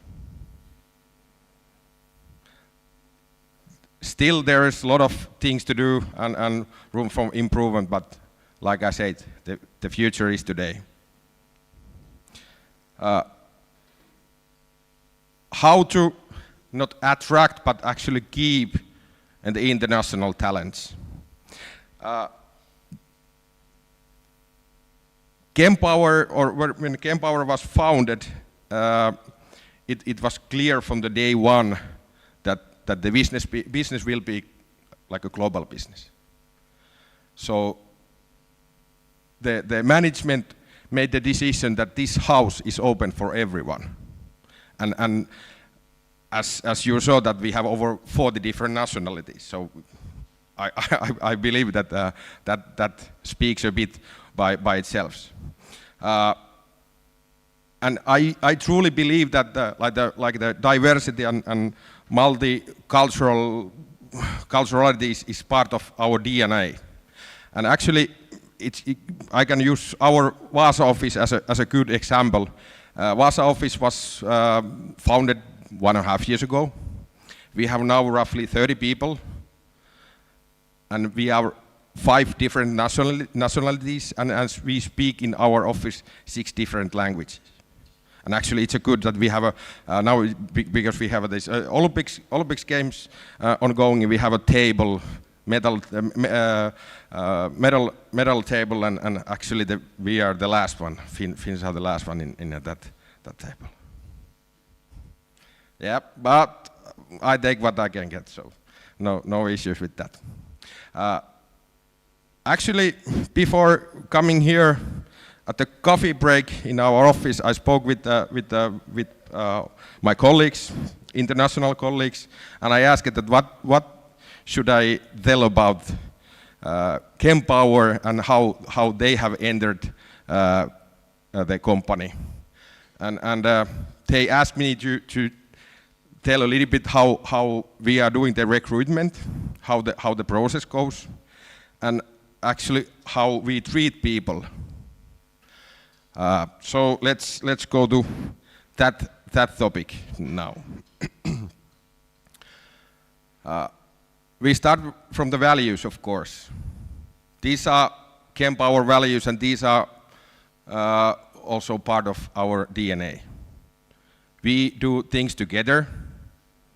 There is not single human being who can do things alone. And of course, impact, the reason why I joined Kempower. I can really see that we are doing things that will make the impact, will make the world better place to live, more sustainable. And of course, integrity and courage. We were one of the first charger manufacturers in Europe. Some years ago when we started the charger development, and it has been a quite bumpy ride after that, quite huge growth, but also a lot of issues, problems to solve. And those issues we have solved together. Not only in Finland, not only in USA, not only in Germany, but we have found a solution together. Some about our recruitment principles. These are also based on our values. So every single applicant is equal for us. It doesn't matter for which is your skin color or what language you speak. Of course, you need to speak a little bit English at least, but other than that, it really doesn't matter. And where we focus when we are selecting and looking good candidates, strengths, of course, and I think the biggest thing is the potential. When we see a good talent, we will invest. It's like an investment from our side. Of course, we would like to get something back. It's like again doing things together. Cultural fit, it doesn't mean that you have to fit to Finnish culture. You have to fit to Kempower culture. And if somebody asked me about what is Kempower culture, actually I said, I don't know, because like you said, people makes the culture. You cannot define it. It's us. And of course, when we see a good talent, we want to grow together, again, together. If you bring something to the table, we will bring something to the table. And let's do it together, again. we cannot do this alone.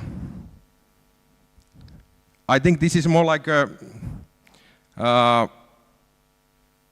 working together towards joint goals. Of course, as a company, we need to do our own part. Our main thing is to create business, sustainable business. But we need also something from the city or town. We would like to get a bit more help from the city or from the region to help us into how to make the integration to Finnish, not culture, but how to make the integration easier. As I said, our main focus or main thing is to create business. But we need help to make that happen. And of course, the missing, not the missing, but third part of the let's say joint venture is you, talents.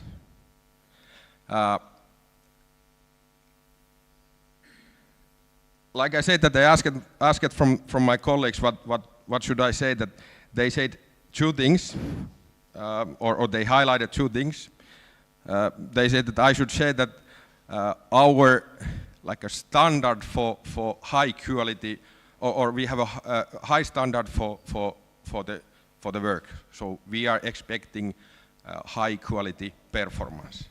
It doesn't mean that you have to work for 24/7. But I said, like I said earlier, you have to bring something into the table. And another thing, what they asked me to mention, that we have, or we spend almost every coffee break together. Actually, before coming here, we had this discussion about what to say here in a coffee table. Let's say almost 90% of the breaks we spend together in our break room, drinking coffee, talking about Olympics or whatever. And this is like actually the third thing what our international talents or employees said, that this kind of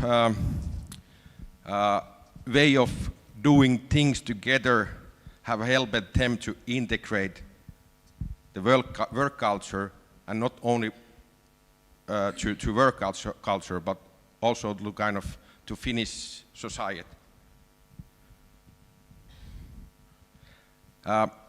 You mentioned that we should take a first step, but actually I believe that we have already taken that, because we are all here today.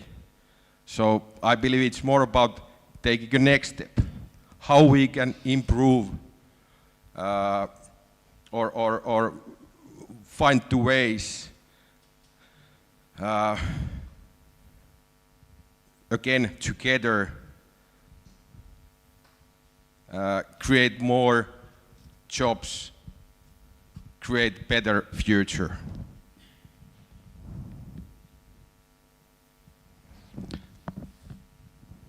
Like I said, this is my second day at the work after holidays. My brain is still kind of there in a Lapland, so hopefully I managed to bring a kind of some kind of message also from the company side. Okay, thank you.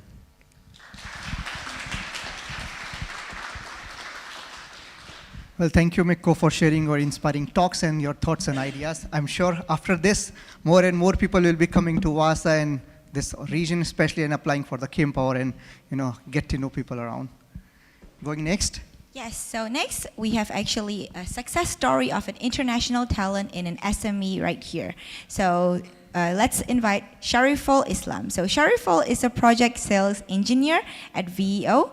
He pursued a master's in strategic business development from the University of Vasa and started his career at VEO. Today, he will share the story of breaking stereotypes as an international student in Vasa, finding a job and making Vasa his home. So let's welcome Shariful Islam Chowdhary.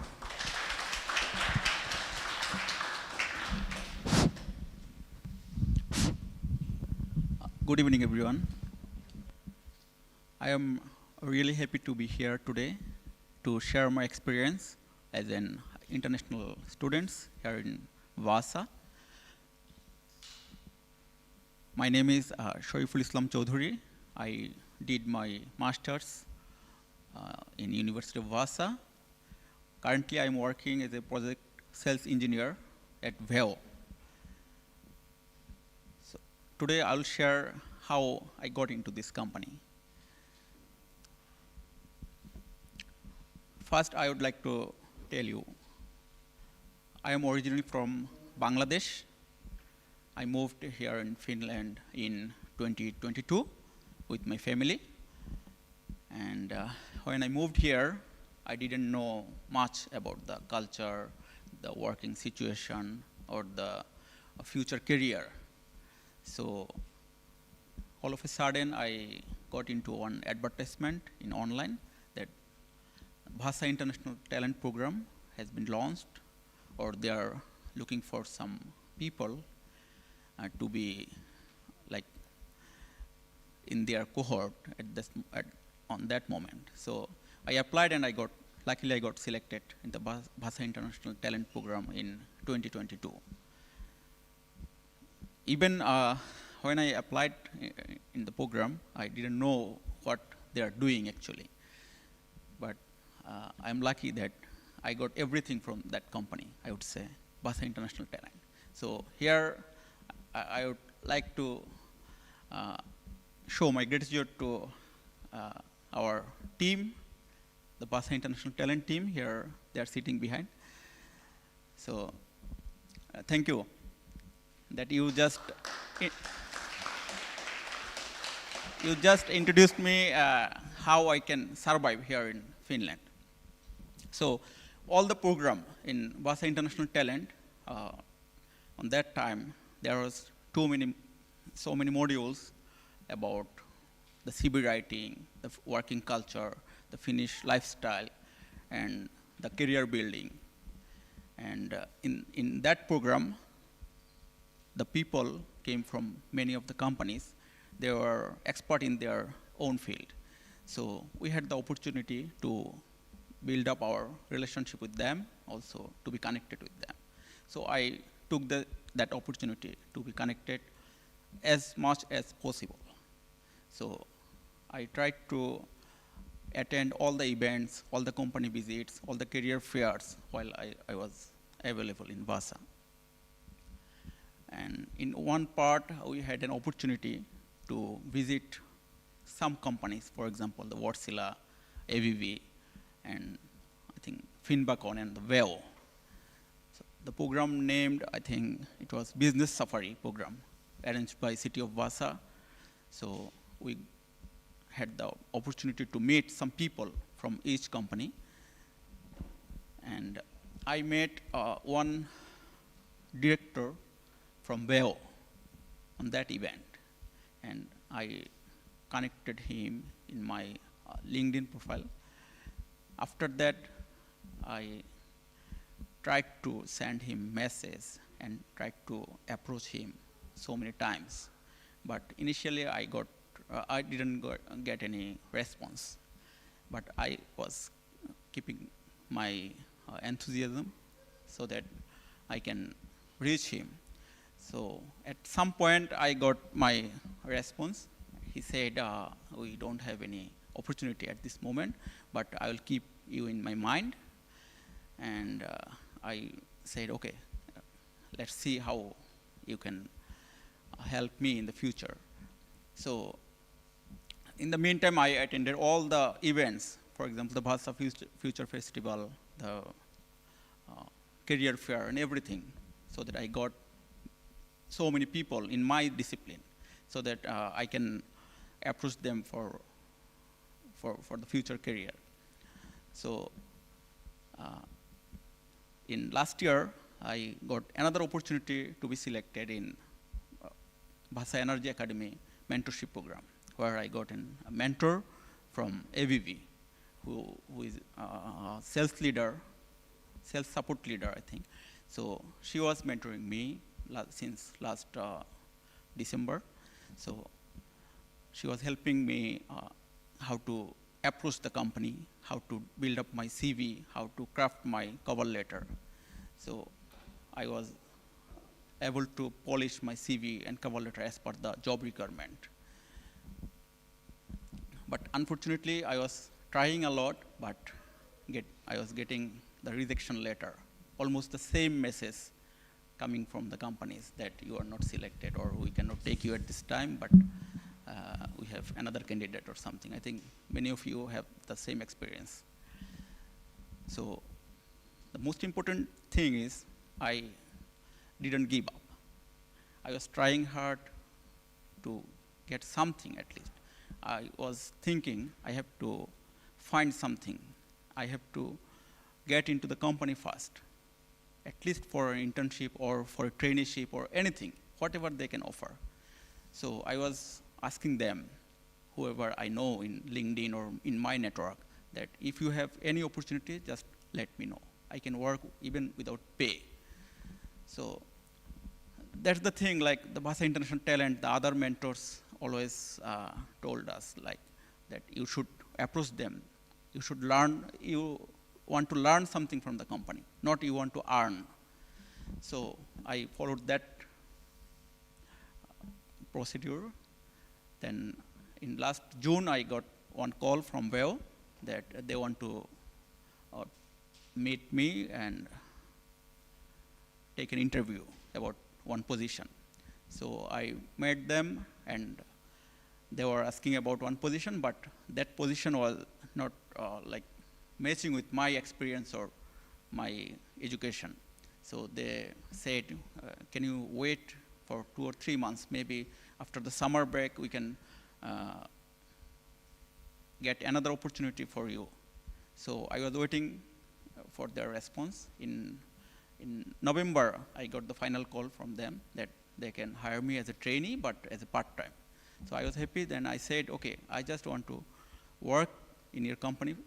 If you see that I have the progress or I can contribute at least something, then you can decide later. So I was working since January in Phyu as a trainee. Then in April 2024, they confirmed me as a full-time employee. So that is my short journey. But I can tell you that I tried in last 2 years, I tried so many jobs, even odd jobs. They are sending me the same rejection letter. Those jobs where the experience and the language is not important, but they are asking me, do you have the Finnish language? Even for the, the restaurant job or any other jobs. So I was trying to improve my language also in the meantime. The one thing in Phyu, you will be surprised that their internal language is Finnish. But they just took me as I think as a test case that how I can grow up. They said the only thing we can ask you about, you should improve your Finnish language. Other things you can learn in our company. So that's the inspiring story, I think. So if you want to be part of any company here, please remember, all the companies are not operating in English. There are so many companies where the Finnish is the only language or the main language. So maybe it's harsh reality, but we need to learn some Finnish. That's the true case. So that is my short story. I'm happy to share with you. So thank you very much.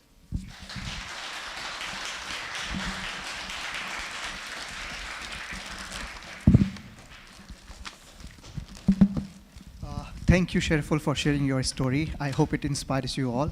Of course, he touched upon the main topics and main points that if you're coming to abroad with some hopes, of course, you have to learn something new. So, can we have Shariful once again? So can we have Shariful, Emilia, and Miko once back on the stage? So we would like to appreciate by giving you some appreciation gifts. So Please give them a huge round of applause, guys. please give them a round of applause.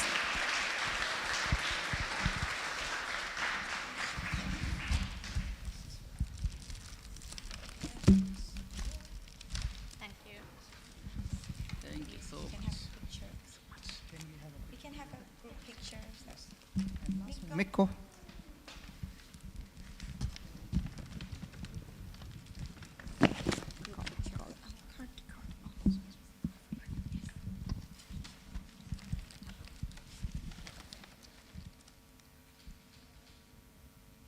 Thank you, guys. Thank you so much. Thank you so much. Yes, just as a quick comment, there's been a small change in program, especially online. The old program says that Joachim Strand is speaking in the beginning of the program, but he will be attending later in the program. So just so you know. And also Malla told me to introduce an important talent here today. Hannu Vahtera is over here, our new rector for VAMK. So just so Please everyone welcome. sees the face. All right, but let's continue. Okay, so as you know already, this year our focus remains on fostering the spirit of co-creation. We are trying to match international talents with the companies. We aim to understand the challenges and the opportunities related to international talents and the companies. We believe that by working together, we can develop actionable solutions, of course with you all guys in support, that will benefit both our companies and the local business and the students or the talents in Ostrobothnia region. So yes, what happens next? So since we are all seated already in each tables, we'll have the co-creation moment starting soon, while with all these topics and pitch speakers will be leading these topics as well. And also we'll be asking some short questions on Mentimeter. Maybe some of you are not very familiar with it or some are already familiar, but it's easy. You just ask the question and just put some inputs in it and you'll have a minute to answer for each question for each theme. So let's get started. We encourage you all to step out of your bubble, engage with new discussions, ideas, and most importantly, enjoy the evening. Okay, so now we continue with the co-creation. Yes. Yes. So are you guys ready to initiate and engage with each other? Are you ready for the Mentimeter questions and share your thoughts with us? I feel like it's a little bit of low energy. Are you guys still sleepy or do you need some refreshments? You please feel free to have the chips and candy so you can have some sugar. So let's ask one more time. Are you guys ready to get some initiating and then solutions on the table together? Yes. Are you with us? Yes. Okay, let's continue then. Okay, so let's start with the theme 1. So first of all, before we start the theme 1, we would like you to ask, on your phones, you can go to menti.com and enter this number when they ask for code. The code is 240191189. So it's easy, just go to your browser, any browser on your phone, and you can just enter menti.com and you can put the code in it. Yes.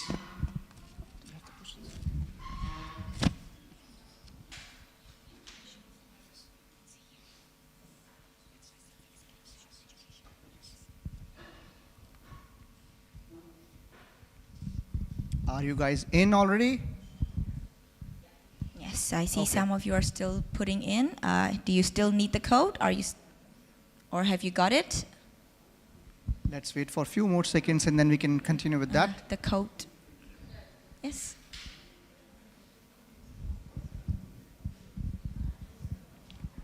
Yes. 240191189.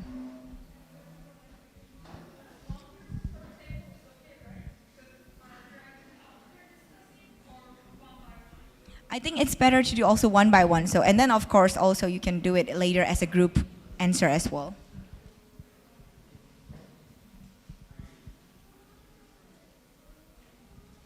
Okay, so I hope you haven't got. Okay, 240-191-89. And guys, in meanwhile, please feel free to stand up, take some drinks, snacks, refreshments, and be seated.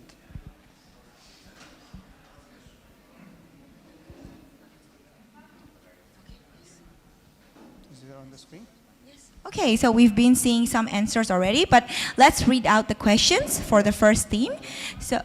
So how can businesses effectively integrate international professionals into their teams while fostering a culture that respects diversity? Did you get it? Sorry. Okay. Yes, and we have heard a lot of insights from our previous speakers also, so you can get these insights to write these answers also. But any new idea, whatever idea you have, please bring upon and drop in your answers and thoughts. You can also discuss within your group and then maybe write some common answers as well. Yeah.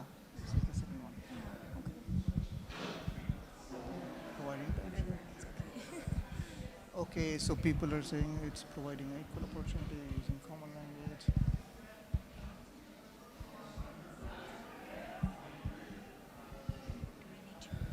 Read out the answers. Maybe in the end, like we can read out main points. I think we have more than 20 people here. So far, we have got 21 responses. So keep your answers going. You have a little bit of more time to do this, just less than 1 minute.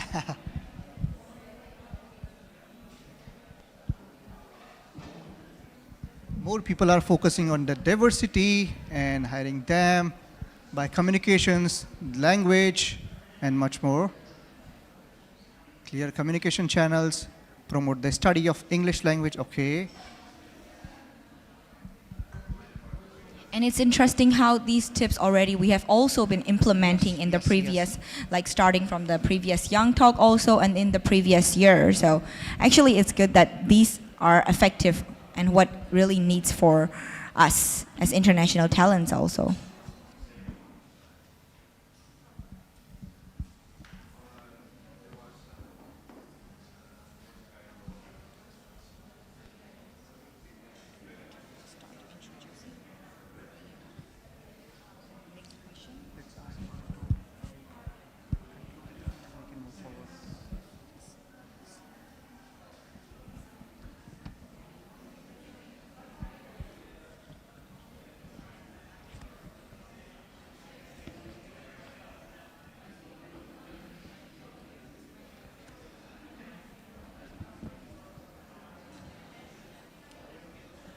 Is everyone done with the responses?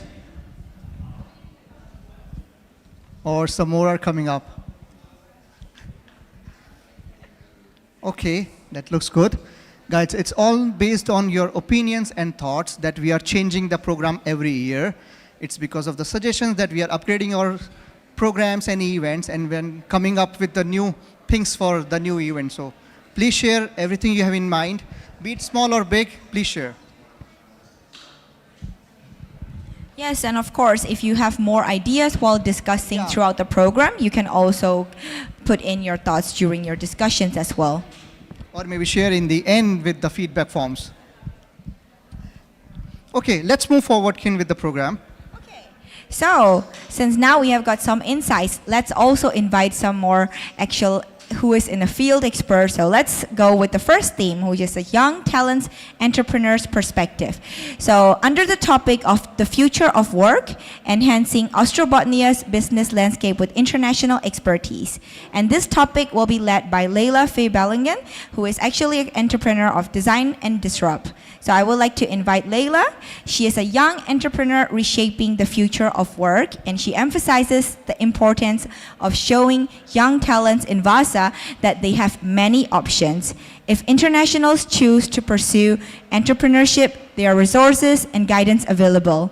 In her social media post, she shares the following thoughts.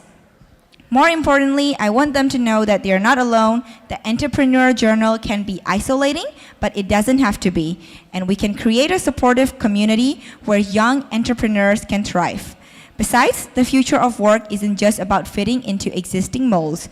The future of work is about creating new ones. Welcome, Layla.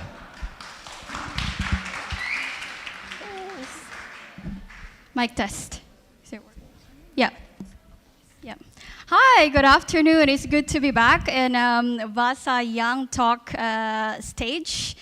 The future of work is a huge topic to fit into a 5-minute pitch talk, so I will try my best to fit it in, but if not, feel free to come talk to me during the sessions. All right, before I start and talk about the future of work, I would like to go back and tell you a little bit of a short story, which I hope you could relate to. Growing up, I've always been told there's one option you should take when you become an adult. And that one linear path of life looks like this. Study hard, get a decent job, earn, retire. So of course, I grew up believing that this would be my future. Little did I know that it would be a completely different picture. My name is Laila. I'm a small business owner, and I first came to Finland or Vasa in 2021 for my master's degree. Last year, I became a full-time solo entrepreneur. I don't know if I would say solo because now I actually hired my first ever employee. But regardless, I became a full-time entrepreneur last year, and not only did I realize that, there are other options that you can take in life other than the commonly portrayed trajectory of life, which is to become an employee, but I also learned a lot of things entrepreneurship can teach us about the future of work. The future of work is changing, and we all know that. With AI, new tech, geopolitical tensions, you name it. And so now I think the question for young talents is, how do we make sure that we future-proof our skills and increase our value in this increasingly competitive market? And for companies, how do we make sure that we harness the skills from young talents to also future-proof our businesses? When I started my small business, I didn't have any degree in that field. My business is in the field of digital marketing, and I didn't have any specific degree in that field. But I knew I had skills. And guess what? My clients didn't care about my degree either. They cared about my results. And I think that shows that the future of work is where we value skills over degrees. A lot of times we think that degrees are everything, perhaps in some field, but starting and growing my business from zero has taught me that learning and adapting continuously is more important than any specific degree. I think this is also an important challenge for companies. As companies, how do we move away from the traditional rigid approach to talent acquisition to skills-based hiring, and to focus on identifying individuals who can learn quickly, can solve problems creatively, and can collaborate effectively? Now, this brings me to my next point. And my next point is that the future of work is all about entrepreneurial mindset. We are living in a world where every day new tools, new software, new tech, all of these innovations are popping up like mushrooms, right? So how can we as young talents and as companies, how can we make sure that being an entrepreneur, I realized that the best way to not only keep up with these innovations, but also to create them, is to think like an entrepreneur. And that means knowing how to identify a problem, identify a need or a gap, and creating solutions out of it. Now you might be thinking, I did not come here to become a business owner. I come here to become an employee. And I totally understand that. And there's nothing wrong with that. But get this. Studies show that even employees with an entrepreneurial mindset tend to excel more in their careers. They are more likely to be promoted, receive higher salaries, and find greater job satisfaction. Think about it. Having an entrepreneurial mindset, even especially if you're working for a company, is not only beneficial for your own career, but also for the company that you work for. And who wouldn't want that, right? Finally, I think the future of work is all about cross-border collaboration. The world is increasingly becoming more remote, and even I benefit from remote work. In my business, I've met hundreds of amazing people from different parts of the globe that I probably would not have met otherwise, all because of remote work. Last month, I actually hired as I mentioned earlier, last month I actually hired my first ever project-based employee and have been working with her remotely since then. Now, cross-border collaboration is the future. And for young talents like us, it's really more than just about remote work. For me, cross-border collaboration is about tapping into diverse perspectives, diverse experiences, diverse skills, regardless of where our passports are from. So what would the future of work look like? No one knows for sure, and I would not try to guess that. But being an entrepreneur, I think for me, the future of work is where we value skills more than degrees. It's a future where entrepreneurial mindset is a superpower. It's a future where collaboration knows no borders. Whether you're an employee or a job seeker or an aspiring entrepreneur, or maybe you are already an entrepreneur, maybe you're a business leader, I think the future is where we continuously learn, adapt, and leverage diverse perspectives to create solutions we never thought possible. I think the main challenge for young talents and SMEs now is to start asking how. And this is my challenge for you today. How do we continuously developing our skills and cultivating entrepreneurial mindset, not only inside our organizations or institutions, but also beyond these four-walled classrooms? How can we keep building meaningful collaborations despite our differences?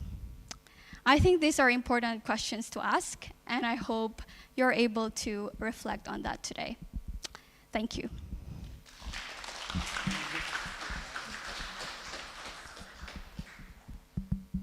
Thank you so much, Leila, for the pitch talk. And Leila, could you please stay here for a while? We would like to give you a gift, appreciation gift.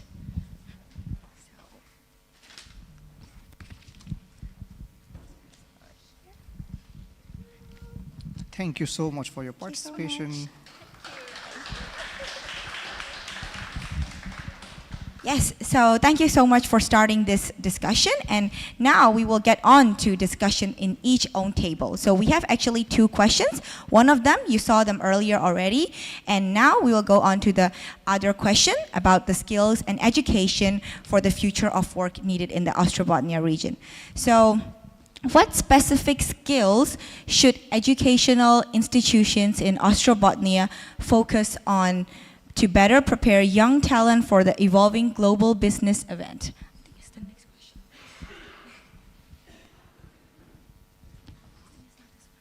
first question.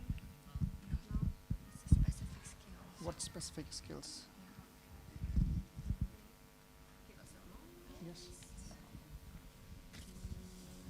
Yes, this one.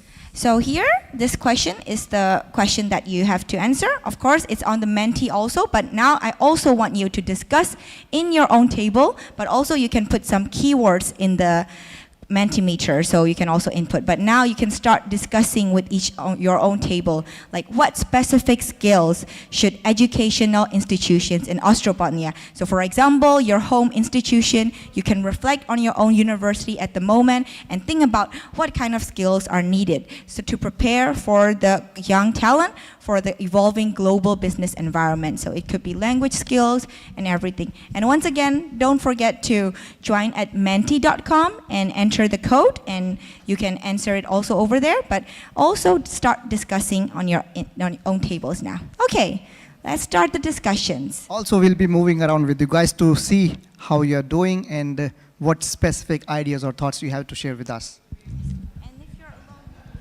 Yes, guys, please, if you are alone, please change the seats with each other.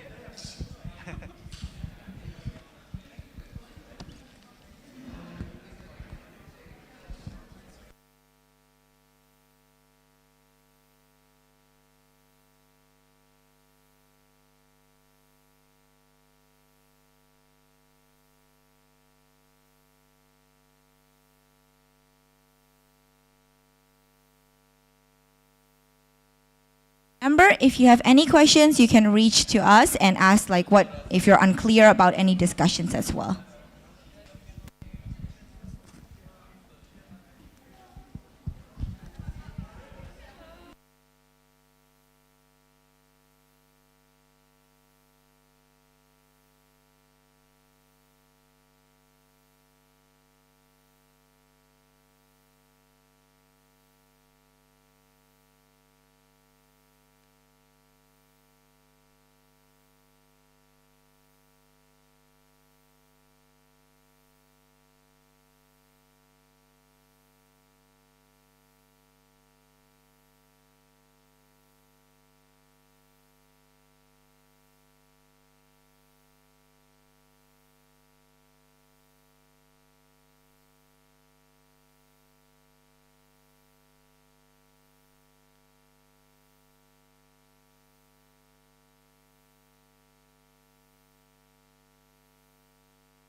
Okay, so everyone, sorry to disturb your discussions if you are still going on with your discussion, but we have got a lot of responses already and we can see a lot of discussions going on.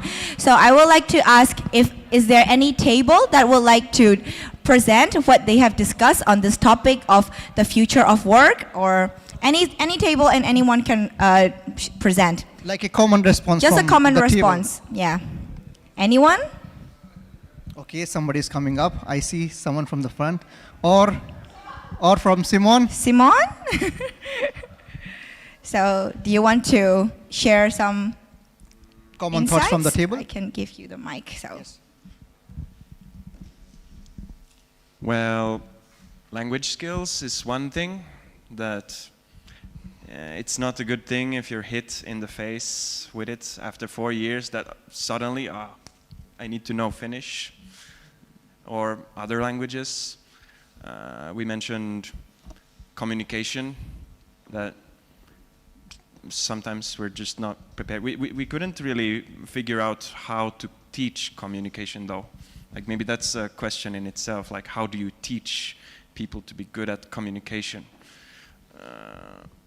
And we were thinking that because we don't know how to teach communication, maybe we haven't been taught communication. What else did we have?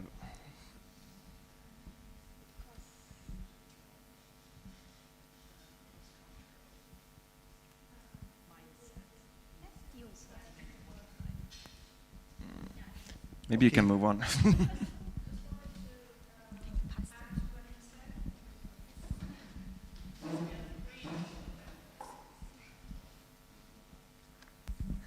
Thank you. I just wanted to add to what you said regarding communication.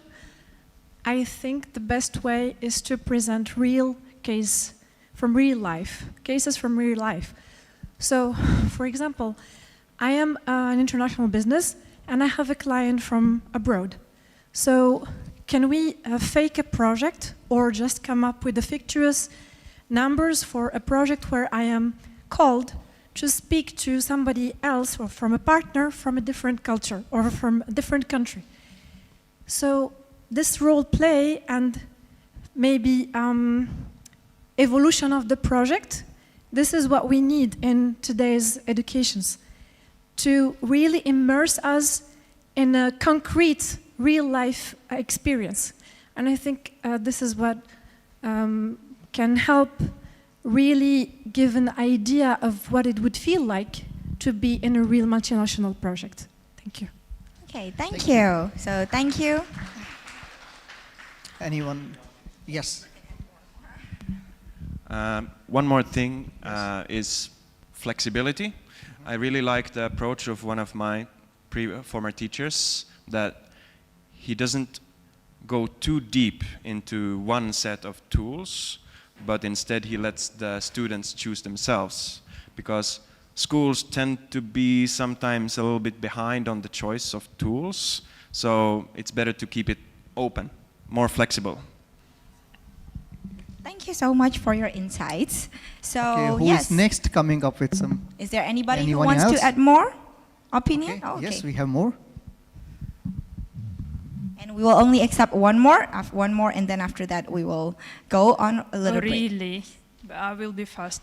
So I think communication, which was like mentioned, it can be trained by itself by just doing. So, and in universities, maybe like the simplest way to like, maybe just to learn languages, simply like that.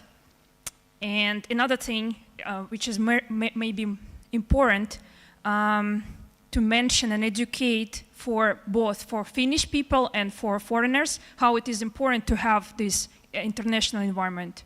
So overall, just how it is important, it will make two things. It will educate young Finnish people that will think that it's important for the country, and second, for foreigners, that it's like that they wouldn't like lose their hope when they're like searching for jobs, and that they will not leave the country. They would stay and fight for it. So that's maybe three things. Maybe. Thank Thank you. That was a really good point. And yes, one more. Okay, thank you very much. Talking about the skills, I think, first of all, skills cut across disciplines. So the skills marketer needs are different from the skills an engineer, an IT person needs. So, but I think one of the skills that cuts across is, I don't know how to put it, if we talk of cultural awareness or some sort of emotional intelligence, because we all come from different places and there are different ways we behave or we see things. For example, most of us, English is not our first language, so we learned it. The way I might say something in English to you might come out as offensive. And maybe it's because the language, my original language, that's how we say it. So when I'm trying to say it in English language, it might come out as being offensive. So we need to be a bit tolerant. Like before you say this person is rude or this person is aggressive, try to understand where this person is coming from. And try to see maybe if they do it 1, 2, 3 times, then you can correct them in love. But if you don't understand that, irrespective of your skills, you still have a lot of problems in the global business environment. Thank you. Thank you so much. Really great points.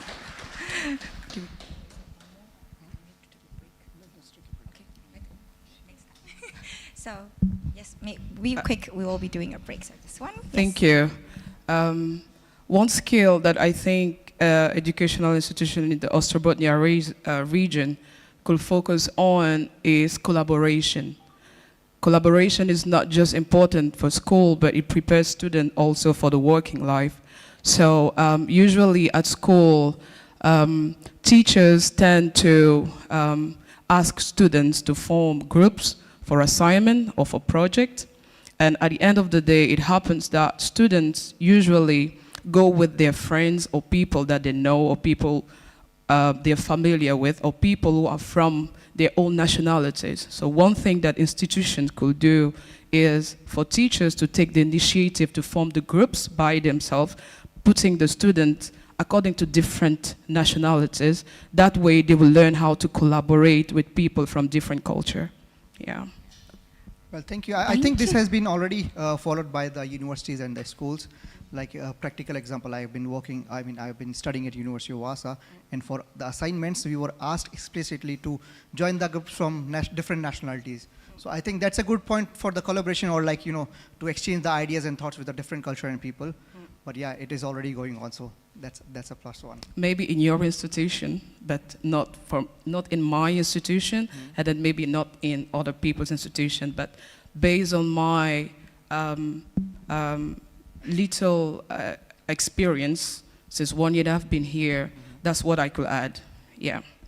Okay, so I think one thing you can do is like always write the feedback, because that's more important, and universities or the schools in institutions in Finland, they take it very seriously. So if you write something about it, maybe next time you can see the change.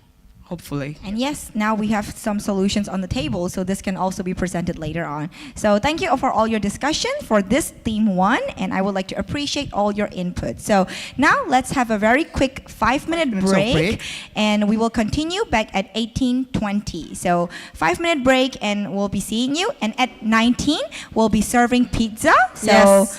don't forget to grab pizza in a while. Okay, I suggest we come back in 15 minutes. So we have an actual good break, stand up, maybe get some fresh air, and we continue at 18:30. Is that okay? 18:30, yes. Yeah, okay. A little bit more time for you to grab some snacks or just go for toilets. Or maybe get some fresh air. Yes.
Let's see. Testing. Jakob, can you hear us? Yes, I can hear you at least. Can you hear me? We can hear you, and we are just having a break, and the connection is working. So at 5:30, we start with your part. Is that okay? Yeah, you will let me know, then I will start. Sorry? Sure, you let me know when we start. Yes, okay, yes. But I'm just letting you know that you are on the audio already, so if you speak now, the whole room can hear you, but let's start at 5:30. Yep, sure.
Okay, I know everyone's been chit-chatting and also networking during breaks, but I would kindly request you to return to your tables because our program will continue in exactly 2 minutes. So please return to your tables.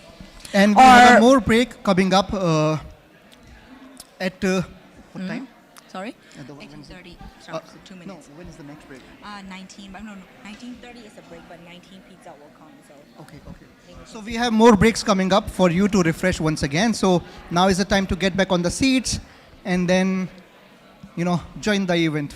Yes, and of course, if you want to network with more people and discuss with new people, you can also change your tables and come sit at a different table if you want to try, because this is an opportunity. So yes, please kindly return to your seats. Thank you. We'll be starting in 1 minute. To be precise. I think everybody's a lot of people left, yeah. Like there are like 2 or 3 rows. Yes. I mean, of course, it's pretty long already. Yes. But I mean, not a lot of people are still here, not so bad. So I'll take my paper for introduction.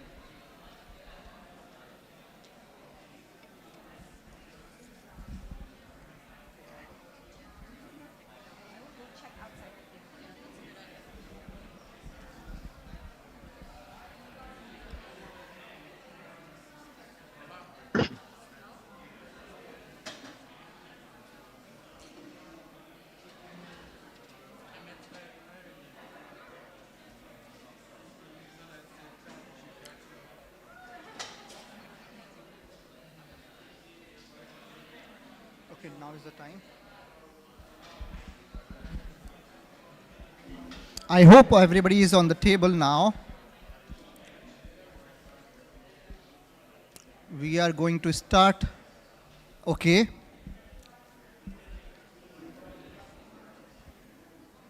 Hi, everybody. Okay, so now we have with us Jakob Wikström. So next theme is SME's Perspective, a success stories in hiring foreign employees. Jakob Wikström is the CEO of Wikström Media. He successfully integrated international talents into the business, and now he shares his thoughts on the topic. He has hired several international talents over the years, and it has helped his business in many ways, not just by gaining special expertise, but also by benefiting the process of developing even better ideas in marketing concepts. He claims that international talents can be essential if you want to grow beyond a certain point, and especially if that part of the growth is abroad. Due to some reasons, he'll be joining us online. Please welcome Jakob. welcome him. Thank you. Very nice being here with you guys. Unfortunately, I didn't have the possibility to make it on site, but I'm so honored to have these 7 minutes that I got. I will share my screen. Just give me a moment. Now you should be able to see the presentation, right? Yes, we can see it now. You can start, Yeah. Jakob. First thing first, please connect with me on LinkedIn, because we need to help each other. And I will accept every invitation, and please tag me if you need help with comments, because I have a broad network, 10,000 people, many of them in Finland. I can help you just get in contact and get your post off the ground, so to say. So please contact me, and let's help each other get more opportunities. So by using the QR code, you can come directly to my profile. Great. Just very shortly, I'm the CEO and the co-founder of the Wikström Media. There are 35 employees, a full service agency. We are working in the creative industry, working a lot with everything in marketing that you can imagine. We are, of course, view ourselves as a Nordic company. That is why these kind of talents, the talents that you can contribute, is so valuable to us, because we are not only working in Finland, we have customers all over, and customers working in a global market, and that is where it's crucial to get the talents and the knowledge that you have into the creative industry. If we only hire people that think like myself, we will fail. So our customers can benefit from having foreign employees. This is the thing I want you to remember from this presentation. We need innovative minds who view the world from new angles. This is absolutely crucial for us, especially working in the creative industry. We need new ideas. I work a lot with strategies, concepts, ideas in the creative industry. And I know how it is if you don't have anyone challenging you, if you have a room full of people with the same background, the same upbringing, the same kind of family situation, you will end up having the same ideas over and over and over again. And the creative industry, and especially a company like us that is aiming for actually world-class ideas, I know it sounds like I'm bragging. I'm not. I'm really serious. That's what we are aiming for. And then we cannot afford to only have people that are exactly the same as ourselves. We need foreign talents that have a total different cultural background, that speak in a total different way, that mean other things when they express themselves, that are used to different cultures, that understands how other cultures think. Because our customers that are going into another country in the export industry, we are working a lot with the export industry. Our job is to help them succeed. And if we don't understand how that culture that they're aiming for, how they think, that is, it won't succeed. And I've seen this so many times and have so many surprises working in this industry and working with international clients that I know for a fact that this is crucial. So I just want to encourage you, because I know as many in your situation, I've seen a lot of discussions on LinkedIn how hard it is to get even a job or some kind of things like that. And I just want to encourage you that you are really needed in Finland. We need you. And I myself have had the opportunity to be able to hire a couple of persons. For example, Chelsea, she came from the US, living all around the world, and ended up in Finland because of love, I think. She had a very clear resume when she contacted us, and that is something that I want you to remember also, that the resume needs to be very clear when you are going into the industry, in the creative industry. What can you bring to the company? I guess this can be applied to many companies, but especially in the creative industry. We are looking for super talents in niched areas because we are a specialist organization, so we need specialists. Chelsea is very good in digital marketing and a very good organizer.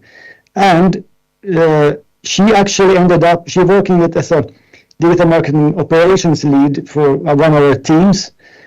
But she actually ended up being the host of a reality show, or several reality shows, because it showed that she was very good in front of the camera. So we gave her that opportunity. One of the reality shows was in a very niche industry, but was very much appreciated all around the world. So that is also wouldn't have been possible because we had a Finnish host first, and that didn't succeed as well as with Chelsea, that have a totally different cultural background. But it was a huge success. So that is the background itself can open up great opportunities. Then we had Ellen Vargas. She had studying search engine optimization, and we decided we kind of in her application, it was very clear, she was very straightforward what she could bring to our company. So she kind of caught our attention that even though she doesn't speak fluent Swedish or she speaks Finnish, but she speaks English, her resume and the way she approached us was very clear. We realized that in this person we can find what we're looking for, and trust me, it's very difficult to find a search engines optimization specialist. But we decided to invest a lot in Ellen, so we have invested for several years, given her the opportunity to learn, to develop it, to have really challenging projects. And now I'm proud to say that I think she probably is one of the top talents in Finland in this area. It also sounds like I'm bragging. I'm not, and this is true story. She's very, very good at what she's doing, and I have been in many meetings where she doesn't always have the loudest voice in the room. I don't know if that's because of the cultural background. I don't know. But when she talks, people on a very high level respect what she says very, very much, and that is something I can see that with her background, it's really helpful. So even though we're working with Ellen in a lot of Finnish companies, she gets a lot of respect because the know-how that she have. So these are two stories that I really want to highlight that are highly successful and actually have changed our company and our culture dramatically. Now we speak Swedish, Finnish, but a lot of English. Many of our internal meeting is now in English because of Chelsea and Ellen. So, and I also like the coffee breaks that you can have because they are so different when you have people from all around the globe. And I love it. I love it. We want to be an international company. We cannot be that without international talent. So one thing that I also want to give us a little tip is practice with a friend also, because I have some people contacting me want to work for us, but the approach that they have is sometimes not that good, straightforward said. Practice with a friend. Shake hand to a friend and have them evaluate how that is, because if you get a meeting in the creative industry, those things matter a lot. How can you be more confident, and how can you bring your knowledge to us in a way that really makes us that you get our attention? These are small things, but very practical things. The resume and how you express yourself, really crucial things, and that you can train with a friend. It will help you a lot moving forward. This is what I had. Please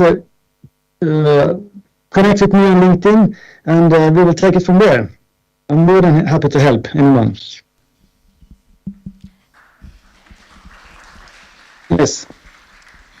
Thank you so much, Jakob, for sharing your insights and also sharing about the stories of each international talents. And thank you for participating today here despite your schedule. We're really appreciated. So yes, but now we'll end the Teams connection from here. And with the insights that you have mentioned, we'll leave the participants to discuss on the different topics. So yes, so let's go to the Mentimeter going on, and we'll discuss the first question.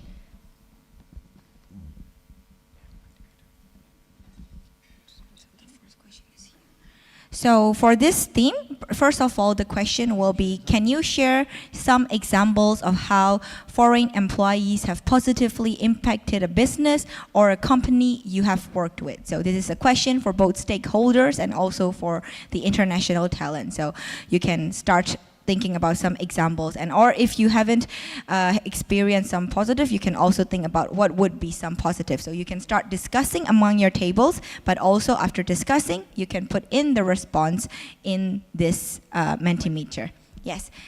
If you still need the code is 240-19189.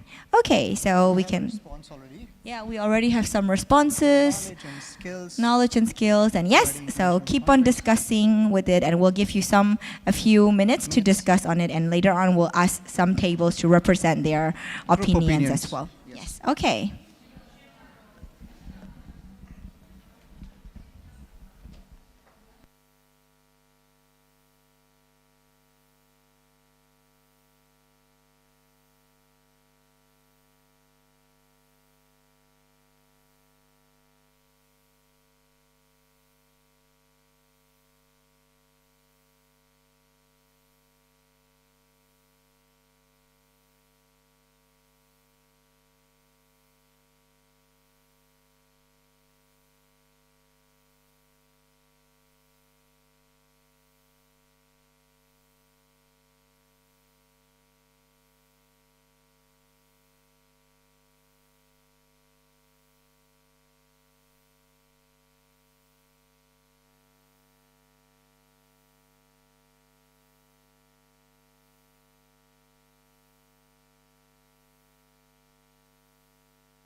Okay, so you have discussed some points already, and we already have some responses from you guys here. So while maybe some of you want to represent what you have discussed so far, let's go to the table and hear the common opinion from each table. Maybe if you would like to share. You can just raise your hand and we'll give you a mic so you can share your opinions, what you have discussed. It would be great to hear in person. Of course, the responses are here, but it's always great to hear directly from you because you have discussed this just now. Maybe the discussion is too intense that people are busy in their talks again. Is there anyone who would like to share their opinion with us?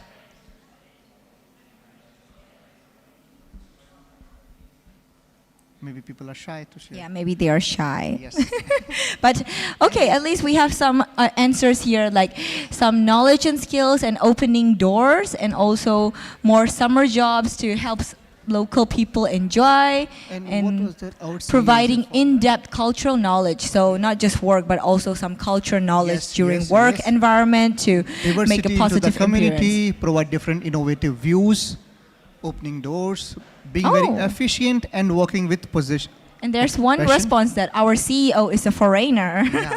Okay, that's also some different perspectives you can get, and of course bringing diversity into community, so we can see a lot of like cultures and diversity that makes you feel more welcomed, and also feels like a positive, this is actually a good environment to work in.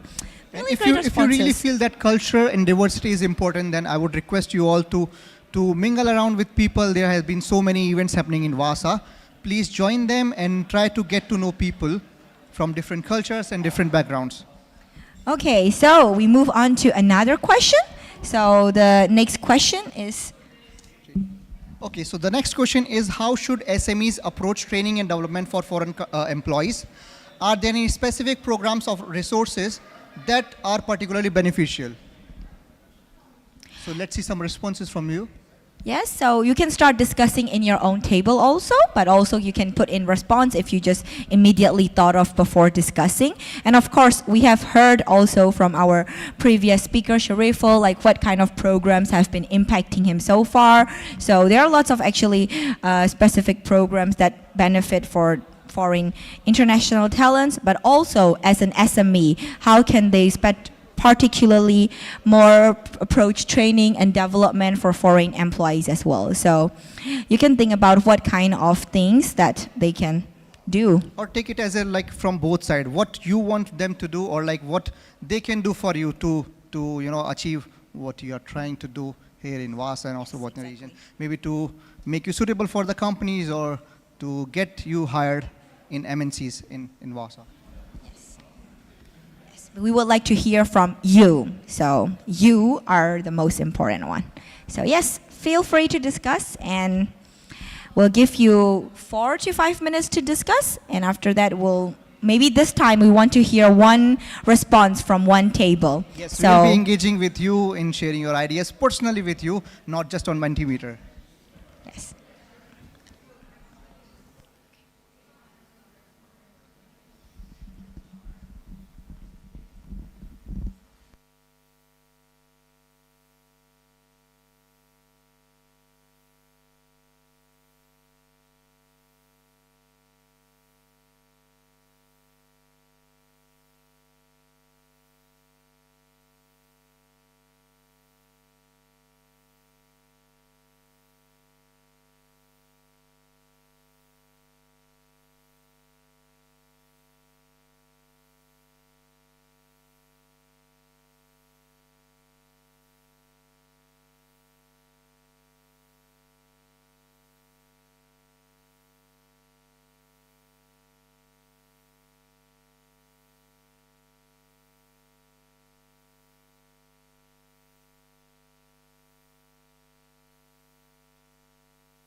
Okay, guys, so we have so many responses on the screen. It's appreciate uniqueness and embrace culture, introducing task-specific, well-structured onboarding plans and execution jobs, Finnish culture and language for integration, job shadowing. Okay, so these are the responses on the screen. So who would like to share a common opinion from the table? Now is the time to speak for you guys. Or should we choose the random one table and you will be forced then to speak? Okay, we can choose a table random number. I don't know which table is what. Maybe let's go with table number 3. 3? Who is 3? I think 3 is not here. Maybe 8? Maybe 8. Your table number should be right on your table. Okay. Okay, we have one. Maybe do you need the mic? It's okay. Yeah, I can mention something. Basically, I remember one course from this program approach. It was Finnish course, and it was surprising that it was even for free, which is great. The only problem, maybe it wasn't that effective. So maybe the idea to have, to continue basically to have Swedish and Finnish courses, but maybe a bit change approaches and techniques. But it's just great to have them. Maybe not to do even not to make them for free, because you kind of lose motivation. But anyway, organizers should think how to improve it and how to make it more beneficial. But other than that, it's great to have a chance just to learn Finnish for free with an experienced teacher. Well, that's very good to know you had a good experience with that. Of course, with the feedback, they can improve more, but it's good at least to start in the beginning. I think it was first year, right? Last year, that there was this free Finnish courses, and it was a great idea. Maybe that's why it wasn't that like developed enough. There are some problems still, but I think it should come also from the side of the students as well, or like, those who are participating. Sorry? I think it should come from the part of the participants as well. They should be also motivated, even if it is free or not. Yeah, if they have some motivation or like some zeal to learn, they'll go for it.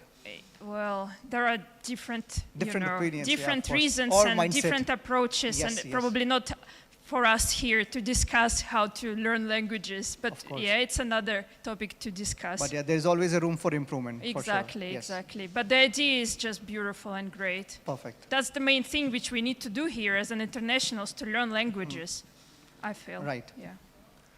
So who would like to share? Anybody? Next? Anybody? Who want to share more? Yes, we have one more. I can.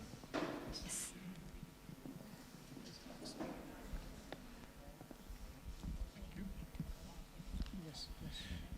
I think I have some of my memory back as to what we discussed about. We were discussing about whether that's even the right question, because it's kind of guiding us to, let's put it bluntly, maybe even indoctrinating newcomers into Finnish culture, which is, well, aside from having not so nice connotations, is not right in the first place. So in that respect, we put appreciate uniqueness and embrace cultural differences. So maybe that would be better for the Finnish companies and their hiring staff, whoever is responsible for the hiring. So they would see, would have some understanding that in some cultures people speak in more aggressive ways because their cultures just developed that way, and others people don't speak that much, which is more like a Finnish culture. And yeah. Would you like to add something? All right, yeah. Well, thank you so much for your participation and Thank of you. course speaking up a bit. Now let's move forward with our program. It's time for Introduction Vasa for All. Let's welcome Johanna Koponen to give a short introduction on Vasa for All.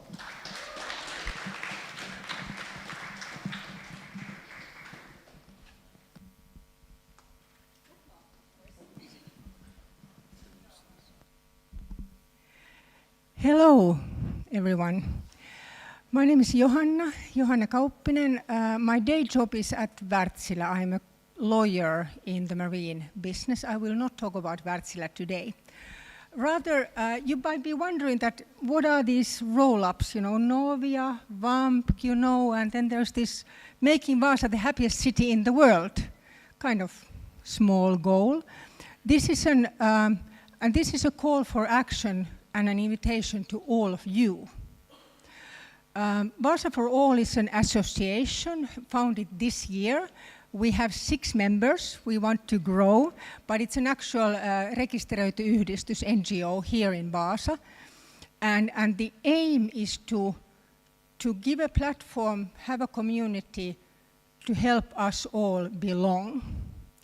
Belong to Vaasa, belong to Ostrobothnia, belong to this region, and by us, we mean anybody, students, families, people who moved here for love, people who from any continent, whatever. Our first event was in Tapahtumatori. We had a little stand there, so there you see some activists. And basically how to, if you think about that, what makes you belong to a place? For me, Vaasa, I moved here for work. That was my primary reason for belonging. Why I stayed, the work is really important, but it's also that you have friends, you have people to go to tea with, you have somebody to call when you are in trouble, maybe a family, whatever, and it's a whole package. And the reason why basically these people, some are here, Laila is there, Kay is here, Lukumanu is traveling, he's the president, Mohammed is behind the camera, Ruben is our treasurer, he needs more money, and so forth. I'm missing somebody, but anyways, so we decided to make a new association, open for all, and welcome as members. Why do we want to have members? Basically, because 6 is too small. I mean, if you go to the city of Vaasa and ask for funding, they look, oh, you have 6 people. Not so good. We want to have 100 by next year. That's the aim. You are a little less than 100, so we need some more people. But in a way, an association, it's a non-profit association. We have some planned activities. Podcast is the first one. A couple of sections have been filmed, and once we have a decent number, that will launch this autumn. Events, that's the ambition, a few events on CV creation, job seeking, the things that other people also do. So this is not replacing, in a way, the good work that Vaasa International Talents, Hanken Business Lead, there are many of these. But this is a truly grassroots initiative, and if you, I invite you to become members, be part of it. Minimum is that you become a member and pay 10 euros per year. That's enough. If you want to do more, then you come up with ideas and you volunteer to do things.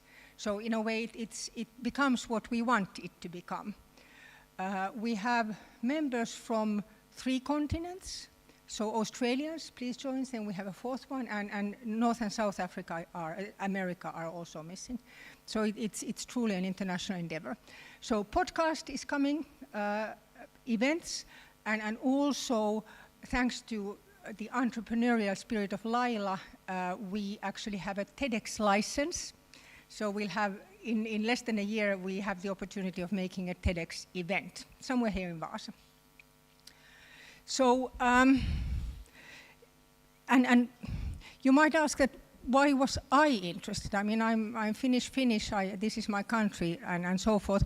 I had a really hard time to feel belonging to Vaasa. I haven't studied here. I think studies are a good way to get to know a city. So I also have I lived in Norway twice, once with a man without a job, and the other time with a job without a man. The second was much easier. But so, and I have the experience that when I had worked 6-7 years a lawyer, had good work and all that. Then I met a man who said that, will you marry me? I said, yes. We moved to Oslo. No way I could get a job. So I ended up working for Securitas for a couple of years because I wanted to do something. And that was inside the Nordic countries. But then again, did I regret going? No, because if I had not gone, then I would wonder all the time. And many of you and many of us are newcomers to Vaasa or in a way. And basically, like, where do you belong? You belong in the place that you're able to shape also. You can't completely change it. You know, the Ostrobothians are quite stubborn. So there are good things about Vaasa that you don't want to change, but it's up to us to see how thriving a community this is. So Vaasa for All, the first project is the happiest city, so we borrowed the slogan from City of Vaasa. Podcasts are coming, events are coming, TEDx talks are coming. I will distribute, there are some leaflets there, and there is a, well, you can follow us on Instagram at the moment. That's the easiest one. At The Happiest City. For some reason that was available. Nobody, no. I don't know what these people are doing, but anyways, we took it. I'm sure Peter will appreciate that. But so do join. Ruben will send you an invoice of 10 euros once he gets a bank account for us. And use this as a platform to create your sense of belonging, your family's sense of belonging in Vaasa. You are very, very, very warmly welcome.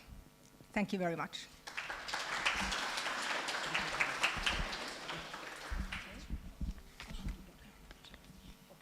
Thank you, Johanna, for a lovely introduction of Vasa for All.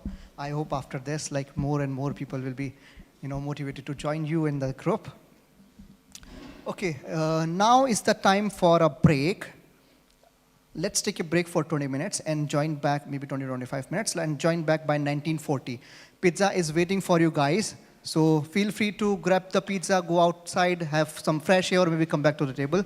And in the end, we have an exciting news for you all, so we would request you all to stick with us till the end for the surprise. Yes, so right now, grab some pizza, enjoy some break, take some air, and then you can just come back and enjoy the rest of the evening. It won't be that long, we promise. Yeah, it will be quick for sure.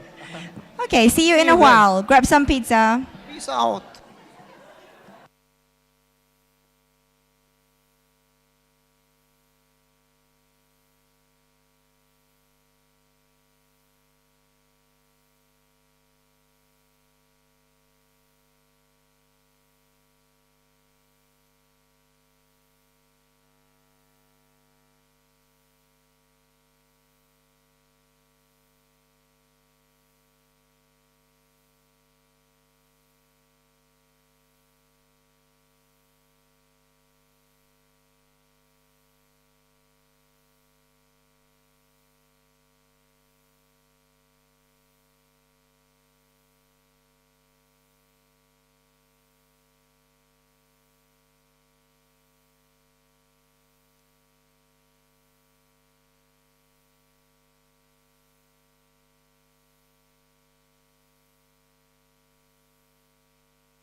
Okay, everyone. So I hope you're back to ready with continuing with some ideating again. I hope you're not so sleepy after having some food and good pizza. But no worries, because not much plan is left already. So yes, so now will be the time for the third and the final theme, which is about solutions to international talents recruitment to SMEs. And the pitch talk will be led by Maija Arnio from Rannikko-Pohjanmaan Yrittäjät. So yes, we're honored to welcome Maija Arnio, and Maija is the esteemed regional director at Rannikko-Pohjanmaan Yrittäjät, right? With her extensive experience and deep insights, she'll be sharing innovative solutions for SMEs to effectively recruit international talent. So please join me in welcoming Maija Arnio to the stage.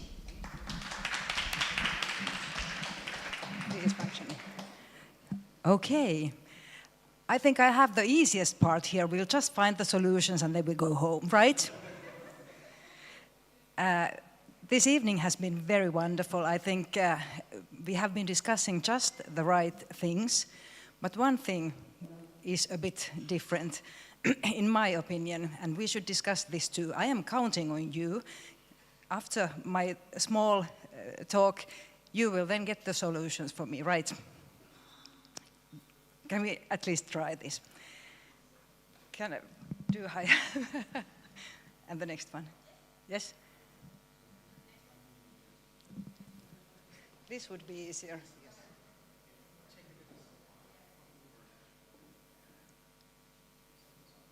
Yeah. No, I'll have to go back.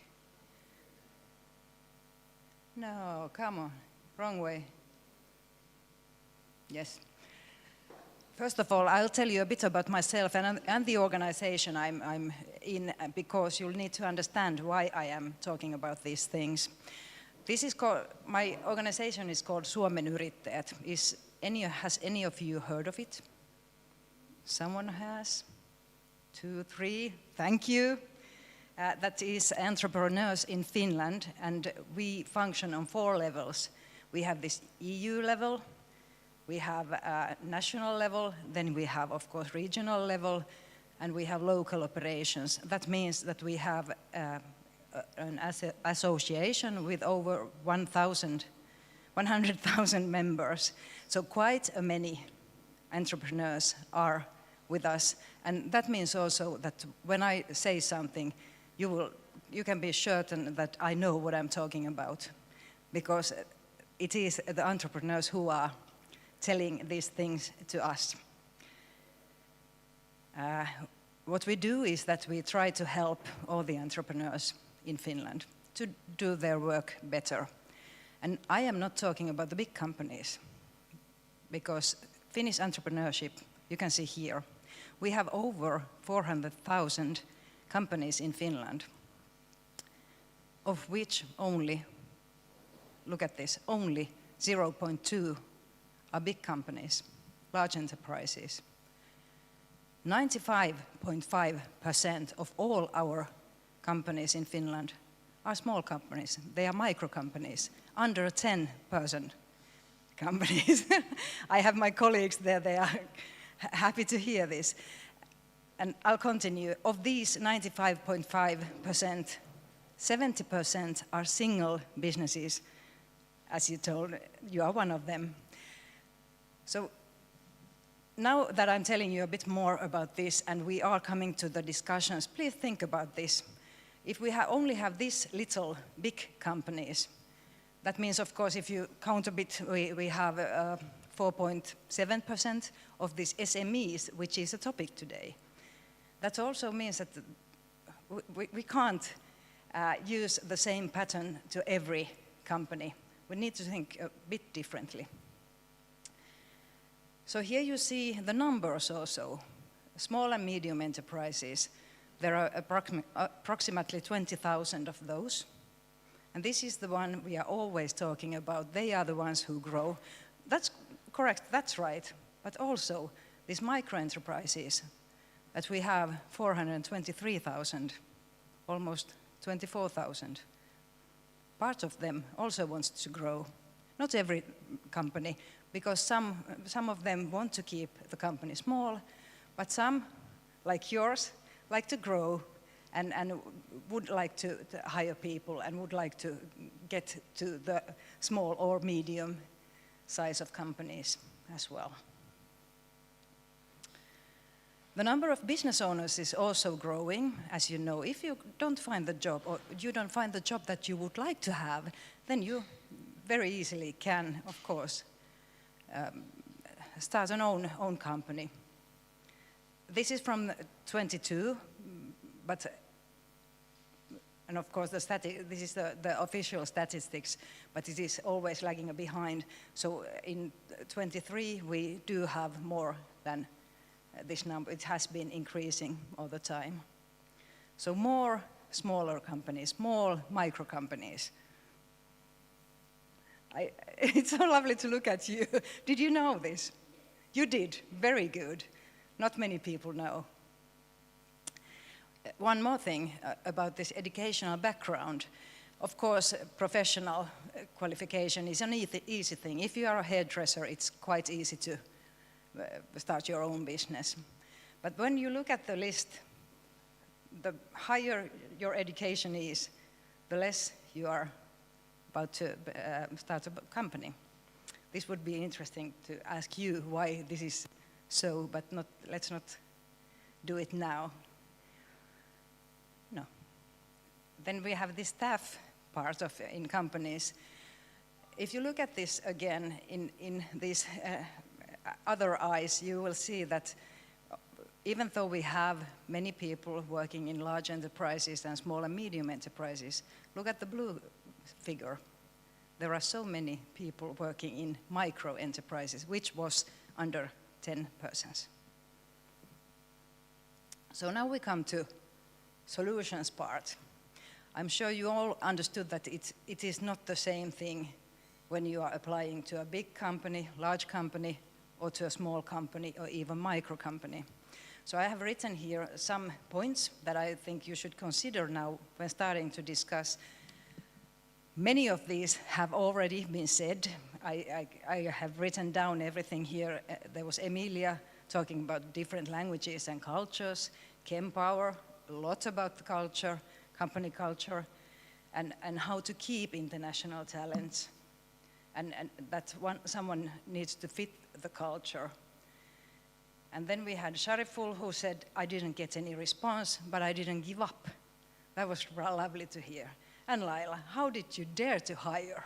That is a question, because sometimes it is, because if it's your own baby, it is very, very intimidating to start having other persons in your company, unless you can, you can interpret your company culture so that you can be sure that the other person functions as you do. Do you want to answer this question? How did you dare to hire? Okay. Yeah. The language, oh. Yeah. Yes. Very good. What did we, entrepreneurial mindset, that was lovely. This is something we all need. It doesn't matter where you work, but you have to be able to think like an entrepreneur. And then we come to these two questions. What can you bring into the company? This was also up. What is it that you can give to the company so that they should hire you? And then, of course, do we have any means to help SMEs or micro companies to recruit? We need help, we can do it, because once you have a company, you are probably the CEO, head of marketing, HR, R&D, whatever. There's one person, a couple of persons doing all that. So now I would like you to think about this opinion, this point of view, and then answer the questions that we are asking. Thank you.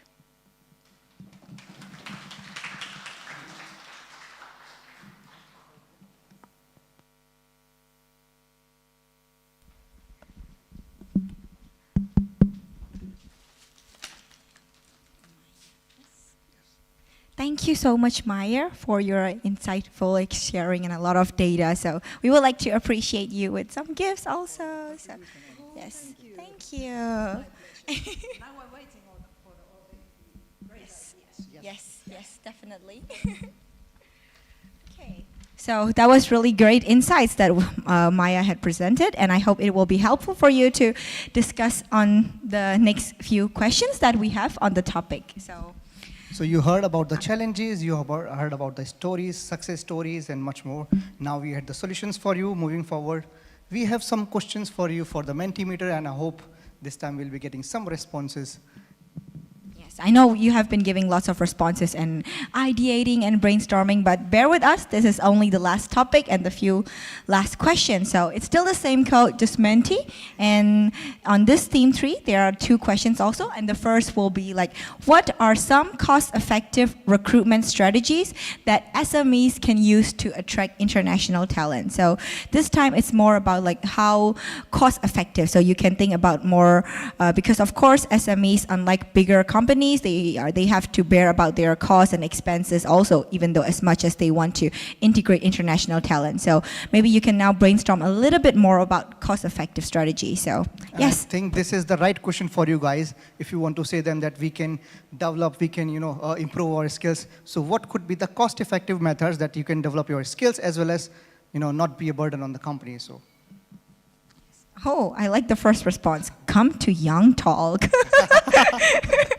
Maybe this line can be promoted for next year. Yeah, do you want to? Mic? Oh, okay. Okay, but so everyone can hear your voice better. Yes. I think most of the people who come to Finland are from immigrant services. So we can contact with immigrant and get the talented and their ideas, and of course their certificate, and choose from them and then invite them. This is the simplest way, because data here in Finland, you can easily access this. Right. So that could be an option for sure. But it needs some security and some data and some other letters that you get from the government to do that. Of course, it comes with a lot of things, apart from this. But yeah, that could be an option to look for in the future. Yeah. Thank you. Do we have more responses? Okay. We can. No problem. We are right in front of you, so you can speak. No. It's not changed? Then it asks me the first question ever. Could you please refresh once, maybe? Which is weird.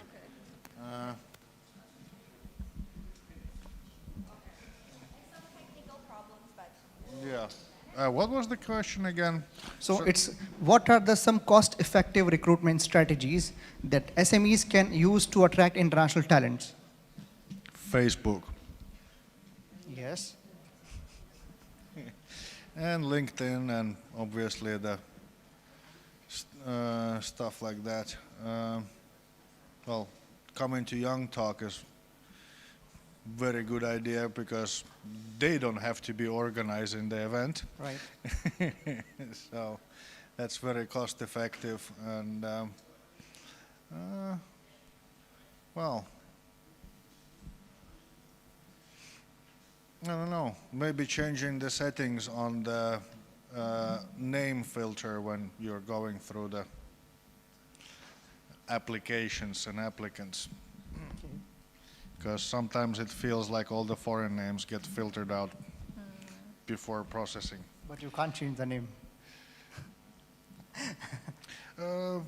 6 years ago or more, there was some Finnish celebrity, I don't remember his name. He used his own CV. He's quite a established person with a very embellished CV. He changed his name to be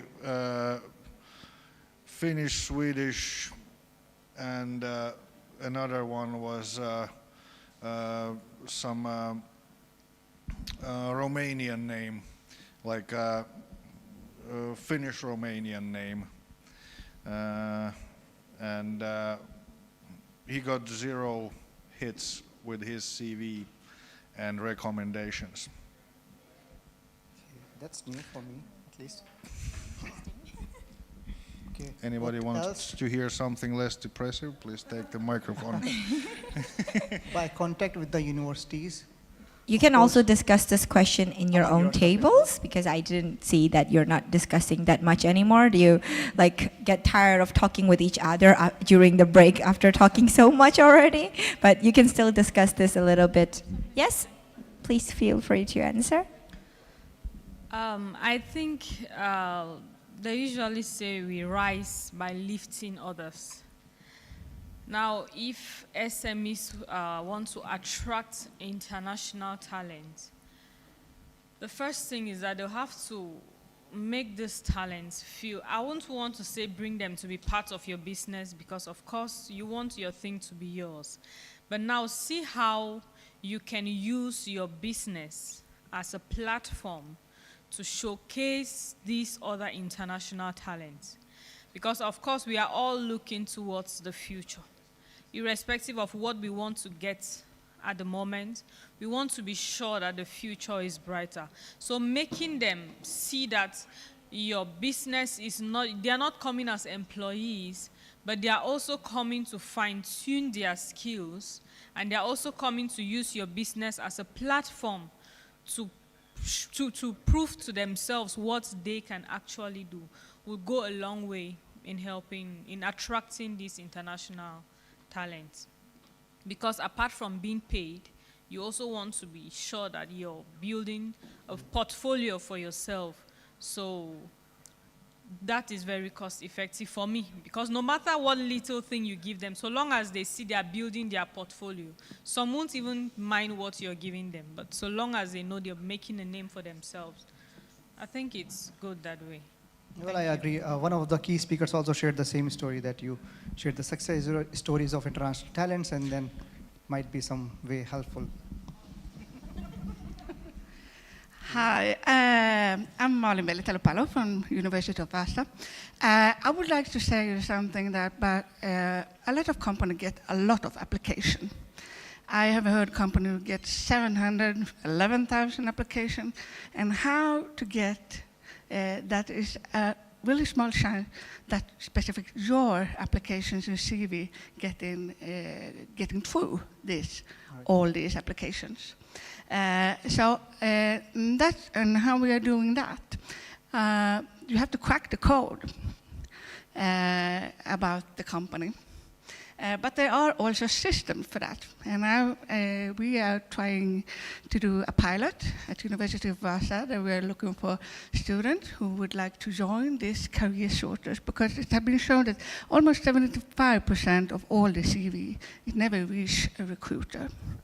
And that's something we would like to change. So our plan is now to do a pilot, where we are doing it together with a company to check the crack the code with AI, and make your CV and your applications more suitable for the companies. So that we're going to do this autumn. So keep an eye on that. And that's one thing that you can be,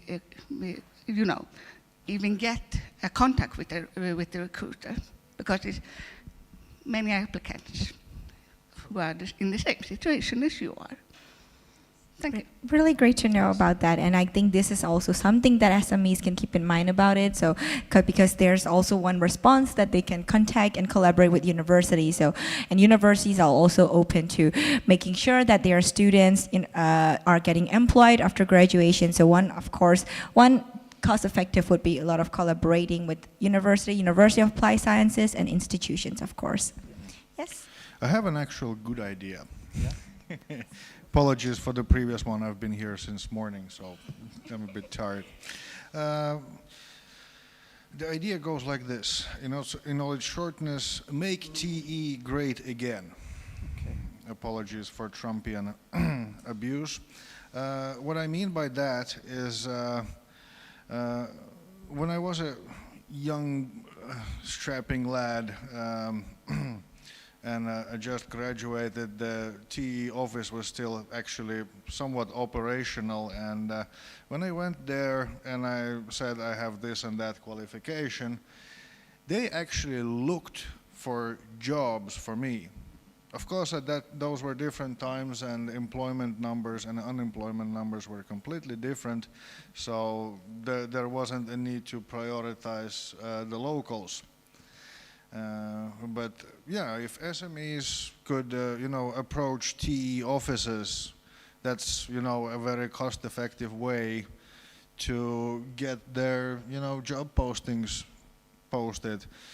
The problem is small companies, they usually, like, once they figure out how they do their business, they don't want to expand. And so they don't come to the TE office looking for people to work for them. And that needs to change somehow. I think a year or two ago in this place I mentioned that there is a lack of ambition in businesses and in general, but also in startups. So like was shown, well, this result is still showing in the statistics by micro companies being the dominant form of a company. So that micro mindset needs to go away somehow. Well, of course, we can take that as a feedback and try to get your message to maximum SMEs we can. That would be great. And yes, and so we can go to the very next question. The last question. Yes, this is the last question. So you can just... How can both SMEs and international talents prepare for the future of the work?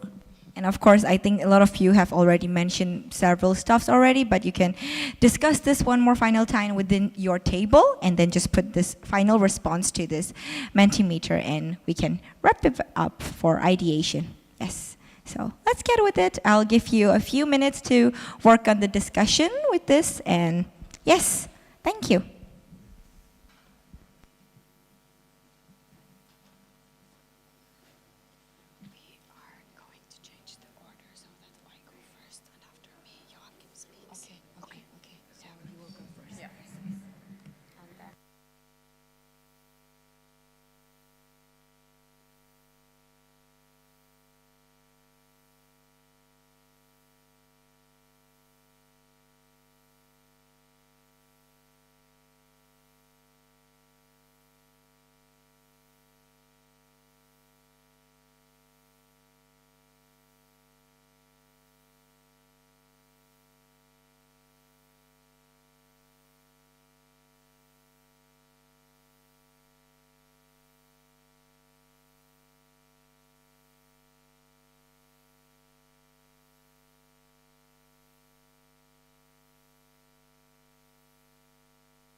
So you were not able to answer, put the response for Mentimeter?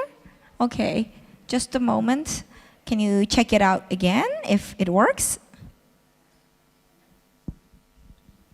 Okay, I see some response, so I guess it's... Yes, it's coming out now. Just do it. Perfect. But now that you have also discussed within your tables, I think now we can wrap up this question. Yes, and of course you can feel free to put in response because now the slide is just activated. So, yes. Is there anybody, maybe I could hear from some tables that have never spoken yet. It would be great to hear some responses. Maybe some from the back? Yeah, some from the back. If you would like to share something. Something just because this is now your chance for the final question to wrap it up nicely. So do you have any opinions on it?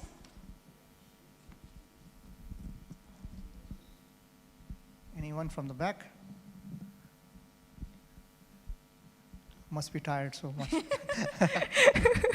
Anyways, we are keeping it short and wrapping up the round. Now I would like to invite Sara for some words.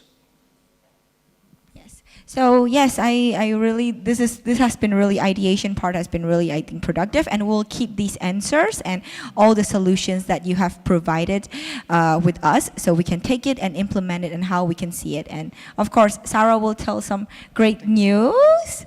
Things about something exciting also. Yes, that's a welcome, Sara. Okay, thank you. Thank you, everyone. And I would like to thank our moderators, Kay and Kartik, for guiding us through the evening with such expertise and enthusiasm. Thank you for both of you. Yes. And I would also like to thank, obviously, our whole organizing team for volunteering for the event. Thank you, and thank you Pohjanmaan Liitto for funding our project. As we draw YoungTALK 24 to a close, a heartfelt thank you for everyone for participating in the discussions. It is your engagement that makes these kind of events impactful. Each and every one of you bring your personal and unique experiences to the table, and it is this kind of diversity that fuels both creativity and progress. Throughout the evening, our discussions have highlighted the immense potential that lies within collaboration, driving not only business growth, but also cultural and social enrichment. To take these discussions even further, we are dedicated to making concrete solutions. So it is therefore that I am super excited to tell you about a new project that has recently started called Ready for Talents. And with this project, we have 3 concrete outputs that we are creating, and I'm going to share them with you. So, number 1, we are creating tangible connections between international talents and local SMEs in the form of partnerships and employment. Number 2, we are creating a captivating podcast series produced by international talents. And number 3, we are creating an innovative training program via an app that will help SMEs in recruiting international talents. And obviously, we need the help of our community in making these outputs as impactful as possible. So please stay tuned in hearing how we can collaborate. So right now, we are looking for pilot companies to test the training program that we are creating, and also pilot companies that are open to employment now and in the near future. And on top of that, we obviously need international talents that are ready to showcase their capabilities. So please, if you feel like this is something that we could collaborate on, please come and talk to us tonight. These deliverables are essential to the theme of our evening. By empowering international students and enhancing the capabilities of local businesses, we are not only nurturing talent, but also ensuring the long-term economic vitality of our region, echoing the very spirit of YoungTALK. And as we leave here tonight, let us remember to continue to forge new partnerships and create opportunities not just for our businesses, but for our community as a whole. The connections made here today have the potential of sparking significant change tomorrow. So please follow up on conversations, don't hesitate to reach out to one another, and let's hope that we get to collaborate in the future as well again. So thank you for my part. Thank you for participating tonight. Thank you. Thank you so much, Sara, for announcing about the Ready for Talent project, and I hope you can take this opportunity to follow up on the progress of the project and be ready to participate. And as a final remark, we have one last speaker who will be closing the event. Okay, I would like to welcome Joakim Strand. He is the Minister of European Affairs and Ownership Steering. He has played a key role in driving policies that foster growth and innovation in Ostrobothnia region. With a deep commitment to regional development, Joakim brings valuable insights on making Ostrobothnia a more attractive and vibrant destination for international talents. Please welcome Joakim Strand. Thank you very much for your kind presentation of me. I think it's the third or fourth time, Malla, fifth time that we have this event, and I have had the pleasure to be here all 5 years. We really much value the work you do, everyone here today, the inputs you give.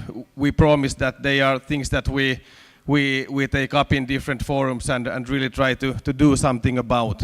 A few words just about why Vaasa, let's say, exists today. It's because of international trade. For hundreds of years, we have had trade with the Nordic countries, with the rest of the world, and the energy cluster and all the expertise that we are building on today actually came, you can say, from the international exchange of one person, north of Vaasa, Mr. John Wikström. He went to Chicago in the 1890s. He was personal friend with Henry Ford. They developed cars together for the World Show in Paris. And as Wikström came back to Vaasa and Ostrobothnia, he realized that there are no roads here, so maybe they don't need cars. But there are lots of people that are fishing and that are going to the summer cottages, so he started developing engines for boats. And that's in a way the innovation heritage that we build on now when we think about the big companies like Wärtsilä, ABB, and all the other around 200 companies with 6 billion euros in turnover per year, almost everything going on exports. So without this, let's say, his international trip and the exchange he had in the US, probably we would not be sitting here today. Always when different people, different culture meet, there will be some kind of development and innovation. I'm personally extremely proud of the fact that we have around 120 nationalities today in Vaasa. I believe that we can grow even much more, and we will do everything we can both on the local, regional and national level. And one thing I also would like to say is that when you are searching for jobs, don't give up easily. I know it's not easy all the time. When I applied for my first summer job at ABB, I got an answer that this year we got in total 11,000 applications, and we're very sorry that we didn't choose you, but we will keep your application in case there is a job. Of course, it was on a global level in 11,000, but still try, keep pushing, keep building your networks and be in contact with people and companies, and we all can do even more than we are doing today. And when I listened to the conversation, here was one very good point when you were talking about SMEs in Finland not willing to, let's say, to grow or to take risk. There are lots of family-owned businesses there where maybe the second generation has to cover. It's going okay, it's running fine, maybe you have paid your house and you have a nice car, and there is not that, let's say, ambition to go to the bank and take even more loans to finance the growth or the internationalization. And that's where I think that our international talents has huge potential. You can be the ones taking these Finnish companies out in the world and also making them grow and making them believe in the future and in their products, because usually it's, I would say there are only small things can be extremely valuable. When I think about a couple of companies I know quite well in our electoral district, one company was making some material for the constructing business. It was not very high-end, not very value-added, but some kind of steel products for constructing business. And when I asked them, their clients were big constructing companies in Finland, and I asked them, what about exports? Do you have any business abroad? They said, nah, we don't have. We had some kind of small homepage in the English language and we got some orders. I said, okay, where did you get the orders from? It was one order from Poland and one from Romania. And I said, so the things you are doing in Finland, you are doing it in such an efficient way that they are ordering from Poland and Romania, even though you are not marketing at all. Imagine if a company like that would actively go out to the markets alone with different partners, with guys like you who already know the different places in the world. They could grow at an extremely high rate. This is just one small example, but I think that all we who are working in this region, we also should be better to tell to these small and medium-sized companies that, hey, we have a huge potential, actually thousands of people already here with knowledge, with contacts that can help you grow. And then they might be willing to take the risks. Our big companies, of course, they are doing it by their own, but there's a huge potential within the small and medium-sized businesses. So that's why I was very happy to hear now about the new project, and I can promise you that I will talk to some companies that can now come and be a part of that project. I was not given any time, so maybe I will speak for 2 more hours. Just kidding. I know you have had a long day, but from my part, I want to say that we value the work you do extremely. We will do everything we can in our power that you feel home in our region, that you might consider building your life here. And we will do all our best to be in contact with companies in different branches and in different sizes, and encourage them even more to be in contact and hire international talents. And that also goes for the state-owned companies, for the city-owned companies, and all other partners in our regional ecosystem. So thank you very much for being here today, and I will be here for 20 minutes if you have some questions or any ideas. I'm all yours. But thank you very much, and I hope to see you all again. And thank you, Malla, and everyone who has been organizing this. Thanks. Well, thank you so much. We really appreciate you participating with us and be a part of this event, like always. So as a small token of appreciation, and here's a goodie bag for you. Thank you so much. Thank you so much. Maybe we can have a picture of Lovis I was taking. Okay. Yes.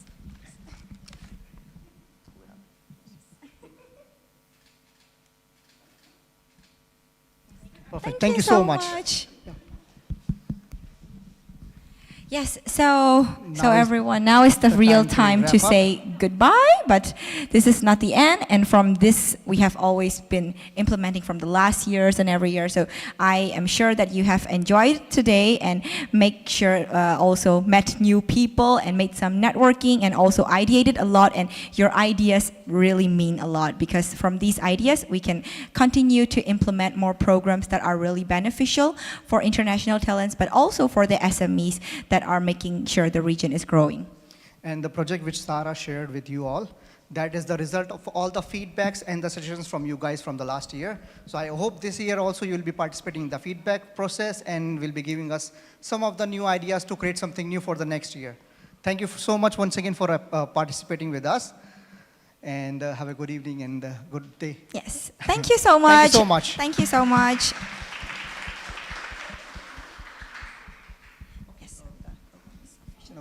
Okay, before closing everything up, I would like to request all the volunteers to come on the stage and have a good picture with all. All the volunteers who have please welcome. organized this YoungTALK happen. And for the participants, can you give a round of applause for all the volunteers who made this event happen?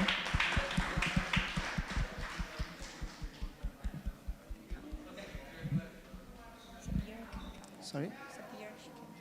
Yeah, Sabir also can come.